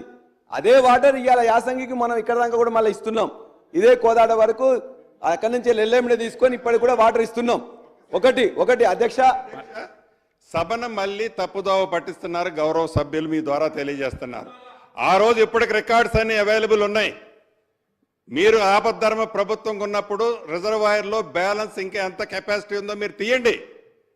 తీసి మీరు ఫుల్ రిజర్వాయర్లు ఉన్నాయా, ఫుల్ రిజర్వాయర్స్ ఉంటేనే మీరు లిఫ్ట్ చేయలేదా, లేకుంటే ఇది ప్రాబ్లంలో ఉందని టెక్నికల్గా మీరు గ్రహించి ఆ వాటర్ లిఫ్ట్ చేయలేదా మీరు తెలుసుకొని, గౌరవ హరీష్ రావు గారికి దీని గురించి బాగా తెలుసు. మీరు ఏదో మా మీద మేమేదో రైతులకు నీళ్ళు లేదు, మా టైంలో 2వ పంట ఎండబెట్టినాం అనేది మీరు పదే ప్రొజెక్షన్ చేయటం, మొన్న నల్గొండలో గౌరవ ముఖ్యమంత్రి గారు, మాజీ ముఖ్యమంత్రి గారు అన్నట్లు అదే యాంగిల్ మీరు తీసుకోవటం ధర్మం కాదు. అన్ని విషయాలు మీ గత మాజీ మంత్రివర్యులు, ఇరిగేషన్ మంత్రివర్యులు హరీష్ రావు గారికి తెలుసు. ఆ విషయాన్ని డెఫినెట్గా వారిని బ్యాలెన్స్ ఉండగానే మేము చేయలేదనేది కూడా వారు చెప్తే నేను అంగీకరిస్తాను. రాజేశ్వర రెడ్డి గారు కంప్లీట్ అధ్యక్ష, మాదేమన్నా ఒకవేళ కన్క్లూడ్ చేయండి. మేము ఆనాటి ముఖ్యమంత్రి గారు డెసిషన్ తీసుకోకపోతే 70 రోజులైంది మీరు వచ్చిన తర్వాత. ఏదైనా నిపుణులు ఇప్పటిదాకా NDSA ఏదైతే చెప్తున్నారో నేషనల్ డ్యామ్ సేఫ్టీ అథారిటీ అనే వాళ్ళు సంబంధించిన వాళ్ళు వచ్చి 2 గంటలు చూసి ఒక రాజకీయ ప్రేరేపితమైన ఒక స్టేట్మెంట్ ఇచ్చిండ్రు తప్ప ఒక జియోఫిజికల్ టెస్ట్ కానీ లేకపోతే ఇతరత్ర ఏదైనా జరిగి నిపుణులు ఎవరైనా టెస్ట్ ఇచ్చిండ్రా? ఒకటి. 2, మీరు చెప్పింది విజిలెన్స్ రిపోర్టు, విజిలెన్స్తో పాటు వాళ్ళు పంపించింది కూడా ఇవాళ దీనికి సంబంధించింది. కానీ మిగతా 2 డ్యాములు కూడా పోతున్నాయి అని చెప్పేసి ఒక విఫలమైన ప్రాజెక్టుగా చూపించే ప్రయత్నం చేస్తుంది తప్ప ఆ రెండింటి గురించి కూడా ఎవరన్నా నిపుణులు రాష్ట్రంలో కానీ దేశంలో కానీ ఇంటర్నేషనల్ యూనివర్సిటీస్లో కానీ ఎక్కడైనా నిపుణులు ఎవరన్నా ఒకటి ఇది బాగాలేదు, ఇది కూలిపోతుంది, టెక్నాలజీ సేమ్ వాడి ఉండొచ్చు కానీ ఇది కోల్పోతుందని చెప్పి ఎవరన్నా ఒక్క నిపుణుడు ఇంతవరకు ఈ 3 డ్యాముల మీద ఈ 70 రోజులలో ఎవరన్నా నియమించిండ్రా? వాళ్ళు రిపోర్ట్ ఇచ్చిండ్రా? ఉన్నదాన్ని అద్భుతంగా కట్టిందాన్ని ఇవాళ ఒకటి తప్పు జరిగింది ఇక్కడ పోతే మంత్రి గారు రాజేశ్వర రెడ్డి గారు సరే ఈ వీడియో చూడండి. ఇది నిన్న రాత్రి నుంచి మొదలైంది. ఈ అన్నారం బ్యారేజ్ కూడా ఏ స్థాయిలో leakage from below the barrage plate. ఇది బ్యారేజ్లో ఇప్పుడు జరుగుతున్న లీక్. ఇప్పుడు seepage at 35 DS Annaram barrage. ఆ మధ్యలో చూడండి, ఇది బ్యారేజ్ క్లోజ్ అయితే లీక్ అవుతుంది. అసలు ఎనీవే అవి సి రాజేశ్వరి మీకు ఒక విషయం ఏంటంటే, ఒక విషయం ఇప్పుడు మీకు అందరూ కూడా హరీష్ రావు గారికి మీ అందరికి కూడా అక్కడ పనిచేసేటోళ్ళు అందరూ కూడా తెలుసు. కొత్త వాళ్ళు ఎవరు లేరు అక్కడ. మీరు కూడా చెక్ చేసుకుంటే వాట్ ఇస్ యాక్చువల్ పొజిషన్ తెలుస్తుంది.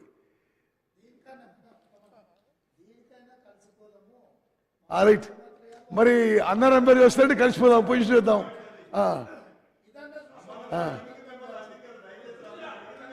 సరే రాజేశ్వరి గారు ఒకటే, again I'm clarifying on record speaker sir, national dam safety authority has visited all barrages. Geological profile ఇవ్వమని చెప్పి వాళ్ళు అప్పుడున్న ఈఎన్సీని అడిగితే మా దగ్గర ఈ బ్యారేజీలు కట్టే ముందు జియాలజికల్ ప్రొఫైల్ చేయలేదని చెప్పాడు. ఇక మీ ఇష్టం, కన్క్లూడ్ చేయండి.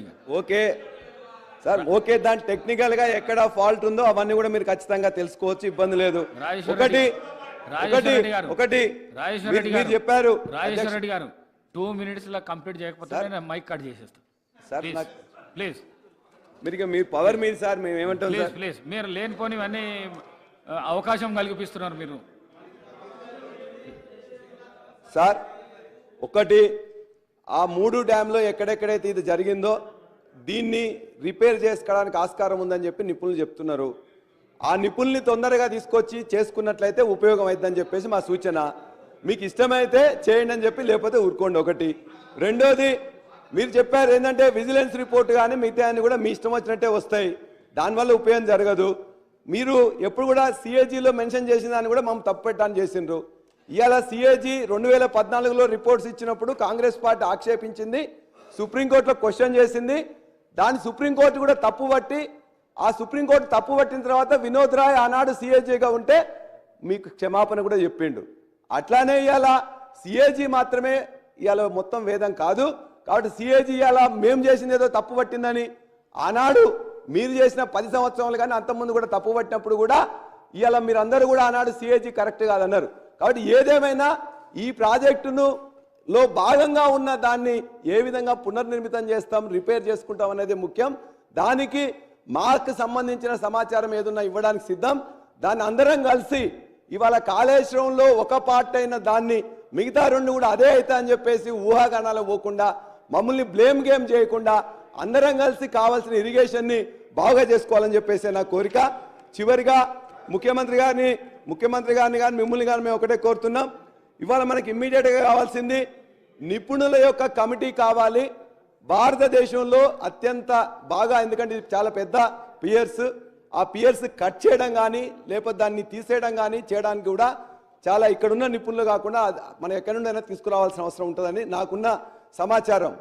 అదేవిధంగా మీరు ఒకటి నిపుణుల కమిటీ వేసుకోవాలి. మిగతా అన్ని చోట్లయితే ఎట్లా జరిగిందో భారతదేశంలో కాదు ప్రపంచవ్యాప్తంగా ఉన్న కొన్ని జల నిపుణులు ఉంటారు, వాళ్ళందరినీ తెచ్చుకోవాల్సిన అవసరం ఉన్నది. రెండోది, ఇవాళ ఇదొక్కటే, ఇవాళ లింక్ 1లో ఉండే ఇదొక్కటి మాత్రమే ఉంది. లింక్ 2 కానీ మిగతా చోట్ల కూడా కాళేశ్వరంలో ఉండే ప్రైస్ ఎస్కలేట్ అయింది. ప్రైస్ ఎస్కలేట్ కావడానికి కూడా అధ్యక్ష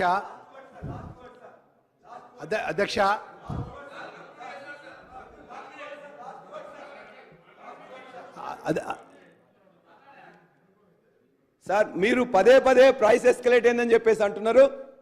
17,000ది 38,000కి ఆ రోజున ప్రైసెస్ రేజ్ అయితే ఎట్లయితే ఎస్కలేట్ అయిందో, ఇవాళ ఆ 38,000 నుంచి వెళ్ళి 91,000 అయినా 1,47,000 కోట్లైనా ఆ ప్రైస్ అనేది రకరకాల ఫ్యాక్టర్స్తో అనేక బ్యారేజెస్, రిజర్వాయర్స్, టన్నెల్స్ ఇవన్నీ ఇంక్లూడ్ కావడం వల్ల అయింది. రెండోది, ఆనాడున్న రేట్లకు ఈనాడున్న సిమెంట్ కానీ, స్టీల్ కానీ, లేబర్ కాస్ట్ కానీ ఇతరన్ని పెరగడం వల్ల అయింది తప్ప ఊరికనే మా మీద ఏదో దుమ్ము వేయడానికి అని చెప్పేసి, ఇవాళ మా మీద కుట్ర చేయడానికి అని చెప్పేసి ప్రైస్ ఎస్కలేట్ అయిందని సరైనది కాదని చెప్పేసి ఈ అవకాశం ఇచ్చిన మీకు నేను ధన్యవాదాలు తెలియజేస్తూ, అర్జెంటుగా నిపుణుల కమిటీ వేసి వాళ్ళు ఇచ్చిన ప్రకారం దయచేసి చర్య తీసుకోమని చెప్పేసి మీ ద్వారా. అధ్యక్ష, అవకాశం ఇచ్చినందుకు ధన్యవాదాలు తెలియజేసుకుంటూ, మొదటిసారి ధర్మపురి ప్రజల యొక్క దయతో, ఆశీస్సుతో, ఆ లక్ష్మీస్వామి దయతో సభకు వచ్చినాను. ఉదయం నుంచి గౌరవ మా ఇరిగేషన్ మినిస్టర్ గారు కానీ, ఈ ఇరిగేషన్ సంబంధించినటువంటి ఏదైతే మేడిగడ్డ ప్రాజెక్టు విషయం లోపల జరిగినటువంటి విషయము ఒక శ్వేతపత్రం విడుదల చేసినారు. మాకు హరీష్ రావు గారు వ్యక్తిగతంగా వారు మా కరీంనగర్ జిల్లాలో చదువుకున్నాడు, భారీ శాఖ మంత్రి అయినారు వారు. అయితే మా ప్రాంతానికి సంబంధించినటువంటి ఏదైతే మేడిగడ్డ ద్వారా కాళేశ్వరం ఏదైతే లిఫ్ట్ల ద్వారా ఆ రోజు Pranahita Chevella project doctor BR Ambedkar రాజ్యాంగ నిర్మాత, మన తెలంగాణ రాష్ట్రాన్ని ఏర్పాటు కోసము వాళ్ళు రాజ్యాంగంలో పొందుపరిచిన చట్ట ప్రకారమే తెలంగాణ రాష్ట్రం వచ్చింది. ఆ మహోన్నతమైనటువంటి గొప్ప రాజ్యాంగ నిర్మాత పేరు ప్రాణాయిత చేవేళ్ల ప్రాజెక్టు. మరి గ్రావిటీ ద్వారా జైపూర్ కాలువలో పడి అక్కడి నుంచి ఎల్లంపల్లి ప్రాజెక్టు ద్వారా నీళ్లు వచ్చేటువంటి ఆ ఎల్లంపల్లి ప్రాజెక్టు అవకాశం ఉన్నప్పటికీ ఈ మేడిగడ్డ ప్రాజెక్టు చేపట్టడం జరిగింది. మరి దాని విషయాల్లో నేను చాలా ఉదయం నుంచి అందరూ సభ్యులందరూ మాట్లాడినటువంటి అదొక మేడిగడ్డ ప్రాజెక్టు సంబంధించినటువంటి లిఫ్ట్ ద్వారా జరిగిన అవకతవకల విషయంలో అన్ని విషయాలు మాట్లాడడం జరిగింది, శ్వేతపత్రం విడుదల చేయడం జరిగింది. నేను ఒకటే విషయం సూటిగా గౌరవ స్పీకర్ ద్వారా సభ్యులకు మనవి చేసేది ఏంటంటే, ఏదైతే ఎల్లంపల్లి ప్రాజెక్టు నుంచి మేడారం రిజర్వాయర్ నుంచి నీళ్ళు తీసుకెళ్తున్నారు సార్, నీళ్ళు ఎక్కడికి తీసుకెళ్తున్నారు సార్ మీరు? డైరెక్ట్గా మిడ్ మానేర్ నుంచి ఏదైతే రంగనాయక సాగర్, మల్లన్న సాగర్, కొండపోచమ్మ సాగర్ 3 రిజర్వాయర్కి తీసుకెళ్తున్నారు. మా ధర్మపురి నియోజకవర్గానికి సంబంధించినటువంటి మేడారం రిజర్వాయర్ నుంచి మా ధర్మపురి ప్రాంతానికి కానీ, పెద్దపల్లి నియోజకవర్గానికి కానీ, మంత్రి నియోజకవర్గానికి కానీ నీళ్ళు ఇస్తున్నారా? ఆ రోజు శ్రీరామ్ సాగర్ ప్రాజెక్టు ద్వారా ఏదైతే ప్రాజెక్టు ఉందో ఆ ప్రాజెక్టు పోయే ప్రాంతాలకు ఆ చుట్టుపక్కల ఏదైతే ఎన్ని గ్రామాల్లో, ఎన్ని మండలాల్లో, ఎన్ని నియోజకవర్గాల్లో నీళ్ళు ఇచ్చుకుంటా ఆ ప్రాజెక్టు పోయింది.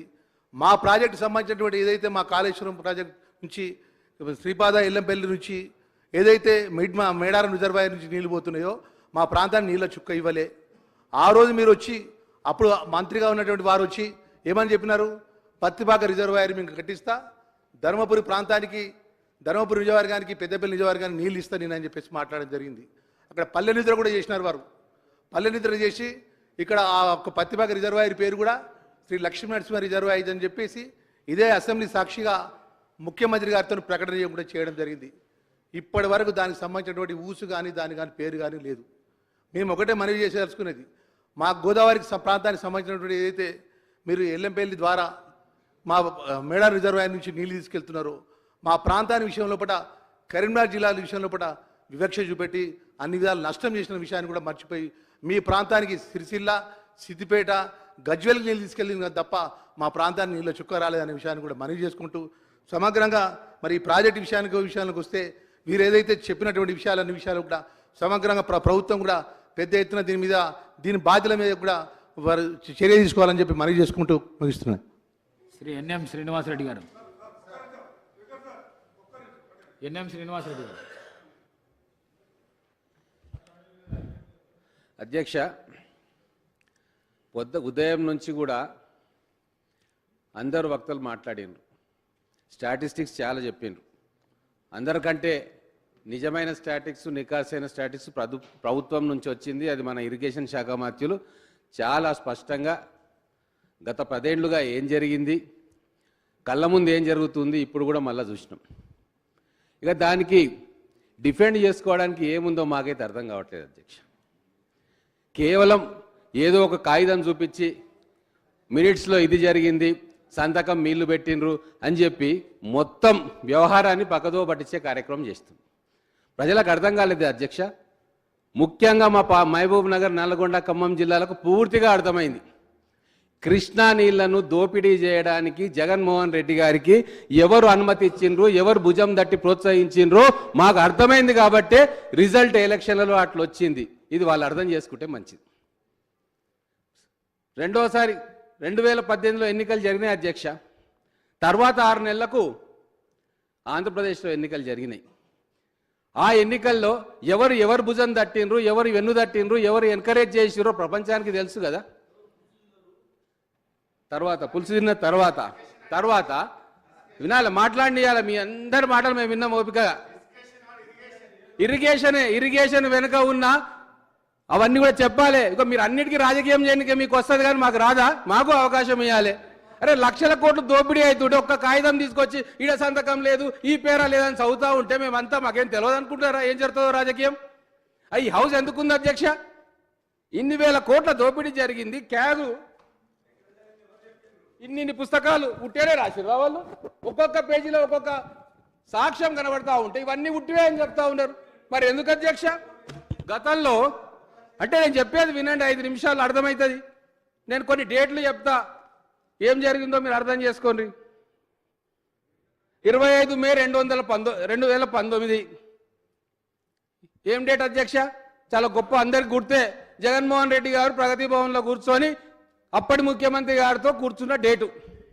దాని తర్వాత 13 జనవరి 2020 అది కూడా మళ్ళీ జగన్మోహన్ రెడ్డి గారు కేసీఆర్ గారిని కలిసిన రోజు. దాని తర్వాత ఏం జరిగింది అధ్యక్ష? కేసీఆర్ గారికి జ్ఞానోదయం అయింది. దేశంలో 70,000 టీఎంసీలు వృధాగా సముద్రంలోకి పోతున్నాయి అంటే అప్పటి వరకు ఎవరికి తెలియదా అధ్యక్ష? సముద్రంలోకి నీళ్లు పోతున్నాయి, అటు బంగాళాఖాతానికి ఇటు అరేబియా సముద్రానికి నీళ్లు పోతున్నాయి అన్న విషయం మాకు ఎవరికి తెలియదు, దేశంలో ఎవరికి తెలియదు. వాళ్ళు కనుక్కున్నారు. దాని ఉద్దేశం ఏంది? గుణాత్మకమైన మార్పు రావాలి దేశంలో. ఎవరు చెప్పారు అధ్యక్ష ఈ మాటలు? మేమేం చెప్పలేదు, బీజేపీ చెప్పలేదు, కాంగ్రెస్ చెప్పలేదు. ఎవరు చెప్పారు? కేసీఆర్ గారు చెప్పారు. అంటే తన ఉచ్చ ఆకాంక్షల కోసం ఈ రాష్ట్రంలో అయిపోయింది, నేను రెండోసారి వచ్చేసిన, భవిష్యత్తు మావని గట్టబెడతా, ఇక నేను ఢిల్లీ పోయి చక్రం తిప్పాలి కాబట్టి నాకు ఎంపీ సీట్లు కావాలి. 7కెళ్ళి వస్తాయి, ఉన్న 17 ఇట్లా 9 వచ్చే. 7కెళ్ళి వస్తాయి అంటే 25 సీట్లు జగన్మోహన్ రెడ్డి గారి దగ్గర ఉన్నాయి. మరత్వాడలో 12-13 సీట్లు ఉన్నాయి. కర్ణాటకలో నిజాం పరిపాలించిన ప్రాంతాల్లో కొన్ని సీట్లు ఉన్నాయి. ఇవన్నీ పోగేసుకుంటే నాకు 40-50 సీట్లు వస్తే ఢిల్లీలో పోయి చక్రం తిప్పొచ్చు, ఇక్కడ ఎవరినో వారసుని కూర్చోబెట్టొచ్చు అన్న ఒక క్రిమినల్ మైండ్ తోటి కదా అధ్యక్ష అవన్నీ వచ్చినాయి. దాని గురించి ఎందుకు మాట్లాడతలేరు? తెలంగాణ ప్రజలకు, మా పాలమూరు జిల్లా ప్రజలకు ఎందుకు చెప్పట్లే? మహాభారతంలో ద్రౌపదిని ముందల పెట్టి ధర్మరాజు జూదమాడిండు అధ్యక్ష. కానీ ఈరోజు ఈ నవభారతంలో తెలంగాణలో, ఆంధ్రప్రదేశ్లో మా పాలమూరు జిల్లా వలసలను, మా పాలమూరు జిల్లాలో జరుగుతున్న నీటి దోపిడీని, మా నీళ్లను చూపించి తెలంగాణ ఉద్యమంలో వాళ్ళు బాగుపడ్డారు, కానీ మా బిడ్డలు బాగుపడలేదు. ఆ మంట మాకు ఇంకా ఉంది అధ్యక్ష. అయినా సరే నెత్తిన పెట్టుకున్నాం, గెలిపించినాం, ముఖ్యమంత్రి చేస్తే మా నీళ్లను తీసుకొచ్చి ఆయన ప్రధానమంత్రిగా నీకే జగన్మోహన్ రెడ్డికి రాసిచ్చిండు అధ్యక్ష. దానికి సాక్ష్యమే ఈ మీటింగ్ల అధ్యక్ష. జగన్మోహన్ రెడ్డి గారికి ధైర్యం ఉంటుందా అధ్యక్ష? కృష్ణానదిలో రాయలసీమ లిఫ్ట్ ఇరిగేషన్ చేసి ఈ 9 టీఎంసీలు తీసుకుపోయే ధైర్యం ఉన్న మోగారా సార్ జగన్మోహన్ రెడ్డి గారు? ఎట్లా తీసుకుపోతారు? ఎవరు వెన్ను తట్టిర్రు? దీని గురించి చర్చ పెట్టొద్దా ఈ హౌస్ లో? పొద్దుటి నుంచి చూస్తున్న అధ్యక్ష, చిల్లర మల్ల కాగితాలు చూపిస్తారు, ఏదో మాకు తెలివిందని చెప్పి బుకాయించే ప్రయత్నం చేస్తారు. కానీ యాక్చువల్గా ఏం జరిగింది?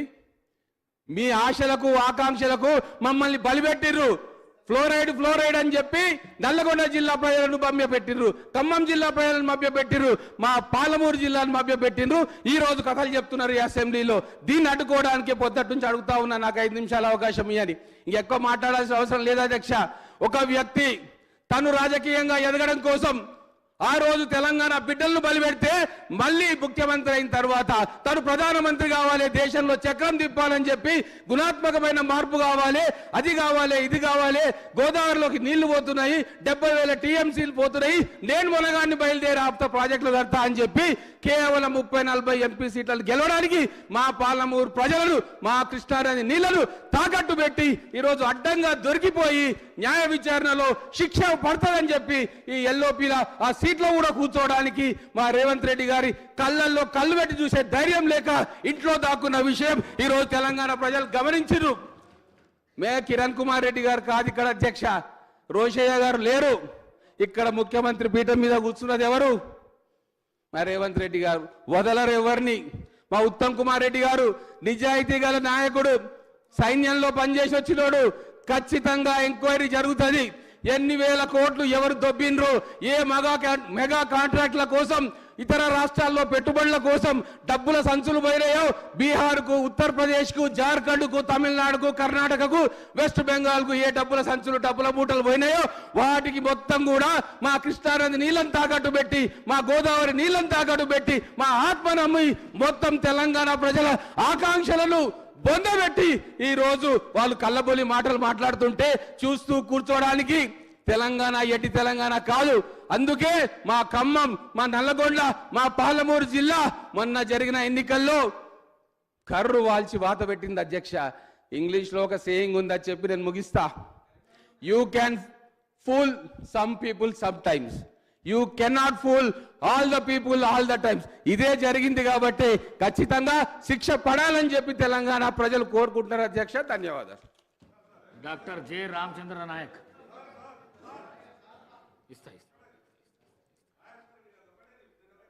అధ్యక్ష ఒక్క నిమిషం రామచంద్ర. ఒకటే గౌరవ రాజేశ్వర రెడ్డి గారు మాట్లాడుతూ ఒక మాట అన్నారు sir. National dam safety authority వాళ్ళు వచ్చిండ్రు, రాజకీయ ప్రసంగం చేసిపోయిండ్రు.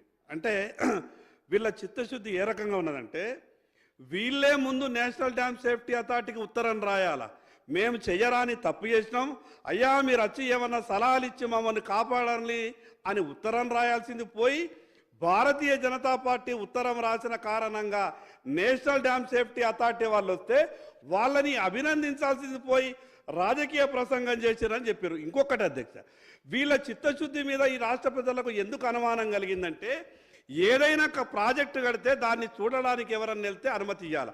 పోలీసు వాళ్ళని పెట్టి ఈ తెలంగాణలో కాదు భారతదేశంలో ఉన్నటువంటి ఏ పౌరుడు కూడా ఆ ప్రాజెక్టు చూడొద్దని ఆ నియమ నిబంధనలు అంత కఠోరంగా వ్యవహరించినాడే తెలంగాణ ప్రజలందరికీ కూడా అనుమానం వచ్చింది. మళ్ళీ ఈరోజు జరిగినటువంటి పొరపాటుని ఏ రకంగా రెక్టిఫై చేస్తారో ప్రభుత్వం కూడా స్పష్టం చేయాలి. లేకుంటే ఏమైతే సార్, ఇదే చర్చ పూర్తిగా సంవత్సరాల తరబడి జరిగితే తెచ్చినటువంటి లక్షల కోట్ల అప్పులకు లక్షల కోట్ల వడ్డీలై తెలంగాణ రాష్ట్రం మోయలేనటువంటి పరిస్థితికి నెట్టబడుతుంది.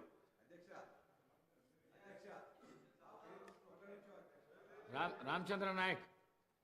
అధ్యక్ష, ముందుగా శాసనసభలో మరి ఎమ్మెల్యేగా అభ్యర్థిగా నాకు అవకాశం ఇచ్చిన అధిష్టానానికి, మా ముఖ్యమంత్రుల వారికి, అదేవిధంగా క్యాబినెట్ మంత్రులకు, అదేవిధంగా నన్ను భారీ మెజారిటీతో గెలిపించిన మా డోర్నకల్ నియోజకవర్గ ప్రజలకు, ఆ కురు వీరభద్రునికి అందరికీ కృతజ్ఞతలు తెలియజేస్తూ, ముఖ్యంగా ఉద్యమ సమయంలో మేధావులు, ఉద్యోగ సంఘాలు అందరూ సమిష్టిగా కృషి చేసి తెలంగాణ మనం ఆంధ్ర పాలకుల సమయంలో నష్టపోయినాం. మన నీళ్లు, మన నిధులు, మన నియామకాలు అనేది వాటితోని విద్యార్థులను రెచ్చగొట్టి ఎంతోమంది ప్రాణదానాలు అర్పించిన తర్వాత మరి సోనియా గాంధీ గారు చెల్లించి ఇచ్చిన తెలంగాణలో బంగారు నాకు ఎట్లుందంటే అధ్యక్ష, మరి చట్టసభలో వచ్చిన తర్వాత గత 8 రోజులుగా ఇంత మంచి సభ నిర్వహణ నాకు తెలిసి గత 10 సంవత్సరాలు ఎప్పుడు జరగలేదు అధ్యక్ష. ముఖ్యంగా రేవంత్ రెడ్డి గారు వారికి ఇచ్చిన ప్రజాస్వామ్యం, మరి ప్రతిపక్ష నాయకులకు మాట్లాడే ఇచ్చిన అవకాశం చూస్తే చాలా ఆనందకరంగా ఉంది. కానీ వారు ప్రవర్తించే మరి యాటిట్యూడ్ చూస్తే అధ్యక్ష, గత 10 సంవత్సరాల క్రితం ఊర్లలో బంగారు సానబెడతాం, బంగారు మెరుపులు తీస్తామని చెప్పేసి ఊర్లలో ఒక టీం తిరుగుతుంది అధ్యక్ష. వారు బంగారం సానబెడుతూనే అసలు బంగారాన్ని కొల్లగొట్టి దొంగ బంగారం ఇచ్చేసి వెళ్ళిపోతారు అధ్యక్ష. 10 సంవత్సరాల్లో తెలంగాణ మరి టీఆర్ఎస్ పార్టీ వారు కూడా అదే విధంగా చేసిన అధ్యక్ష. రాగానే ప్రభుత్వంలో రాగానే మిషన్ భాగీరథ, మిషన్ కాకతీయ, కాళేశ్వరం 3 భారీ ప్రాజెక్టులు తెలిసి ఇంటెన్షనల్లీ ఆర్థిక దోపిడీ కోసమే మరి ఎంతోమంది వద్దన్నా కానీ ఆ ప్రాజెక్టులను చేపట్టి ఆర్థికంగా మొత్తం విధ్వంసాన్ని సృష్టించి దాని పర్యవసానంగా మిగిలిన 10 సంవత్సరాలు ఎలాంటి కార్యక్రమాలు, అభివృద్ధి కార్యక్రమాలు ఇచ్చిన హామీలు నిలబెట్టుకోలేదు. కనీసం కొత్త పథకాలు ఏదైనా ప్రకటిస్తే అది పూర్తిగా తీసుకెళ్ళలేదు అధ్యక్ష. విధ్వంసం ఈ 3 కాదు అధ్యక్ష, ఇంటర్మీడియట్ ఎగ్జామ్స్లో ఫలితాలు ఇవ్వడంలో 28 మంది 30 మంది విద్యార్థులు ఆత్మ బలిదానాలు చేసుకున్నారు అధ్యక్ష. ఎంసెట్ 2 సార్లు నిర్వహించడంలో విఫలమైన అధ్యక్ష. అదేవిధంగా నియామకాలు చేపట్టడంలో కూడా విద్యార్థులను మోసం చేయడమే కాకుండా మరి ఇక రాష్ట్రమంతా చూసింది అధ్యక్ష. తర్వాత మరి 70,000 పుస్తకాలు చదివిన కేసీఆర్ గారి సభలో మేము కూడా కొంత నేర్చుకోవాలి. 80,000 పుస్తకాలు చదివిన మేధావి మరి వారు సాగర్ ఒక శిక్షణ శిబిరాల్లో చెప్పిన వర్డ్స్, వారి అనుభవాన్ని మేము కూడా నేర్చుకోవాలని చెప్పేసి చాలామంది యువ నేతలు మేము రాజకీయాల్లో వచ్చిన అధ్యక్ష. మరి మా ముఖ్యమంత్రి గారు మరి రిపీటెడ్గా వారు ఉండాలి, సభలో ఉంటే చర్చకు ఒక విలువ ఉంటుంది, సభా మర్యాదలు కాపాడిన వారు అవుతారని చెప్పేసి తెలియజేసినా కానీ మరి వారు సభకు రాకపోవడం, మరి అలీబాబా 40 మంది దోపిడీ సైన్యం అనే తీరులో మరి అలీబాబా రావట్లేదు, సైన్యం మాత్రం వస్తూ ఉంది. అదేవిధంగా అధ్యక్ష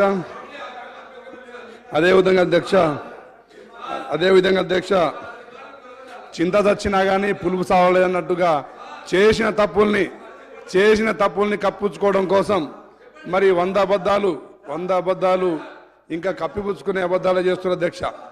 మేడిగడ్డలో అధ్యక్ష వాస్తవాలు మేడిగడ్డ కాళేశ్వరం ప్రాజెక్టులో కానీ, వెన్నారం సుందిల్ల ప్రాజెక్టులో కానీ ఎలాంటి శాస్త్రీయత కానీ, ఎలాంటి ప్లానింగ్ కానీ, ఎలాంటి డిజైన్లో కానీ డిపిఆర్ లేకపోవడం, ఇది ఎంత చిన్న ఒక రెండు రూమ్లు కట్టుకునే ఇంటికే ఒక మనం ప్లాన్ వేసుకుంటాం అధ్యక్ష. వాస్తవంగా ప్రశాంతన్న ఒక్క నిమిషం, వాస్తవంగా ఫ్లోటింగ్ రివర్ల మీద ఎలాంటి బ్యారేజ్లు కట్టకూడదు అధ్యక్ష. మరి ఫ్లోటింగ్ రివర్, అది గోదావరి ఫ్లోటింగ్ రివర్, అలా అక్కడ రిజర్వాయర్ కట్టే అవకాశం లేదు అధ్యక్ష. మరి ఫస్ట్ అక్కడ కట్టకూడని దగ్గర ఎందుకు డిజైన్ చేసిరో దానికి సమాధానం చెప్పట్లేదు అధ్యక్ష. రెండవది, దాని కెపాసిటీ 1.8 టీఎంసీలు అయితే మరి దాంట్లో స్టోరేజ్ 11 నుంచి 15 దాకా టీఎంసీ స్టోరేజ్ చేసిరు అధ్యక్ష. మరి ఆ ప్రెజర్తోని ఆ పిల్లర్స్ ఏ విధంగా హోల్డ్ అవుతాయని చెప్పేసి శాస్త్రీయంగా ఆలోచించలేదు అధ్యక్ష. అదేవిధంగా సేమ్ సుందిల్లా వెన్నారంలో కూడా సేమ్ అదే టెక్నాలజీ వాడిరు అధ్యక్ష. వాళ్ళు డిజైన్లో చాలా తప్పిదాలు ఉన్నాయి, ఆ తప్పిదాల గురించి చర్చలో ఎక్కడ ప్రస్తావన చేయట్లేదు అధ్యక్ష. ఇంతకుముందు మా పొంగులేటి సీనన్న గారు అడిగిర్రు, మీరు ఒకప్పుడు మేడిగడ్డ దేవాలయం అయింది, ఇప్పుడు అది ఏ విధంగా బొందలగడ్డ అయిందని చెప్పి దానికి సమాధానం చెప్పట్లేదు అధ్యక్ష. అదేవిధంగా నేను ఒక డాక్టర్గా చెప్తున్న అధ్యక్ష, ఇంటెస్టైన్స్ పర్ఫోరేషన్ ఒక్క దగ్గర పొక్క పడితే మూయొచ్చు, కానీ ఇంటెస్టైన్ మొత్తం పొక్కలు పడితే మొత్తమే పేగులు తీసేయాలి అధ్యక్ష, ప్రాణం పోద్ది అధ్యక్ష. ఇవాళ కాళేశ్వరం మేడిగడ్డ కానీ వెన్నారం కానీ అదే పరిస్థితి ఉంది అధ్యక్ష. అది ఒక్క దగ్గర ప్యాచింగో ఇదైతే రీస్టోరింగ్ చేస్తే అది ఆగే పరిస్థితి లేదు అధ్యక్ష నాకు తెలిసి. అదేవిధంగా రాజేశ్వర రెడ్డి గారు ఒక ప్రస్తావన తెచ్చారు, పాలకుర్తి, డొర్నకల్, మహబూబాద్, తుంగతుర్తి ఏరియాలో వాటర్ మేము పుష్కలంగా ఇచ్చినామని. ఇంతకుముందు తుమ్మల నాగేశ్వరరావు గారు చెప్పినట్టు గత 2-3 సంవత్సరాలుగా వర్షాలు కంటిన్యూస్గా పడడం, ఎండాకాలంలో కూడా వర్షాలు రావడం, వరదలు రావడం, దాంతో శ్రీరామ్ సాగర్ అధ్యక్ష, శ్రీరామ్ సాగర్లో కానీ మిడ్ మానేర్లో కానీ వాటర్ కెపాసిటీ పెరిగింది అధ్యక్ష. కాంగ్రెస్ పార్టీ గత హయాంలో తవ్వించిన కాలువలే పూర్తిగా లైనింగ్ పనులు చేయలేదు అధ్యక్ష. పనులన్నీ పక్కన పెట్టేసి ఆ చెరువులు సగం న్యాచురల్ వాటర్తో వాటర్ ఫాల్తో నిండిన అధ్యక్ష, కొంతవరకు పాలకుర్తి డోర్నకల్లో మిడ్ మానేర్ నీళ్లతో నిండిన అధ్యక్ష, మునగాల వరకు సూర్యాపేట మునగాలకు పోయే నీళ్లు మూసి నీళ్ళు అధ్యక్ష, వరద నీరు మూసి ప్రాజెక్ట్ గేట్లు తెరిస్తే నిండిన నీళ్ళు అధ్యక్ష. నేను సూర్యాపేటలో ఉన్న నివాసం, డోర్నకల్ వరంగల్ నా నేటివ్ ప్లేస్ కాబట్టి అధ్యక్ష. అదేవిధంగా అధ్యక్ష, ఈ నీరు కాళేశ్వరం నీళ్లు ఇవ్వకుండానే ఇంతకుముందు మన ముఖ్యమంత్రి ఇరిగేషన్ మంత్రివర్యులు ఒక మాట చెప్పారు, 160 టీఎంసీలు మాత్రమే ఇప్పటిదాకా లిఫ్ట్ చేసిరు.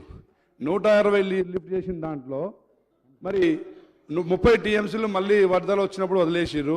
మిగిలిన వాటర్ అంతా అన్నారం, సిందిల్లా, ఎల్లంపల్లిలో స్టోరేజ్ ఉంది. వీరు ఎక్కడి నుంచి కాళేశ్వరం నీళ్ళు ఇచ్చిన అధ్యక్ష, ఎక్కడ ఇచ్చినని చెప్పేసి కేసీఆర్ గారి పాలాభిషేకాలు, లేదంటే అక్కడ చెరువులలో అలుగులకు వీళ్ళు పసుపు కుంకుమలు పోసుకుంటూ సారే ఏదో ఫంక్షన్లు చేసి పెట్టారు కదా అధ్యక్ష. వాస్తవంగా మీరు పంపింగ్ చేసిన నీళ్ళంతా స్టోరేజ్ వాటిలో రిజర్వాయర్లోనే ఉన్నాయి అధ్యక్ష.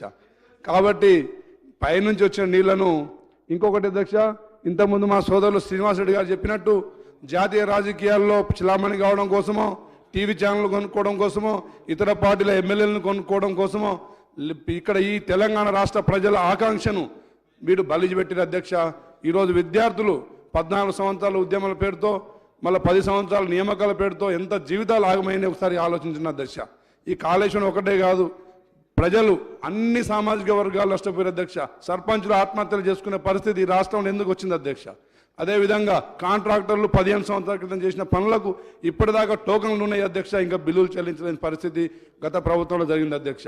ఉద్యోగస్తులకు ఉద్యోగ సంఘాలు ఎవరైతే ఆ రోజు తెలంగాణ కావాలని కోరుకున్నారో 20వ తారీఖు దాకా వాళ్ళకి జీతాలు ఇవ్వని పరిస్థితి ఈ రాష్ట్రంలో ఎందుకు వచ్చింది అధ్యక్ష? మరి మేధావులు మా పల్లారాజేశ్వరరెడ్డి గారు, అదేవిధంగా మా కడియం శ్రీహరి గారు, మా పోచారం శ్రీనివాసరెడ్డి గారు, వీరు చెప్పాలి. ఆ పార్టీలో ఉన్న మేధావులు, గతంలో వాళ్ళు సీనియర్ శాసనసభ్యులు, ఇప్పటికైనా టీఆర్ఎస్ పార్టీ అధినేతను రమ్మని చెప్పండి. ఆ పవర్ ప్రజెంటేషన్ ఏదో గతంలో చేసిన వ్యక్తిగా వారే కదా, కాబట్టి వారు రావాలి, చేయాలని చెప్తే ఆ డిమాండ్ వాటి మీద ప్రస్తావించకుండా కేవలం దాట వేయడానికి వేరే సబ్జెక్టు ముందు తీసుకొచ్చి సభా సమయాన్ని వృధా చేస్తున్న అధ్యక్ష. ఈ తెలంగాణ సభ్య సమాజం సిగ్గుపడే విధంగా గత 10 సంవత్సరాల్లో 30 సంవత్సరాలు మన అభివృద్ధిని వెనుక తీసుకెళ్ళిన అధ్యక్ష. కాబట్టి చట్టపరంగా తప్పకుండా శిక్ష పడాల్సిందే, అది ఎంతటి వారైనా ఎవరైనా కానీ జరగాలని చెప్పేసి తమ ద్వారా తెలియజేస్తూ ముగిస్తున్న అధ్యక్ష. Thank you. కె మదన్మోహన్ రావు గారు. అధ్యక్ష, ఆనరబుల్ స్పీకర్ గారికి, సీఎం గారికి, మరి మినిస్టర్స్ గారికి, మా కొలీగ్స్ అందరికీ అధ్యక్ష, పొద్దునుంచి మనం దీని గురించి మాట్లాడుతున్నాం, వేస్టేజ్ ఈ వైట్ పేపర్ గురించి. మరి తెలంగాణ మనం తెచ్చుకున్నది మూడు అంశాల మీద, 3 ఫ్యాక్టర్స్ మీద. ఒకటి నీళ్ళన్నము, ఆ టైంలో మరి ఉద్యోగాలని నియామకాలని చెప్పినారు. మరి నీళ్ళేమో ఆంధ్రాకు పోయినాయి, నియామకాలేమో గాలికి వెళ్ళిపోయినాయి సార్. మరి నిధులేమో ఫామ్ హౌస్కి వెళ్ళిపోయినాయి సార్. ఇప్పుడు బ్రిటిషర్స్ కూడా ఒకప్పుడు స్వాతంత్రం కంటే ముందు ఇంత పెద్ద లూటింగ్ కాలేదు సార్. మరి ఆంధ్రులతోనే మనం కొట్లాడినాం సార్ ఆ రోజు. ఇది tax paid money sir, everybody has right sir. ఈరోజు ప్రతి పైసా, ఈరోజు మరి మా ముఖ్యమంత్రి రేవంత్ రెడ్డి గారిని, మరి ఇరిగేషన్ మినిస్టర్ గారిని పదే హరీష్ రావు గారు మాట్లాడుతూ ఉన్నారు. Being a citizen of this Telangana state sir, మరి ప్రతి ఒక్కరికి ఈ ట్యాక్స్ పేడ్ మనకి రైట్ ఉన్నది సార్. మరి మా ఎల్లారెడ్డి నియోజకవర్గంలో, పేద నియోజకవర్గం నుంచి సార్ ఇదే హరీష్ రావు గారు ఇక్కడ కూర్చున్నారు సార్ ఈ సభలో. కేసీఆర్ గారు వచ్చింది సార్, 10 సంవత్సరాల నుంచి 1,00,000 ఎకరాలకు నీళ్ళు వస్తుందని చెప్పింది సార్. సరే, నా నియోజకవర్గంలో సార్ 2 సార్లు సార్, మొన్న కూడా వచ్చింది సార్. ఇదే హరీష్ రావు, ఇదే పెద్ద మనిషి, చాలా బాగా మాట్లాడతాడు కదా సార్. ఆయన పెద్ద అవార్డులు తీసుకుంటాడు కదా, పెద్ద సీనియర్ మోస్ట్ది. ఇదే మనిషి, ఇదే పెద్ద మనిషి నా నియోజకవర్గానికి వచ్చి మొన్న కూడా 1,00,000 ఎకరాలకు నీళ్ళు వస్తాయని చెప్పి అబద్ధం ఆడింది సార్. వీళ్ళ మామ అల్లుడు ఇద్దరు కలిసి అబద్ధం ఆడారు సార్. ఈరోజు మరి రేవంత్ రెడ్డి గారిని బయట మాట్లాడుతున్నారు, మరి సీఎం గారిని పదే మీరు మాట్లాడుతున్నారు తప్ప ఒకటి అర్థం చేసుకోవాలి సార్. మీరు ప్రీవియస్ రికార్డు చూస్తే అపెక్స్ కౌన్సిల్ ఒక మాట, కేఆర్ఎంబి ఆర్గనైజేషన్ ముందు ఒక మాట, అసెంబ్లీలో మరో మాట. సార్ మరి ఇంతకుముందు సాంబశివరావు మాట్లాడుతున్నారు కాగ్ రిపోర్ట్ గురించి. It's a prestigious organisations, government organisation sir. అది దాంట్లో క్లియర్గా మొన్న మీడియాలో కూడా వచ్చింది సార్, పేపర్లో కూడా వచ్చింది, దక్కన్ క్రానికల్ కూడా వచ్చింది. CAG has pointed unrealistic time line given for the DPRs. అంటే అన్రియలిస్టిక్ టైమ్స్ ఇచ్చారు. డిపిఆర్ అనేది ఒక మన ప్రాజెక్ట్ రిపోర్ట్ సార్, మరి దానికి అన్రియలిస్టిక్ టైం ఇచ్చిండ్రు. మరి పునర్విభజన చట్టంలో సెక్షన్ 84, 85, 86, 87, 88, 89 వరకు కేంద్రానికి సరెండర్ చేస్తామని చెప్పి గత ప్రభుత్వం నిర్ణయం తీసుకున్నారు సార్.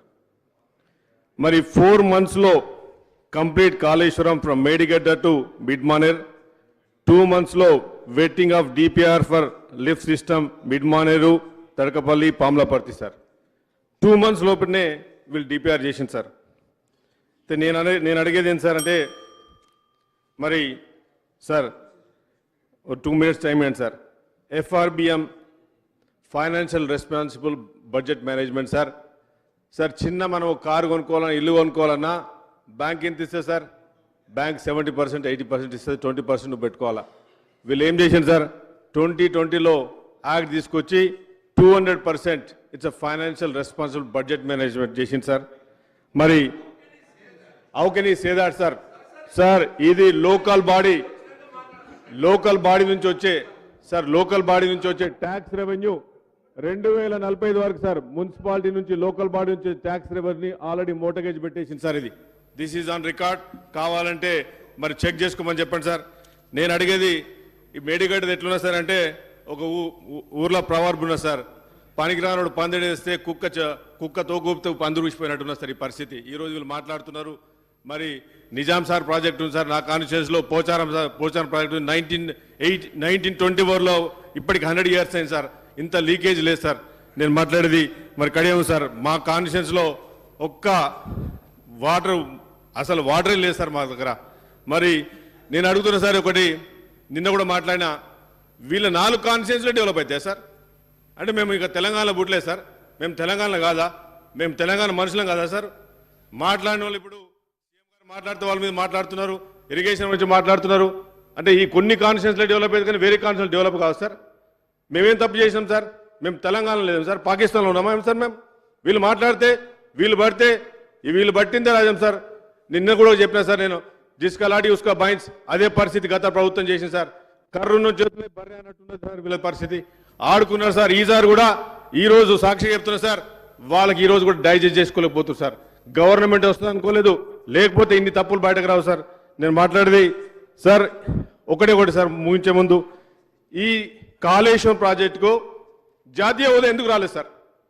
ఇంత పెద్ద ప్రాజెక్టు ఇది, లిఫ్ట్ ఇరిగేషన్ కాదు సార్, ఇది థెఫ్ట్ స్కీమ్. ఇది మోసం చేసే స్కీమ్ సార్.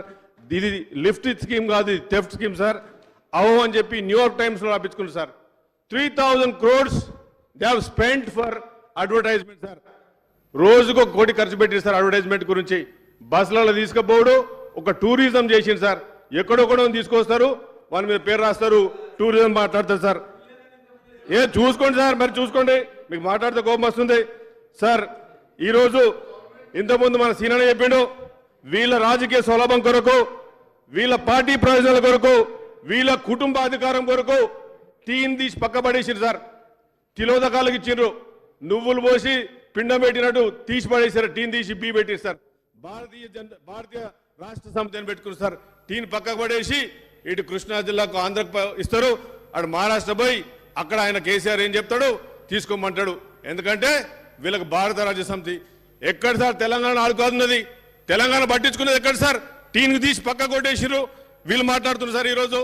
ఈరోజు దెబ్బని మళ్ళీ వాళ్ళు ఆలోచిస్తారు సార్, బి నుంచి టీ రావడానికి సార్. వీళ్ళు ప్రోటోకాల్ గురించి మాట్లాడుతారు. ఎక్కడ సార్ ప్రోటోకాల్ సార్? ప్రజాస్వామ్యంలో ఈ 10 సంవత్సరాల్లో ప్రజలు ఫీల్ అవుతున్నారు సార్, కాన్స్టిట్యూన్సీలలో ఫీల్ అవుతున్నారు. ఇలా డెమోక్రట్గా వచ్చింది, మరి ముఖ్యమంత్రి గారి ఆధ్వర్యంలో డెమోక్రట్గా వచ్చింది. ఎక్కడైనా ఎవరినైనా కలవచ్చని ఫీల్ అవుతున్నారు సార్. వీళ్ళు మాట్లాడుతున్నారు. మొన్న కొందరు ఎమ్మెల్యేలు మాట్లాడుతూ ప్రోటోకాల్ గురించి. ఎక్కడ protocol sir? Protocol is given ఎక్కడ కూడా మరి ఆ ఎమ్మెల్యేలు కూడా ఇస్తున్నారు సార్. మరి నేను కూలిపోయిన డ్యామ్లు, మునిపోయిన పంపులు, ఆగండి సార్ ఆగండి, నువ్వు మాట్లాడుతూనే ఉన్నావు పొద్దు నుంచి సార్. ఇదే ఎత్తిపోతల పథకం. మరి నేను అడిగేది ఒకటే సార్, దీన్ని ఈ రోజుకు ఆపకుండా సార్, దీన్ని కంటిన్యూస్గా ఆ రోజు మా ముఖ్యమంత్రి గారు చెప్పిండ్రు, తప్పకుండా జైల్లో డబుల్ బెడ్రూమ్ వస్తుంది 100%. సార్ ఆంధ్రలో ఎవరు సార్ మెగా కన్స్ట్రక్షన్ కంపెనీ ఏం sir? It's a billionaire sir. ఫోర్బ్స్లో వచ్చింది. ఎక్కడికి వెళ్ళి సంపాదించింది సార్ పైసలు? వీళ్ళు చెప్తారు ఆంధ్రోల గురించి తెలంగాణ వచ్చింది కదా సార్. మరి ఆంధ్ర కాంట్రాక్టర్ కదా సార్ అది. మెగా కృష్ణారెడ్డి ఎవరు సార్? ఆంధ్ర కాంట్రాక్టర్ కదా. ఈజ్ బికమింగ్ అ ఫోర్బ్స్లో వచ్చింది సార్. అవన్నీ పైసలు ఎక్కడ సార్? తెలంగాణ పైసలు. అవన్నీ కక్కాలే, అన్ని బయటకు రావాలి సార్. రేవంత్ రెడ్డి గారు ఆధ్వర్యంలో 5 సంవత్సరాలు బ్రహ్మాండంగా నడుస్తుంది సార్. తప్పకుండా నేను రిక్వెస్ట్ చేస్తున్నాను సార్, రేవంత్ రెడ్డి గారిని రిక్వెస్ట్ చేస్తున్నాను, సీఎం గారిని రిక్వెస్ట్ చేస్తున్నాను, మీరు తప్పకుండా యాక్షన్ తీసుకోవాలని చెప్పి నేను రిక్వెస్ట్ చేస్తూ మరి అవకాశం ఇచ్చినందుకు ధన్యవాదాలు సార్. జి మధుసూదన్ రెడ్డి గారు. ధన్యవాదాలు అధ్యక్ష. ఉదయం నుంచి పాలమూరు రంగారెడ్డి అదేవిధంగా కాళేశ్వరం గురించి పెద్దలు నీటిపారుదల శాఖ మంత్రి గారు ప్రజెంటేషన్ ఇచ్చిర్రు. ముఖ్యంగా పాలమూరు రంగారెడ్డి విషయానికి వస్తే అధ్యక్ష, ఈ ప్రాజెక్టు శంకుస్థాపన 11 జూన్ 2015 రోజు మాజీ ముఖ్యమంత్రి కేసీఆర్ గారు మా నియోజకవర్గమైన దేవరకద్ర నియోజకవర్గం బూత్పూర్ దగ్గర పైలాన్ ఆవిష్కరణ చేసిన అధ్యక్ష. ఆ రోజు ఒక పెద్ద బహిరంగ సభ పెట్టి ఆ మీటింగ్లో మాజీ ముఖ్యమంత్రి గారు మాట్లాడుతూ ఈ ప్రాజెక్టును 3 సంవత్సరాల్లో పూర్తి చేసి పాలమూరు ప్రజలకు నీళ్లు తీసుకొచ్చి ఇస్తా అని చెప్పేసి 2015లో చెప్పారు అధ్యక్ష. దాని తర్వాత 2016లో స్టార్ట్ చేసిన పొద్దు నుంచి మనం చర్చిస్తున్న కాళేశ్వరం ప్రాజెక్టును 1 సంవత్సరం తర్వాత స్టార్ట్ చేసి దాని విషయంలో శ్రద్ధ చూపించి హడావిడిగా ఆ ప్రాజెక్టును పూర్తి చేసిర్రు. ఆ ప్రాజెక్టు విషయంలో ఏమేమి జరిగిందో ఉదయం నుంచి మనమందరం కూడా చర్చించుకుంటున్నాం అధ్యక్ష. ఇక్కడ పాలమూరుకు అంటే దక్షిణ తెలంగాణను కావాలనే మాజీ ముఖ్యమంత్రి గారు వివక్షకు గురి చేశారని చెప్పడానికి ఇది ప్రధాన ఉదాహరణ అధ్యక్ష. ఈరోజు ముఖ్యంగా మా దగ్గర కోయిల్ సార్ ప్రాజెక్టు ఉంది అధ్యక్ష. కోయిల్ సార్ ప్రాజెక్టును కాంగ్రెస్ పార్టీ అధికారంలో ఉన్నప్పుడు 1956లో మైనర్ ఇరిగేషన్ ప్రాజెక్టు కింద దాన్ని నిర్మించడం జరిగింది అధ్యక్ష. టీఆర్ఎస్ ప్రభుత్వం అధికారంలోకి వచ్చినాక అంటే కాంగ్రెస్ పార్టీ అధికారంలోకి వచ్చినప్పుడు 2005-6లో జలయజ్ఞంలో ఈ కోయిల్ సార్ ప్రాజెక్టు లిఫ్ట్కి సంబంధించిన కొన్ని పనులు చేపట్టడం జరిగింది అధ్యక్ష. దానికి సంబంధించిన పనులు కాంగ్రెస్ పార్టీ అధికారంలో 2014 వరకు 80% కంప్లీట్ అయినాయి అధ్యక్ష. ఒక ఐబీఆర్ఎస్ఎల్ అనే కంపెనీకి ఈ కంపెనీకి అప్పచెప్తే వాళ్ళు 80% కంప్లీట్ చేసి తర్వాత టీఆర్ఎస్ పార్టీ అధికారంలోకి వచ్చినాక ఆ ఐబీఆర్ఎస్ఎల్ కంపెనీ వైండప్ అయితే వీళ్ళు పట్టించుకోలేదు అధ్యక్ష. ఒక 140 కోట్లు ఖర్చు పెడితే దాదాపు 20,000 ఎకరాల ఆయకట్టుకు నీళ్ళు అందించే అవకాశం ఉంది. కానీ వాళ్ళు 2014 నుంచి 2023 వరకు టీఆర్ఎస్ పార్టీ అధికారంలో ఉన్న ఆ కోయిల్ సార్ ఆయకట్టుకు అదనంగా నీళ్ళు ఇవ్వలేకపోయినరు వాళ్ళు టీఆర్ఎస్ ప్రభుత్వం అని చెప్పి ఈ సందర్భంగా మీకు తెలియజేస్తా ఉన్నాను అధ్యక్ష. అదేవిధంగా మా దగ్గర ఒకటి సరళసాగర్ ప్రాజెక్టు పొద్దున పెద్దలు గౌరవ ఇరిగేషన్ శాఖ మంత్రి వర్యులు కూడా ఈ సరళసాగర్ ప్రాజెక్టు గురించి మాట్లాడడం జరిగింది అధ్యక్ష. అది ఏసియాలోనే నెంబర్ 1 అంటే ఒక సైంటిఫిక్తో కట్టిన ప్రాజెక్ట్ అధ్యక్ష. అంటే సైఫన్ సిస్టమ్స్ అంటే వాటర్ ఫ్లో వచ్చినప్పుడు ఆటోమేటిక్గా గేట్స్ ఓపెన్ అయ్యే ప్రాజెక్ట్ అది. మా దగ్గర ఆ సరళసాగర్ ప్రాజెక్ట్ ఉంది అధ్యక్ష. అది చాలాసార్లు ఆ ప్రాజెక్టు కొట్టుకోక ముందు పేపర్లలో కూడా రాయడం జరిగింది అధ్యక్ష. అది మెయింటెనెన్స్ చేస్తలేరు, మెయింటెనెన్స్ చేయకపోవడం వల్ల ఎప్పుడైనా ఆ కట్ట కొట్టుకుపోయే అవసరం ఉందని చెప్పేసి తెలియజేస్తే కూడా గత ప్రభుత్వంలో నిర్లక్ష్యం వహించారు. ఎందుకంటే అక్కడ ఇన్కమ్ లేదు. ఒకవేళ ఆ ప్రాజెక్ట్ కొట్టుకపోతే ఆ కట్ట తెగిపోతే అక్కడున్న ఉష్కంతా కూడా దోపిడీ చేయొచ్చు అనే ఆలోచనతోనే అక్కడ ఉన్న స్థానికంగా ఉన్న మాజీ మంత్రివర్యులు నిరంజన్ రెడ్డి గారు కానీ మాజీ ఎమ్మెల్యే వెంకటేశ్వర రెడ్డి కానీ ప్లాన్ వేసి ఆ కట్ట కొట్టుకుపోయినాక దాన్ని కూడా పట్టించుకోకపోతే నేను చాలాసార్లు ప్రభుత్వం దృష్టికి తీసుకెళ్లి ఆ కట్ట కట్టేయడం జరిగింది అధ్యక్ష. అదేవిధంగా మా దగ్గర శంకర సముద్రం అని ఇంకొక చిన్న రిజర్వాయర్ ఉంది అధ్యక్ష. అది కూడా కాంగ్రెస్ పార్టీ అధికారంలో ఉన్నప్పుడు 2014లో పూర్తయింది అధ్యక్ష. దానికి సంబంధించి ఒక రైట్ కెనాల్ శంకర సముద్రం కట్టిన కాడ ఒక చిన్న విలేజ్ ఉంది అధ్యక్ష, కానాయపల్లి అని. ఆ కానాయపల్లి దగ్గర R&R ప్యాకేజ్ అంటే ఒక 90 కోట్లతోన వాళ్లకు నష్టపరిహారం చెల్లిస్తే ఆ ఊరు ఖాళీ చేస్తే ఆ కెనాల్ నుంచి అంటే ఆ రిజర్వాయర్ నుంచి రైట్ కెనాల్ ద్వారా దాదాపు మాకు 11 విలేజ్లకు నీళ్ళు వచ్చే అవకాశం ఉంది అధ్యక్ష. అది కూడా గత ప్రభుత్వంలో గత పాలకులు దాన్ని పట్టించుకోలేదు అధ్యక్ష. ఇట్లా ప్రతి విషయంలో కూడా నిర్లక్ష్యానికి గురి చేసి మా ప్రాంతాన్ని పూర్తిగా ఈరోజు గొప్పలు చెప్పుకుంటా ఉన్నారు. పాలమూరుకు మేము సస్యశ్యామలం చేసినాం, పాలమూరుకు నీళ్ళు ఇచ్చినామని చెప్పి అధ్యక్ష. ఈరోజు పాలమూరుకు పారుతున్న ప్రతి ఎకరా కూడా కాంగ్రెస్ పార్టీ అధికారంలో ఉన్నప్పుడు కట్టిన ప్రాజెక్టులు జూరాల కానీ, కోయిల్ సాగర్ కానీ, సర్ల సాగర్ కానీ, అదేవిధంగా భీమా ఫేజ్ 1 ఫేజ్ 2 కల్వకుర్తి లిఫ్ట్ ఈ ప్రాజెక్టుల ద్వారా వస్తున్న నీళ్ళ ద్వారానే మాకు నీళ్ళు వస్తున్నాయి తప్ప ఇప్పటి వరకు టీఆర్ఎస్ పార్టీ అధికారంలోకి వచ్చినాక ఒక ఎకరా కూడా అదనంగా నీళ్ళు ఇయ్యలేదని చెప్పేసి ఈ సందర్భంగా మీ ద్వారా తెలియజేస్తా ఉన్న అధ్యక్ష. కాబట్టి మీ ద్వారా గౌరవ ముఖ్యమంత్రి గారికి, గౌరవ ఇరిగేషన్ శాఖ మంత్రి కోరుతా ఉన్నది ఒకటే అధ్యక్ష, ఒక 140 కోట్లు ఖర్చు చేస్తే కోయిల్ సాగర్ ప్రాజెక్టు కింద ఇంకా ఒక అదనంగా ఒక 20,000 ఎకరాల ఆయకట్టుకు నీళ్ళు అందించే అవకాశం ఉందని చెప్పేసి ఆల్రెడీ నేను మంత్రి గారికి కూడా రిప్రజెంటేషన్ ఇవ్వడం జరిగింది. మీ ద్వారా మరొకసారి రిక్వెస్ట్ చేస్తా ఉన్నా అధ్యక్ష. ధన్యవాదాలు అధ్యక్ష. మందుల సామ్యాల్ గారు 2 నిమిషాలు.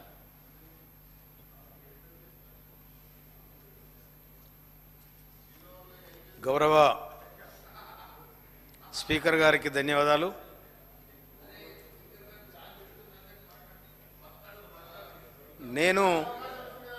నేను స్వయాన రైతు. నాకు సొంతం 5 ఎకరాలు ఉంది. 25 ఎకరాల కౌలు తీసుకొని నేను కారుకు 150 పుట్ల ఒడ్డు పట్టిస్తున్నాను. నేను ఈరోజు కూడా నాటుపెట్టాను 30 ఎకరాలు. ఈ ప్రాజెక్టులపై కానీ నదులపై కానీ ఉన్న నీళ్ళ మీద నాకు పూర్తి స్థాయిలో అవగాహన ఉంది. ఆ రైతుకు నీళ్ళు ఏ విధంగా అవసరం పడుతుందో నాకు తెలుసు. తర్వాత మొన్న జరిగిన ఎన్నికలల్లా మొత్తం వాళ్ళు ఏటిగడ్డలో చూసినారు, కానీ నేను మాత్రం ఏటికి ఆ ఇసుక కింద ఉన్న నీళ్ళని చూసిన. నేను వాళ్ళ ఇసుకను చూసినారు, నేనే ఇసుక కింద ఉన్న నీళ్ళని చూసిన. అందుకని నేను ఎన్నికల సందర్భంగా చెప్పిన ఇసుక ఎవడం తీసుకపోతే బొందబెడత కొడుక అని చెప్పిన. ఇంకొక మాట, కాళేశ్వరం దగ్గర కాళేశ్వరం అనే ఒక రైతు గుండె మీద KCR హరీష్ రావు ఇద్దరు కలిసి గుణపందించారు. ఆ గుండె మీద కాళేశ్వరం అనే గుండె మీద రైతుకు తెలంగాణ రైతు గుండె మీద గడ్డపరది చర్యలు మొత్తం సర్వనాశనం చేసి దోపిడీ చేశారు. మామూలు కాదు ఇది. వాళ్ళు మొత్తం తెలంగాణ ఆలోచిస్తారు. ఎక్కడ లాభం వస్తుంది సూర్యారే హరీష్ చెప్పరా అని అంటారు. అరే గిట్లు వస్తాయి మామని ఆయన అంటారు. ఈ విధంగా ప్లాన్ చేసుకొని సర్వనాశనం చేశారు. జరాగు నువ్వు కూడా పొత్తే ఉండాలి జరాగు. తర్వాత ఈ విధంగా కాళేశ్వరాన్ని ఖతం చేసిర్రు. ఇక ప్రజలను కూడా ఆగం చేసిర్రు. ఒక మాట చెప్తున్నా స్పీకర్ గారు, గౌరవ స్పీకర్ గారికి, జరాగు నేను పుట్టుకతో మీరు ఇవ్వలేరల్లా. నేను మొదటి నుంచి ఉన్నా, నాకు తెలుసు అది. ఒక్క మాట జరా పద్మశాలి సోదరులు ఊరవతల ఈ రంగులు వచ్చేదానికి ఒక తొట్లు పెట్టుకున్నారు. తొట్లు పెట్టుకుంటే ఊరవతల ఉన్న నక్కల గుంపులకు వెళ్ళి ఒక నక్క వచ్చి అలా దొరికింది. ఇలా దొరికి తరక రంగు మారింది. రంగు మారి మళ్ళా నక్కలలో పోయింది. నక్కలలో పోయి ఏమన్నది, నేను రాజును రా అన్నది. అనేసరికి నువ్వేటి రాజు అవుతావు అని వాళ్ళు కూడా పొద్దుదాకా ఆలోచించారు. ఈ నక్కలు ఏం తింటాయి, రేగ్గాయలు రేలకాయలు తింటాయి. అది సాయంత్రం వచ్చేసరికి అటు ఊళ్ళు వస్తుంది.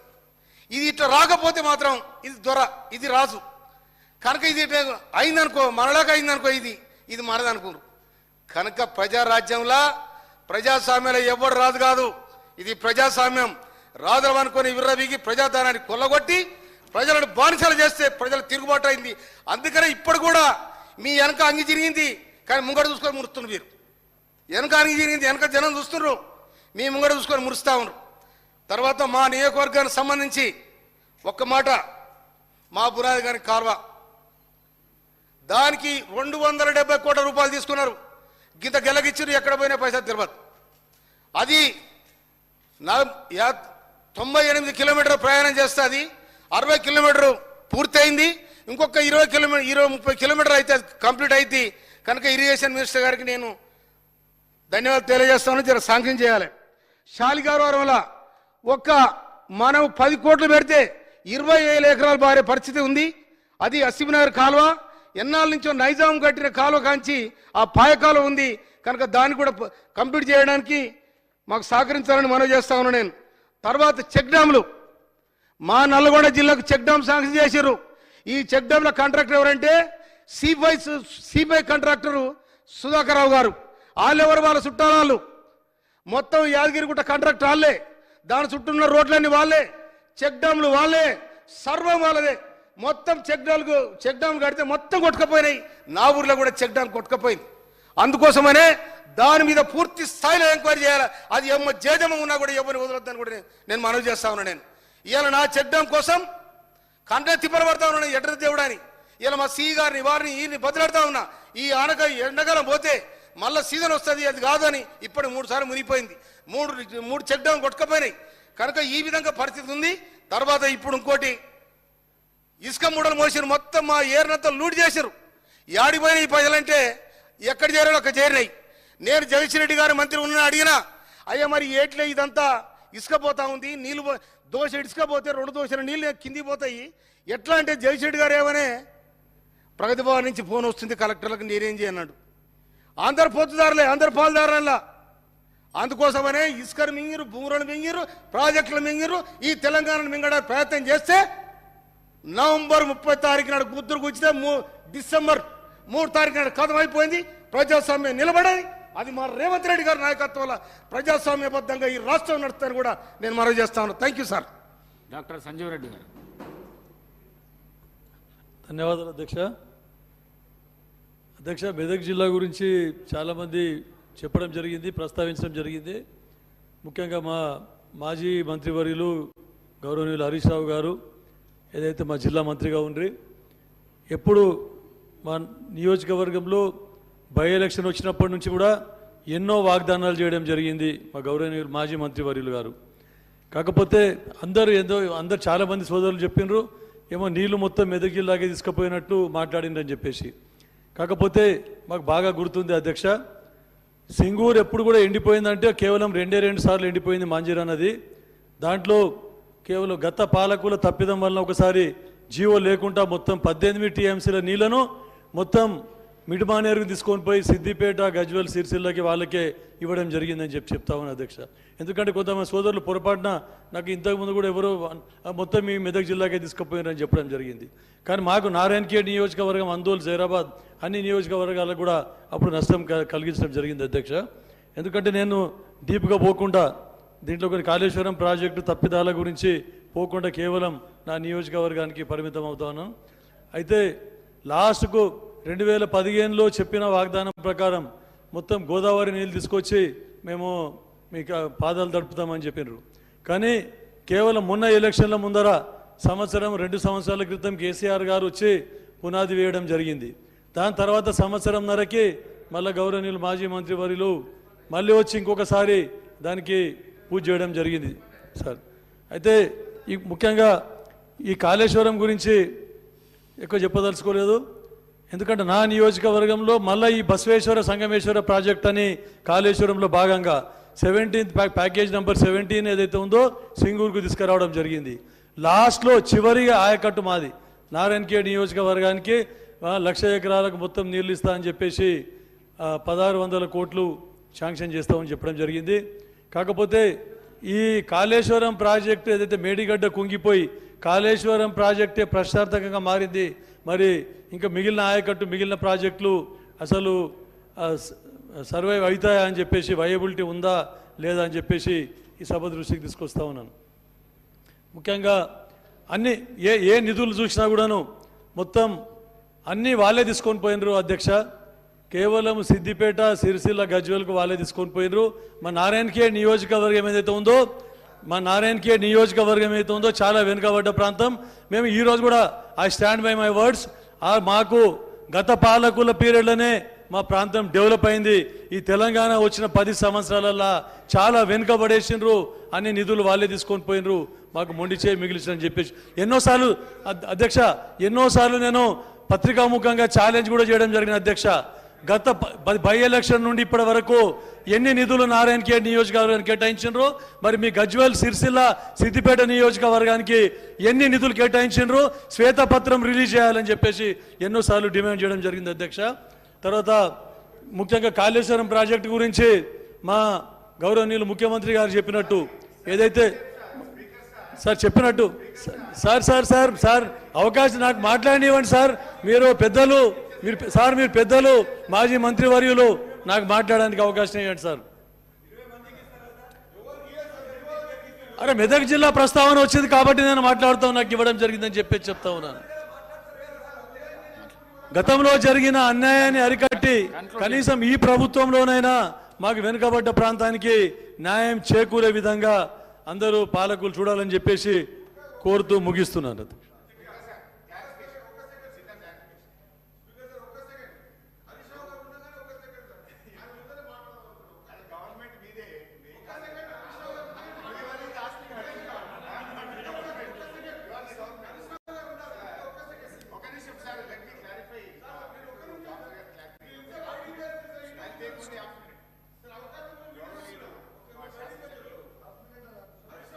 గౌరవనీయులు శాసనసభ్యులు డాక్టర్ గారు మాట్లాడింది ఏంటంటే సింగూరు నీళ్లు ఇప్పుడు ఏమైందంటే ప్రతి ఒక్కరికి సిద్దిపేట మీద ఒక ప్యాషన్ అయిపోయింది. సిద్దిపేట ప్రజల్ని విమర్శించడము, సిద్దిపేట నియోజకవర్గం అంటే అక్కడ ప్రజలు లేరు, అక్కడ రైతులు లేరు. అయితే అక్కడ కాంగ్రెస్ పార్టీ దుకాణం బంద్ చేసుకుంటే నాకు అభ్యంతరం లేదు. అయితే మా మిత్రులు సింగూరు నీళ్లు సిద్దిపేటకు పోయినాయి అన్నాడు. అట్లా పోవు అధ్యక్ష. సింగూరు నీళ్లు ఎక్కడికి పోతాయి అంటే నిజాం సాగర్కి పోతాయి. ఆసారి నిజామాబాద్ జిల్లాలో పంటలు ఎండిపోయే పరిస్థితి ఉంటే చివరి 2 తళ్లకు నీళ్లు కావాలని అప్పుడు స్పీకర్గా మీ స్థానంలో ఉన్న పోచారం శ్రీనివాసరెడ్డి గారు ప్రత్యేకంగా రిక్వెస్ట్ చేస్తే బోధన్ అక్కడ ఉండే 3-4 నియోజకవర్గాలకు నీళ్లు ఇవ్వడం కోసం సింగూరు నుంచి కొన్ని నీళ్లు వదిలి నిజామాబాద్ జిల్లా పంటలను కాపాడడం జరిగింది అధ్యక్ష. సింగూరు నుంచి నిజాం సాగర్ పోతాయి తప్ప సిద్దిపేటకు పోవు. I would like to clarify my friend. Raj Thakur గారు. అధ్యక్ష ధన్యవాదాలు అధ్యక్ష. అధ్యక్ష పొద్దుటి నుంచి అవకాశం వస్తుందేమో చూస్తా ఉన్నాం. 10 నుంచి 7 అవుతుంది అధ్యక్ష. చాలామంది సీనియర్ శాసనసభ్యులు చాలామంది మాట్లాడినారు. ముఖ్యంగా గౌరవనీయులు మా నీటిపారుదల శాఖ మంత్రులు ఉత్తమ్ కుమార్ రెడ్డి గారు,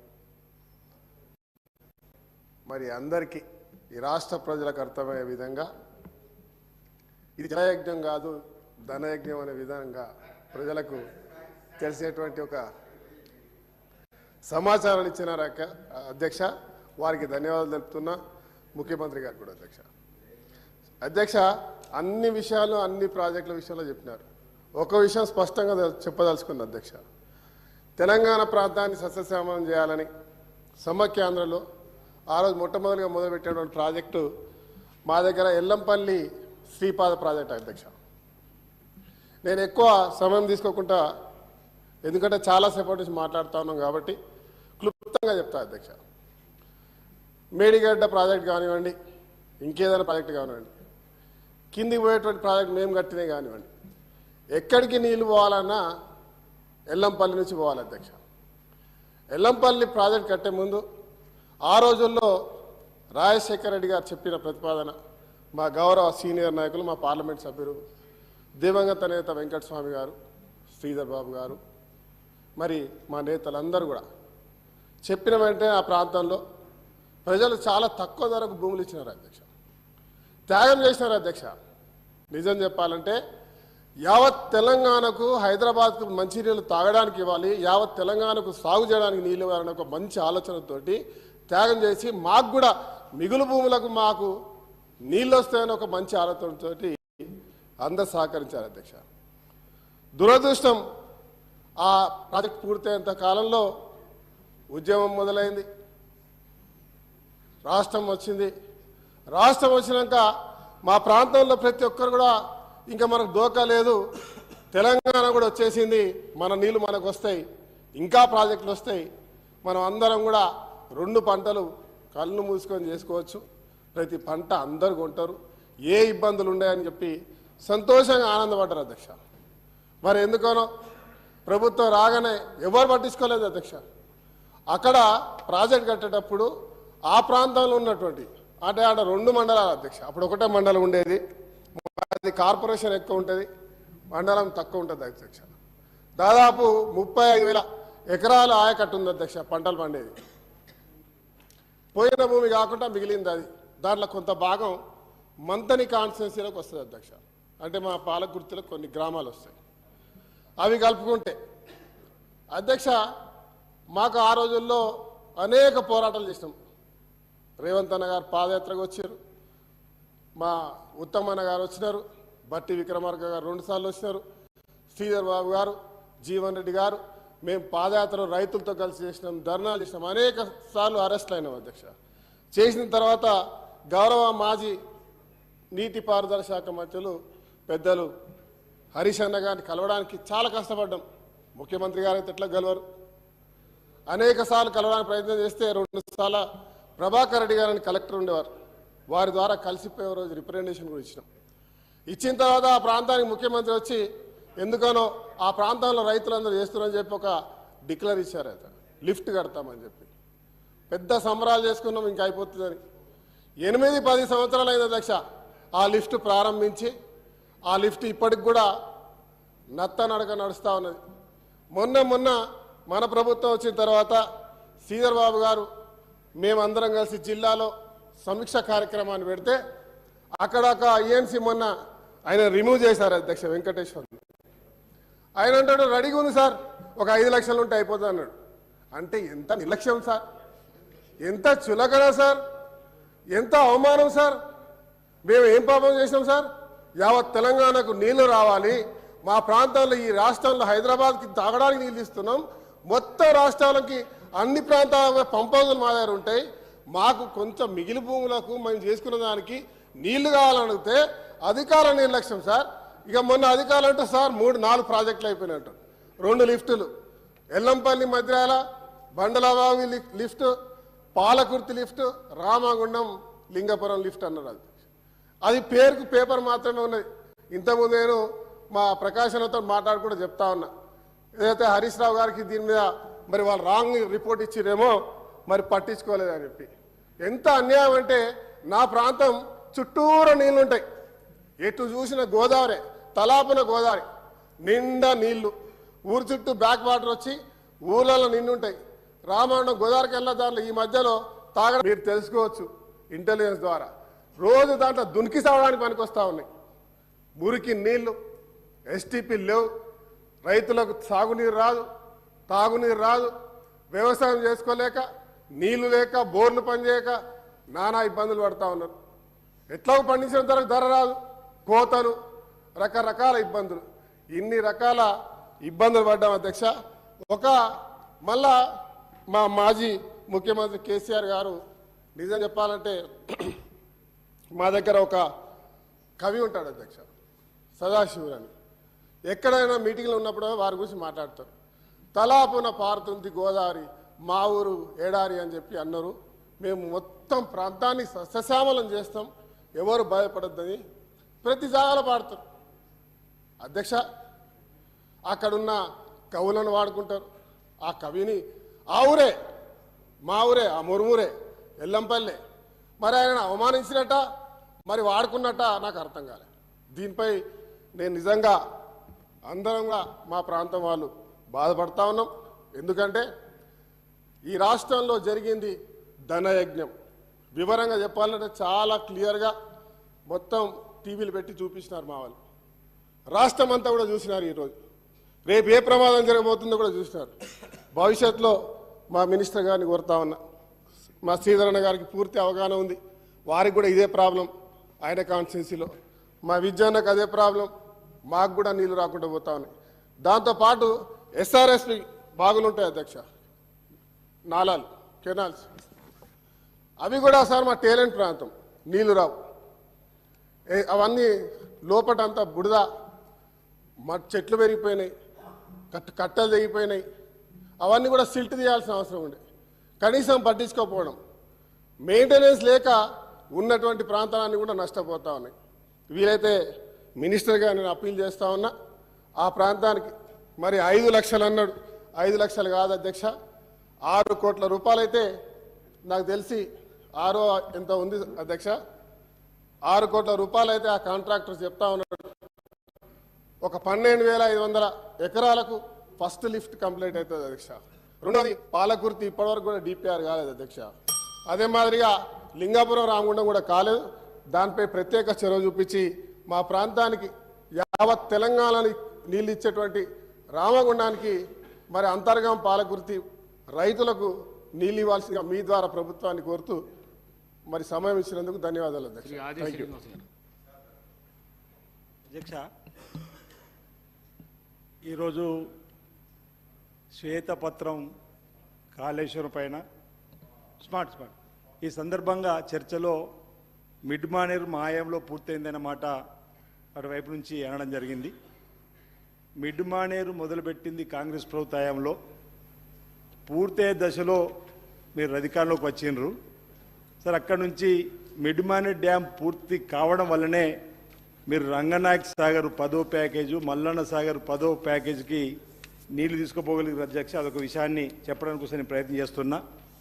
ఈ సమయంలో మిడ్ మానేర్ డ్యాంలో ముంపునకు గురైన నిర్వాసితులకు ఆశల పల్లెకిలో డబల్ బెడ్రూమ్కు 5,04,000 ఇస్తామని చెప్పి మా వేములవాడ రాజన్న సాక్షిగా నా లగ్గం ఇక్కడైందని చెప్పని అప్పుడు ముఖ్యమంత్రి గారు హామీ ఇచ్చి ఆ హామీని అమలు చేయనటువంటి ఘనత ఆ ప్రభుత్వానికి దక్కుతుందనేటువంటి మాట ఈ సందర్భంగా చెప్తూ ఆ ముంపు గ్రామాలకు పరిశ్రమలు తీసుకొస్తామని చెప్పని కూడా తీసుకెళ్ళినటువంటి మాట కూడా ఈ సందర్భంగా గుర్తు చేస్తూ మరి మా పిసిసి అధ్యక్షులుగా ఆనాడు ఇప్పుడు ముఖ్యమంత్రి ఉన్న రేవంత్ రెడ్డి గారు పాదయాత్రలో ముంపు గ్రామాలకు సంబంధించినటువంటి గ్రామాలను నిద్ర చేసి వారికి ఓ ధైర్యాన్ని నింపింది అధ్యక్ష. అదేవిధంగా మొన్నటి రోజు కూడా చెప్పడం జరిగింది, వాళ్ళకు 5 లక్షల ఇందిరమ్మ ఇండ్లు కింద ఇవ్వాల్సినటువంటి బాధ్యత ఉంది మన పైన మాట చెప్తూ పరిశ్రమలు కూడా ప్రాంతానికి తీసుకురావాలని చెప్పని కూడా మొన్నటి రోజు కోరడం జరిగింది అధ్యక్ష. ఈరోజు వరద కాలువను కూడా కట్టింది కాంగ్రెస్ పార్టీ ప్రభుత్వ హయాంలో. ఈరోజు వరద కాలువ నీళ్లుంటే జీవనదిలా ఉంది మీ మార్చిమంటారు అధ్యక్ష. అదొకటి, అది కూడా వరద కాలువ కాంగ్రెస్ పార్టీ చేసిన అంశాన్ని సందర్భంగా నేను చెప్పడానికి కోసం ఒకటి ప్రయత్నం చేస్తూ ఈరోజు 10వ ప్యాకేజీ పూర్తయింది, 11వ ప్యాకేజీ పూర్తయింది. కానీ మా రాజధాని సిరిసిల్ల జిల్లాలో ఉన్నటువంటి అప్పర్ మానేర్ 9వ ప్యాకేజీలు మాత్రం పూర్తి కాలేదు అధ్యక్ష. చాలామంది మా జిల్లాకు మా కేంద్రానికి ఏదో నిధులు బాగా వచ్చినాయి అంటున్నారు. సిరిసిల్ల జిల్లా కేంద్రం అయింది కాబట్టి అది ప్రజలందరూ కూడా పోరాటం చేసి జిల్లా కేంద్రం తెచ్చుకున్నారు కాబట్టి జిల్లాకు రావాల్సినటువంటి ఆఫీసులు వచ్చినాయి, జిల్లాకు రావాల్సినటువంటి కాలేజీలు వస్తున్నాయి తప్ప అదనంగా రాలేనటువంటి మాట కూడా చెప్తూ అప్పర్ మానేరుకు సంబంధించి కాలువలలో పెద్దలు పిసిసి అధ్యక్షులు రేవంత్ రెడ్డి గారు కూడా రావడం జరిగింది. అక్కడ క్షుణ్ణంగా చూడడం జరిగింది. గౌరవ ముఖ్యమంత్రి గారికి ఆ సమయంలో మనం మీకు గుర్తు చేస్తూ ఉన్నా. ఎలక్ట్రానిక్ మీడియా ప్రింట్ మీడియా కార్లు యాక్సిడెంట్ అయిన ప్రాంతాలు మీరు కూడా స్వయంగా చూసి అప్పర్ మానేరు పని కాలనేటువంటిది. దాంతోపాటు మలక్పేట రిజర్వర్ కట్టిరు కానీ కాలువలు కట్టలేరు అధ్యక్ష. మరొక అంశాన్ని ఇక్కడ మీ ద్వారా చెప్పడానికి ప్రయత్నం చేస్తున్నా. కలిగోట సూరమ్మ ప్రాజెక్టు ఎల్లంపల్లి ఈ ప్రభుత్వం ప్రాధాన్యత క్రమంలో అతి తక్కువ ఖర్చుతో పూర్తి అయ్యేటువంటి కార్యక్రమాలు అమలు చేస్తామన్న దానిలో శ్రీపాద్ ఎల్లంపల్లి ప్రాజెక్టు కూడా చేర్చినందుకు ఈ ప్రభుత్వానికి గౌరవ ముఖ్యమంత్రి గారికి ఇరిగేషన్ మంత్రి గారికి నేను ధన్యవాదాలు తెలియజేస్తూ ఇక్కడ ఒక మాట, వీళ్ళు 10 కోట్లతో పూర్తి చేసే సూరమ్మ ప్రాజెక్టు నిర్మాణం చేయలేరు. కానీ కింద 2018లో కుడి ఎడమ కాలువలకు కత్లాపూర్, మేడిపల్లి, భీమారం మండలాల్లో ఎన్నికలకు ముందు 43,100 నీళ్ళు ఇస్తానని చెప్పాను అధ్యక్ష. ఇసుక కుప్పలు పోసినరు. ఎన్నికలు అయిపోయిన తర్వాత మాత్రం ఆ ప్రాజెక్టును పట్టించుకోలేరు. అక్కడ కూడా ఇప్పుడు ముఖ్యమంత్రి గారిని తీసుకొని వెళ్ళాం, వారు కూడా చూసినారు. ఇటీవల సమీక్షలు కూడా ఇవన్నిటి కూడా పూర్తి చేయాలని చెప్పడం జరిగింది. కాబట్టి ఓ నమ్మకం ఉంది ఈసారి ఈ సందర్భంగా నేను పూర్తి చేయాలని చెప్పి ఈ సందర్భంగా ప్రభుత్వాన్ని కోరుతూ ఒకటే మాట చెప్పి ముగిస్తున్నాను. ఇటీవల గత అసెంబ్లీలో బలగం సినిమాకు సంబంధించినటువంటి ఒక పాట చిత్రీకరణ పైన ఈ అసెంబ్లీలో చర్చ జరిగింది అధ్యక్ష. మాకు యువరాజుగా మేము పిలుస్తాం మా జిల్లాలో కేటీఆర్ గారిని. వారి ఇంట్లో కూర్చున్నప్పుడు బలగం సినిమా చూస్తున్నప్పుడు ఒక పాటలో పచ్చని పొలాల మధ్యలో సన్నివేశం వస్తే ఇది ఎక్కడ తీసిరు షూటింగ్ అంటే కోనారావుపేటలో తీసిరు, వేముల నియోజకవర్గంలో. దాన్ని చూస్తే గోదావరి జిల్లాలు తలపిస్తుందని చెప్పంటారు అధ్యక్ష. కోనరావుపేటకు గోదావరి జిల్లాలు రాలేవు అధ్యక్ష. ఆ సినిమా చిత్రీకరణ ఎక్కడ తీసిరో తెలియదు కానీ ఆ విధంగా కూడా అసెంబ్లీ సాక్షిగా అవాస్తవాలు చెప్పినటువంటి మాట. మా దగ్గర వేములవాడను కోనసీమగా అన్నారు, మేడిపల్లి, భీమారం, కోనరా అన్ని ప్రాంతాల్లో కూడా కానీ కాలేదన్న మాట ఈ సందర్భంగా మీ అందరికీ కూడా తెలియజేస్తూ నేను మీ ప్రభుత్వానికి విజ్ఞప్తి చేస్తున్నాను. ఏదైతే శ్రీపాద్ ఎల్ఎంపీఎల్ ప్రాజెక్ట్ మొదటి బాధ్యత పెట్టినరో ఇంతకుముందు చేసినటువంటి వారికి కొన్ని డబ్బులు రావాల్సి ఉంది, వాటి వెంటనే విడుదల చేసి ఆ పనులు పూర్తి చేసినట్టయితే 43,100 ఎకరానికి నియోజకవర్గం మొత్తంలో 95 ఎకరాలు సాగునిచ్చే అవకాశం ఉంది. కాబట్టి మొదటి ప్రాధాన్యతలు తీసుకున్నందుకు ఈ ప్రభుత్వానికి ధన్యవాదాలు తెలియజేస్తున్నాను అధ్యక్ష. ఈ సందర్భంగా చివరిగా గండ్రా సత్యనారాయణ. అధ్యక్ష, దయచేసి జూలైలో సముద్రం తల పెట్టుకొని చేప దుప్పకేడ్చినట్టు కాళేశ్వరం నీళ్లు మా నియోజకవర్గానికి కానీ మా జిల్లాకు కానీ 1 ఎకరానికి 1 ఇంటికి కూడా రాలే. సరే, అది కింద పడ్డది. మొన్న జూలైలో అధిక వర్షాలతోని 124 చెరువులు తెగినాయి అధ్యక్ష. 5 నెలలు గత ప్రభుత్వంలో అవకాశం ఉన్నా 6 మనుషులు చనిపోయినా, 1100 మూగజీవులు చనిపోయినా, 2000 ఇండ్లల్లో నీళ్ళొచ్చి అన్నమో రామచంద్ర అని రైతులు బయటకొచ్చి బువ్వ పెట్టలేని పరిస్థితి ఉన్నా, మోరంచెపల్లె గ్రామం మునిగిన పక్కకున్న రైతులు కాపాడినాక దొంగలు పడ్డ 6 నెలలకు కుక్కలు మురినట్టుగా హెలికాప్టర్లు వచ్చి కనీసం ఒక నీళ్ళ ప్యాకెటో మంచినీళ్ళ ప్యాకెట్ కూడా ఇచ్చిన పరిస్థితి లేదు. చనిపోయిన వ్యక్తులకు కానీ నీట మునిగిన ఇండ్లకు కానీ ఆదుకోలే. కనుక 7వ తారీఖు మేము ప్రమాణ స్వీకారం చేసిన రోజున గౌరవ శ్రీ ముఖ్యమంత్రి గారికి, రేవంత్ రెడ్డి గారికి, ఉత్తమన్న గారికి రిప్రజెంటేషన్ ఇచ్చి 124 చెరువులకు కలెక్టర్కు ఆదేశాలు ఇచ్చారు. ఎస్టిమేట్లు తెప్పించి వర్షాకాలం పంట పోయింది, వేసంగి పంట పోయింది. ఈరోజు గొర్లవేడు ఇందిరాసాగర్ ప్రాజెక్టు కానీ, మోరంచెప్పల్లి లిఫ్ట్ ఇరిగేషన్ కానీ, ఇంకా మిగిలిపోయినటువంటి చెరువులు మంజూరు ఇస్తే 2 పంటలు పోయి రైతులు ఇబ్బంది పడుతూ ఉన్నారు. ఇప్పుడు పూర్తిగా మా ఇరిగేషన్ మంత్రి గారు ఉత్తమన్న గారికి దయచేసి అప్పుడు వరదల్లో కొట్టుకుపోయినటువంటి మా జిల్లా మంత్రి ఏదైతే శ్రీధరన్న గారితోని వారికి బస్తా బియ్యము బట్టలు అన్నీ అక్కడున్న గ్రామస్తులకు అందించాం. కనుక తెగిన చెరువులను దయతో మీరు మంజూరు చేయించి రైతులను ఆదుకోవాల్సిందిగా మీ ద్వారా విజ్ఞప్తి చేస్తూ, నీట మునిగినటువంటి ఇండ్లకు కూడా అందరితో కాకుండా స్పెషల్ ప్యాకేజ్ కింద ఈరోజు మరి వాళ్ళని సురక్షిత ప్రాంతాలకు తరలించి ప్రభుత్వం మీ ద్వారా on Telangana state irrigation sector white paper is over. Now reply by minister for irrigation. Speaker sir, this short discussion on irrigation sector, 22 మంది స్పీకర్స్ మాట్లాడారు. హరీష్ రావు గారు, జూపల్లి కృష్ణారావు గారు, సబితా ఇంద్రారెడ్డి గారు, రామ్మోహన్ రెడ్డి గారు, పొంగులేటి శ్రీనివాస్ రెడ్డి గారు, విజయ రమణారావు గారు, పాయల్ శంకర్ గారు, అక్బరుద్దీన్ ఓవైసీ గారు, రాజగోపాల్ రెడ్డి గారు, కూనంనేని సాంబశివరావు గారు, వివేక్ వెంకటస్వామి గారు, పల్లా రాజేశ్వరరెడ్డి గారు, తుమ్మల నాగేశ్వరరావు గారు, లక్ష్మణ్ కుమార్ గారు, బాలు నాయక్ గారు, రామచంద్ర నాయక్ గారు, మదన్ మోహన్ రావు గారు, మధుసూదన్ రెడ్డి గారు, అది శ్రీనివాస్ గారు, గండ సత్యనారాయణ గారు.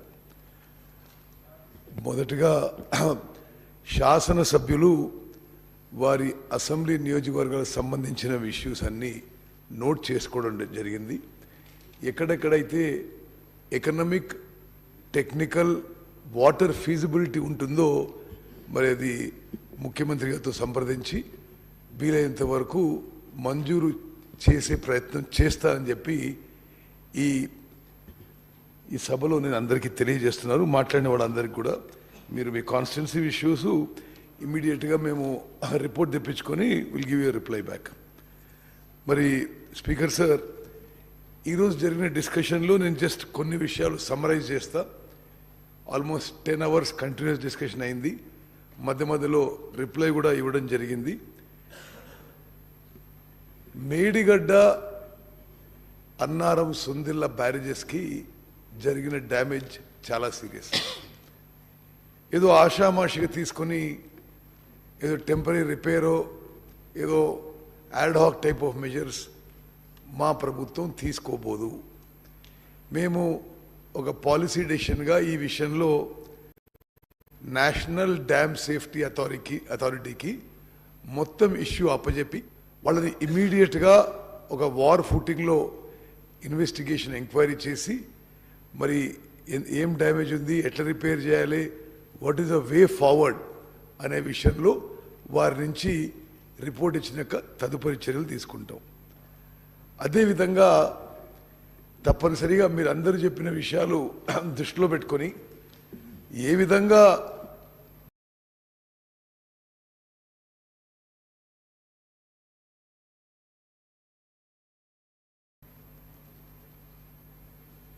కాళేశ్వరం ప్రాజెక్టు మాకెన్ని ఆ మొత్తం ప్రాజెక్ట్ మీద మాకెన్ని అనుమానాలు అపోహలున్నా ఈ బ్యారేజెస్ తిరిగి లైన్లో తీసుకొని రిపేర్ చేయించి ఏ విధంగా తిరిగి మరి ప్రాజెక్ట్ మొత్తం కూడా మరి రైతులకు ఉపయోగపడే విధంగా చేయాలనో ఒక కన్స్ట్రక్టివ్ పాజిటివ్ యాటిట్యూడ్తో ముందుకు పోతామని చెప్పి కూడా నేను మనవి చేస్తున్నాను. అదేవిధంగా కృష్ణా నదిపై జరిగిన చర్చ విషయంలో ముందు చెప్పినట్టుగా అక్టోబర్లో కొత్త టర్మ్స్ ఆఫ్ రెఫరెన్స్ వచ్చినాయి. మన ప్రభుత్వం తెలంగాణలో పరివాహక ప్రాంతానికి అనుగుణంగా కృష్ణా నీటి కేటాయింపులు జరగాలని, మరి తెలంగాణ రాష్ట్రానికి కృష్ణా నదీ జలాల్లో న్యాయం జరిగే విధంగా మా ప్రభుత్వం పోరాటం చేస్తుందని చెప్పి నేను మనవి చేస్తున్నాను. అదేవిధంగా ప్రాణహిత చేవల విషయంలో it is our considered opinion that Pranahita చేవలైనా సరే, మరి పాలమూరు రంగారెడ్డికి ముందున్న వర్షం అయినా సరే, అదేవిధంగా ఖమ్మం జిల్లాలో రాజీవ్ సాగర్ ఇందిరాసాగర్ ప్రాజెక్ట్ అయినా సరే, గత ప్రభుత్వం అంతకుముందున్న కాంగ్రెస్ ప్రభుత్వంకి పేరు రావద్దు, మాదే మార్క్ ఉండాలి, అదేవిధంగా ఏం మతలబు ఉందో ఏమో కానీ మరి ప్రాజెక్ట్ కాస్ట్లు కూడా అనేక రెట్లు పెంచేసి ఆ ప్రాజెక్టుల ఒరిజినల్ డిజైన్ని మార్చి చేసే విధానం ఏదో ఉందో అది రాష్ట్రానికి నష్టం జరిగిందని మా ప్రభుత్వం ఒపీనియన్ని మనవి చేస్తున్నారు. ఉదాహరణకి ప్రాణహిత చేవళ్ళకి ఇప్పుడు ముఖ్యమంత్రి గారు మీరేసిన ఇంజనీర్స్ కమిటీ రిపోర్ట్ సుదీర్ఘంగా చర్చించారు. చాలా స్పష్టంగా 152 కాకుంటే 151 ఏదో విధంగా పక్క రాష్ట్రాన్ని ఒప్పించి అదే ప్రాజెక్టుతో ముందుకు పోయి ఉంటే 40,000 కోట్లు అయిపోయేది, తెలంగాణ రాష్ట్రానికి మేలు జరిగేది. మీరు తీసుకున్న కాళేశ్వరం ప్రాజెక్ట్ పై నిర్ణయం ఇది తప్పుడు నిర్ణయంగా మేము భావిస్తున్నాం. అదేవిధంగా స్పీకర్ సార్ ఒకటి ఏం చూసినంటే, మరి ప్రతిపక్ష సభ్యులు మాట్లాడినప్పుడు సిఏజీ ఇట్లా అన్నదంటే అసలు సిఏజీ వనికిరాదంటారు, ఎన్డీఎస్ఏ ఇట్లా అన్నదంటే అసలు ఎన్డీఎస్ఏ వనికిరాదంటారు, డ్యామేజ్ అయింది ఆ ప్రాజెక్ట్ కంటే అసలు గతంలో ఈ డ్యామ్కి డ్యామేజ్ అయిందంటారు, కాస్ట్ ఓవర్ రన్ అయిందంటే దానికి కాస్ట్ ఓవర్ రన్ కాలేదంటారు, టైం ఓవర్ రన్ అయిందంటే దానికి టైం ఓవర్ రన్ కాదంటారు. మరి స్పీకర్ సార్ మీ ద్వారా మేము మనం చేస్తుంటే CAG has the highest level sanctity in the country. దేశంలో ఉన్న పార్లమెంటరీ ఇన్స్టిట్యూషన్స్లో పార్లమెంటరీ డెమోక్రసీ భారతదేశంలో నిలబడ్డది అంటే కొంత సిఏజీ కూడా దానికి అంత రోల్ ఉందని చెప్పి నేను మనం చేస్తున్నా. ఆషామాషిగా మీరు అది ఆ రిపోర్ట్ తీసుకోవద్దు, ఎవరేమన్నా ఇట్ ఇస్ నాట్ వ్యాలిడ్. ఇప్పుడు ఈరోజు సిఏజీ కాళేశ్వరం ప్రాజెక్ట్ పై స్పీకర్ సార్ పర్ఫెక్ట్గా అనాలిసిస్ చేసింది. అసలు ఏంది, ముందు కాస్ట్ ఎంత, తర్వాత కాస్ట్ ఎంత, బెనిఫిట్ కాస్ట్ రేషియో ఎంత, మరి డెట్ బర్డన్ ఎంత, పవర్ కాస్ట్ ఎంత, సిఏజీ రిపోర్టు మేము పరిగణలోకి తీసుకుంటాం. ఉదాహరణగా వాళ్ళు చెప్పిండ్రు మొత్తం రాష్ట్రంలో ఉన్న పవర్ కన్సంప్షన్ కంటే కాళేశ్వరం ప్రాజెక్టు నడిచినప్పుడు అది ఆ పంపులను నడిపినప్పుడు రాష్ట్రంలో పవర్ కన్సంప్షన్ కంటే ఎక్కువ ఉంటుంది. పవర్ కన్సంప్షన్ 10,000 కోట్ల ఖర్చు ఉంటుందని, బెనిఫిట్ కాస్ట్ రేషియో రూపాయి ఖర్చు పెడితే రిటర్న్ 50 పైసలు వస్తుంది. మరి ఇవన్నీ చాలా కీలక అంశాలు, మీరంత ఈజీగా కొట్టిపారడం రైట్ అని చెప్పి నేను మనం చేస్తున్నాను.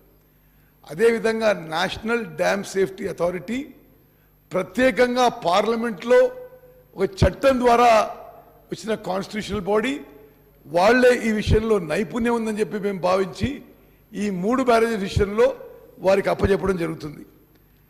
మరి అదేవిధంగా కాస్ట్ ఓవర్ రన్ కూడా ఈ రాష్ట్రం ఈరోజు సీరియస్ ఫైనాన్షియల్ క్రైసిస్లో ఉందంటే ఇరిగేషన్ సెక్టర్లో అడ్డగోలుగా తీసుకున్న లోన్స్, హై కాస్ట్ లోన్స్, మరి ఇది రాష్ట్ర ఆర్థిక పరిస్థితికి తీవ్ర నష్టం జరిగిందని చెప్పి మనం చేస్తాను.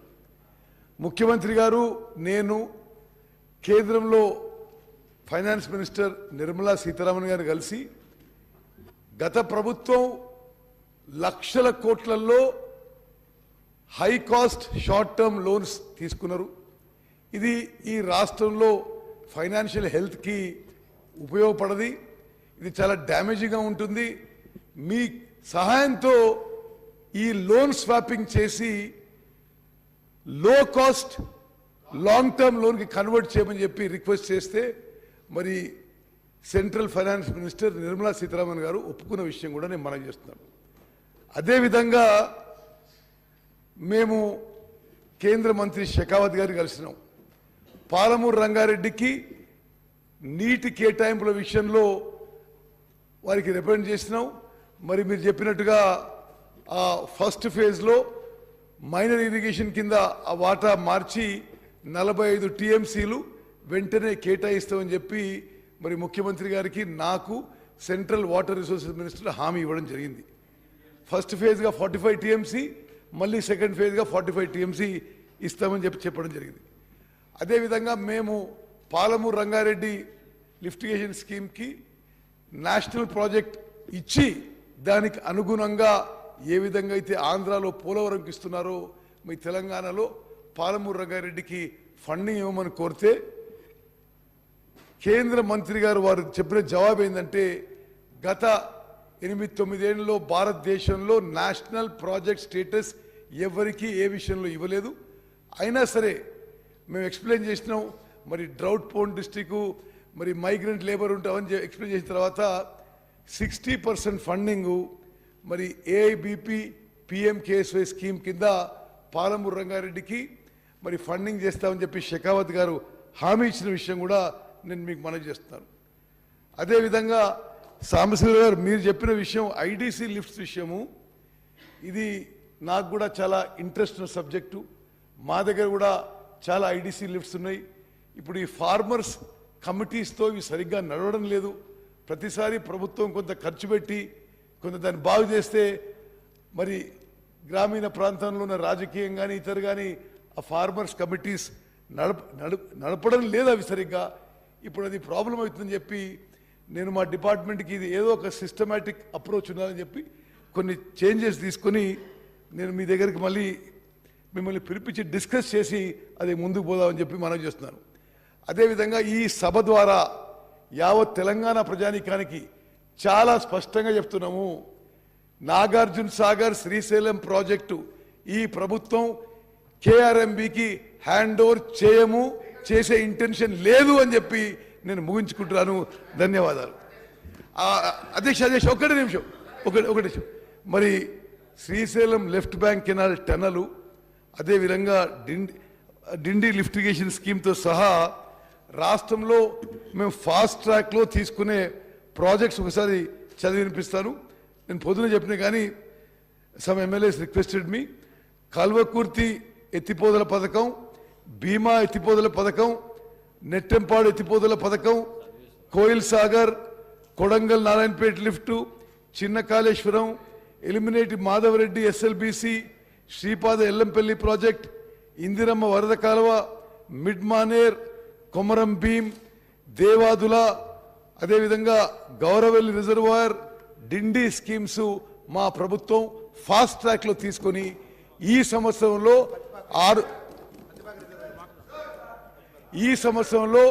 7 లక్షల ఎకరాలు కొత్త ఆయకట్టు తీసుకొచ్చే ఆలోచనతో ముందుకు పోతున్నామని చెప్పి మనం చేస్తున్నాను. ధన్యవాదాలు.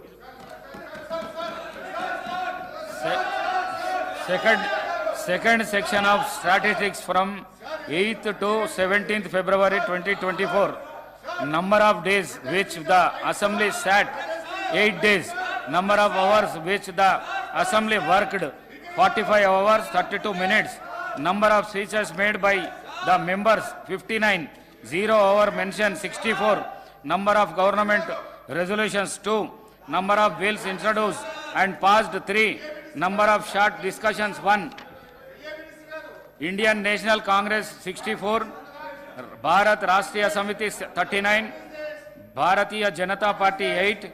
All India Majlis-e-Ittihad Muslim 7. Communist Party 1. Party position in the Assembly on 17/2/2024. With the consent of the House, I urged the House Saturday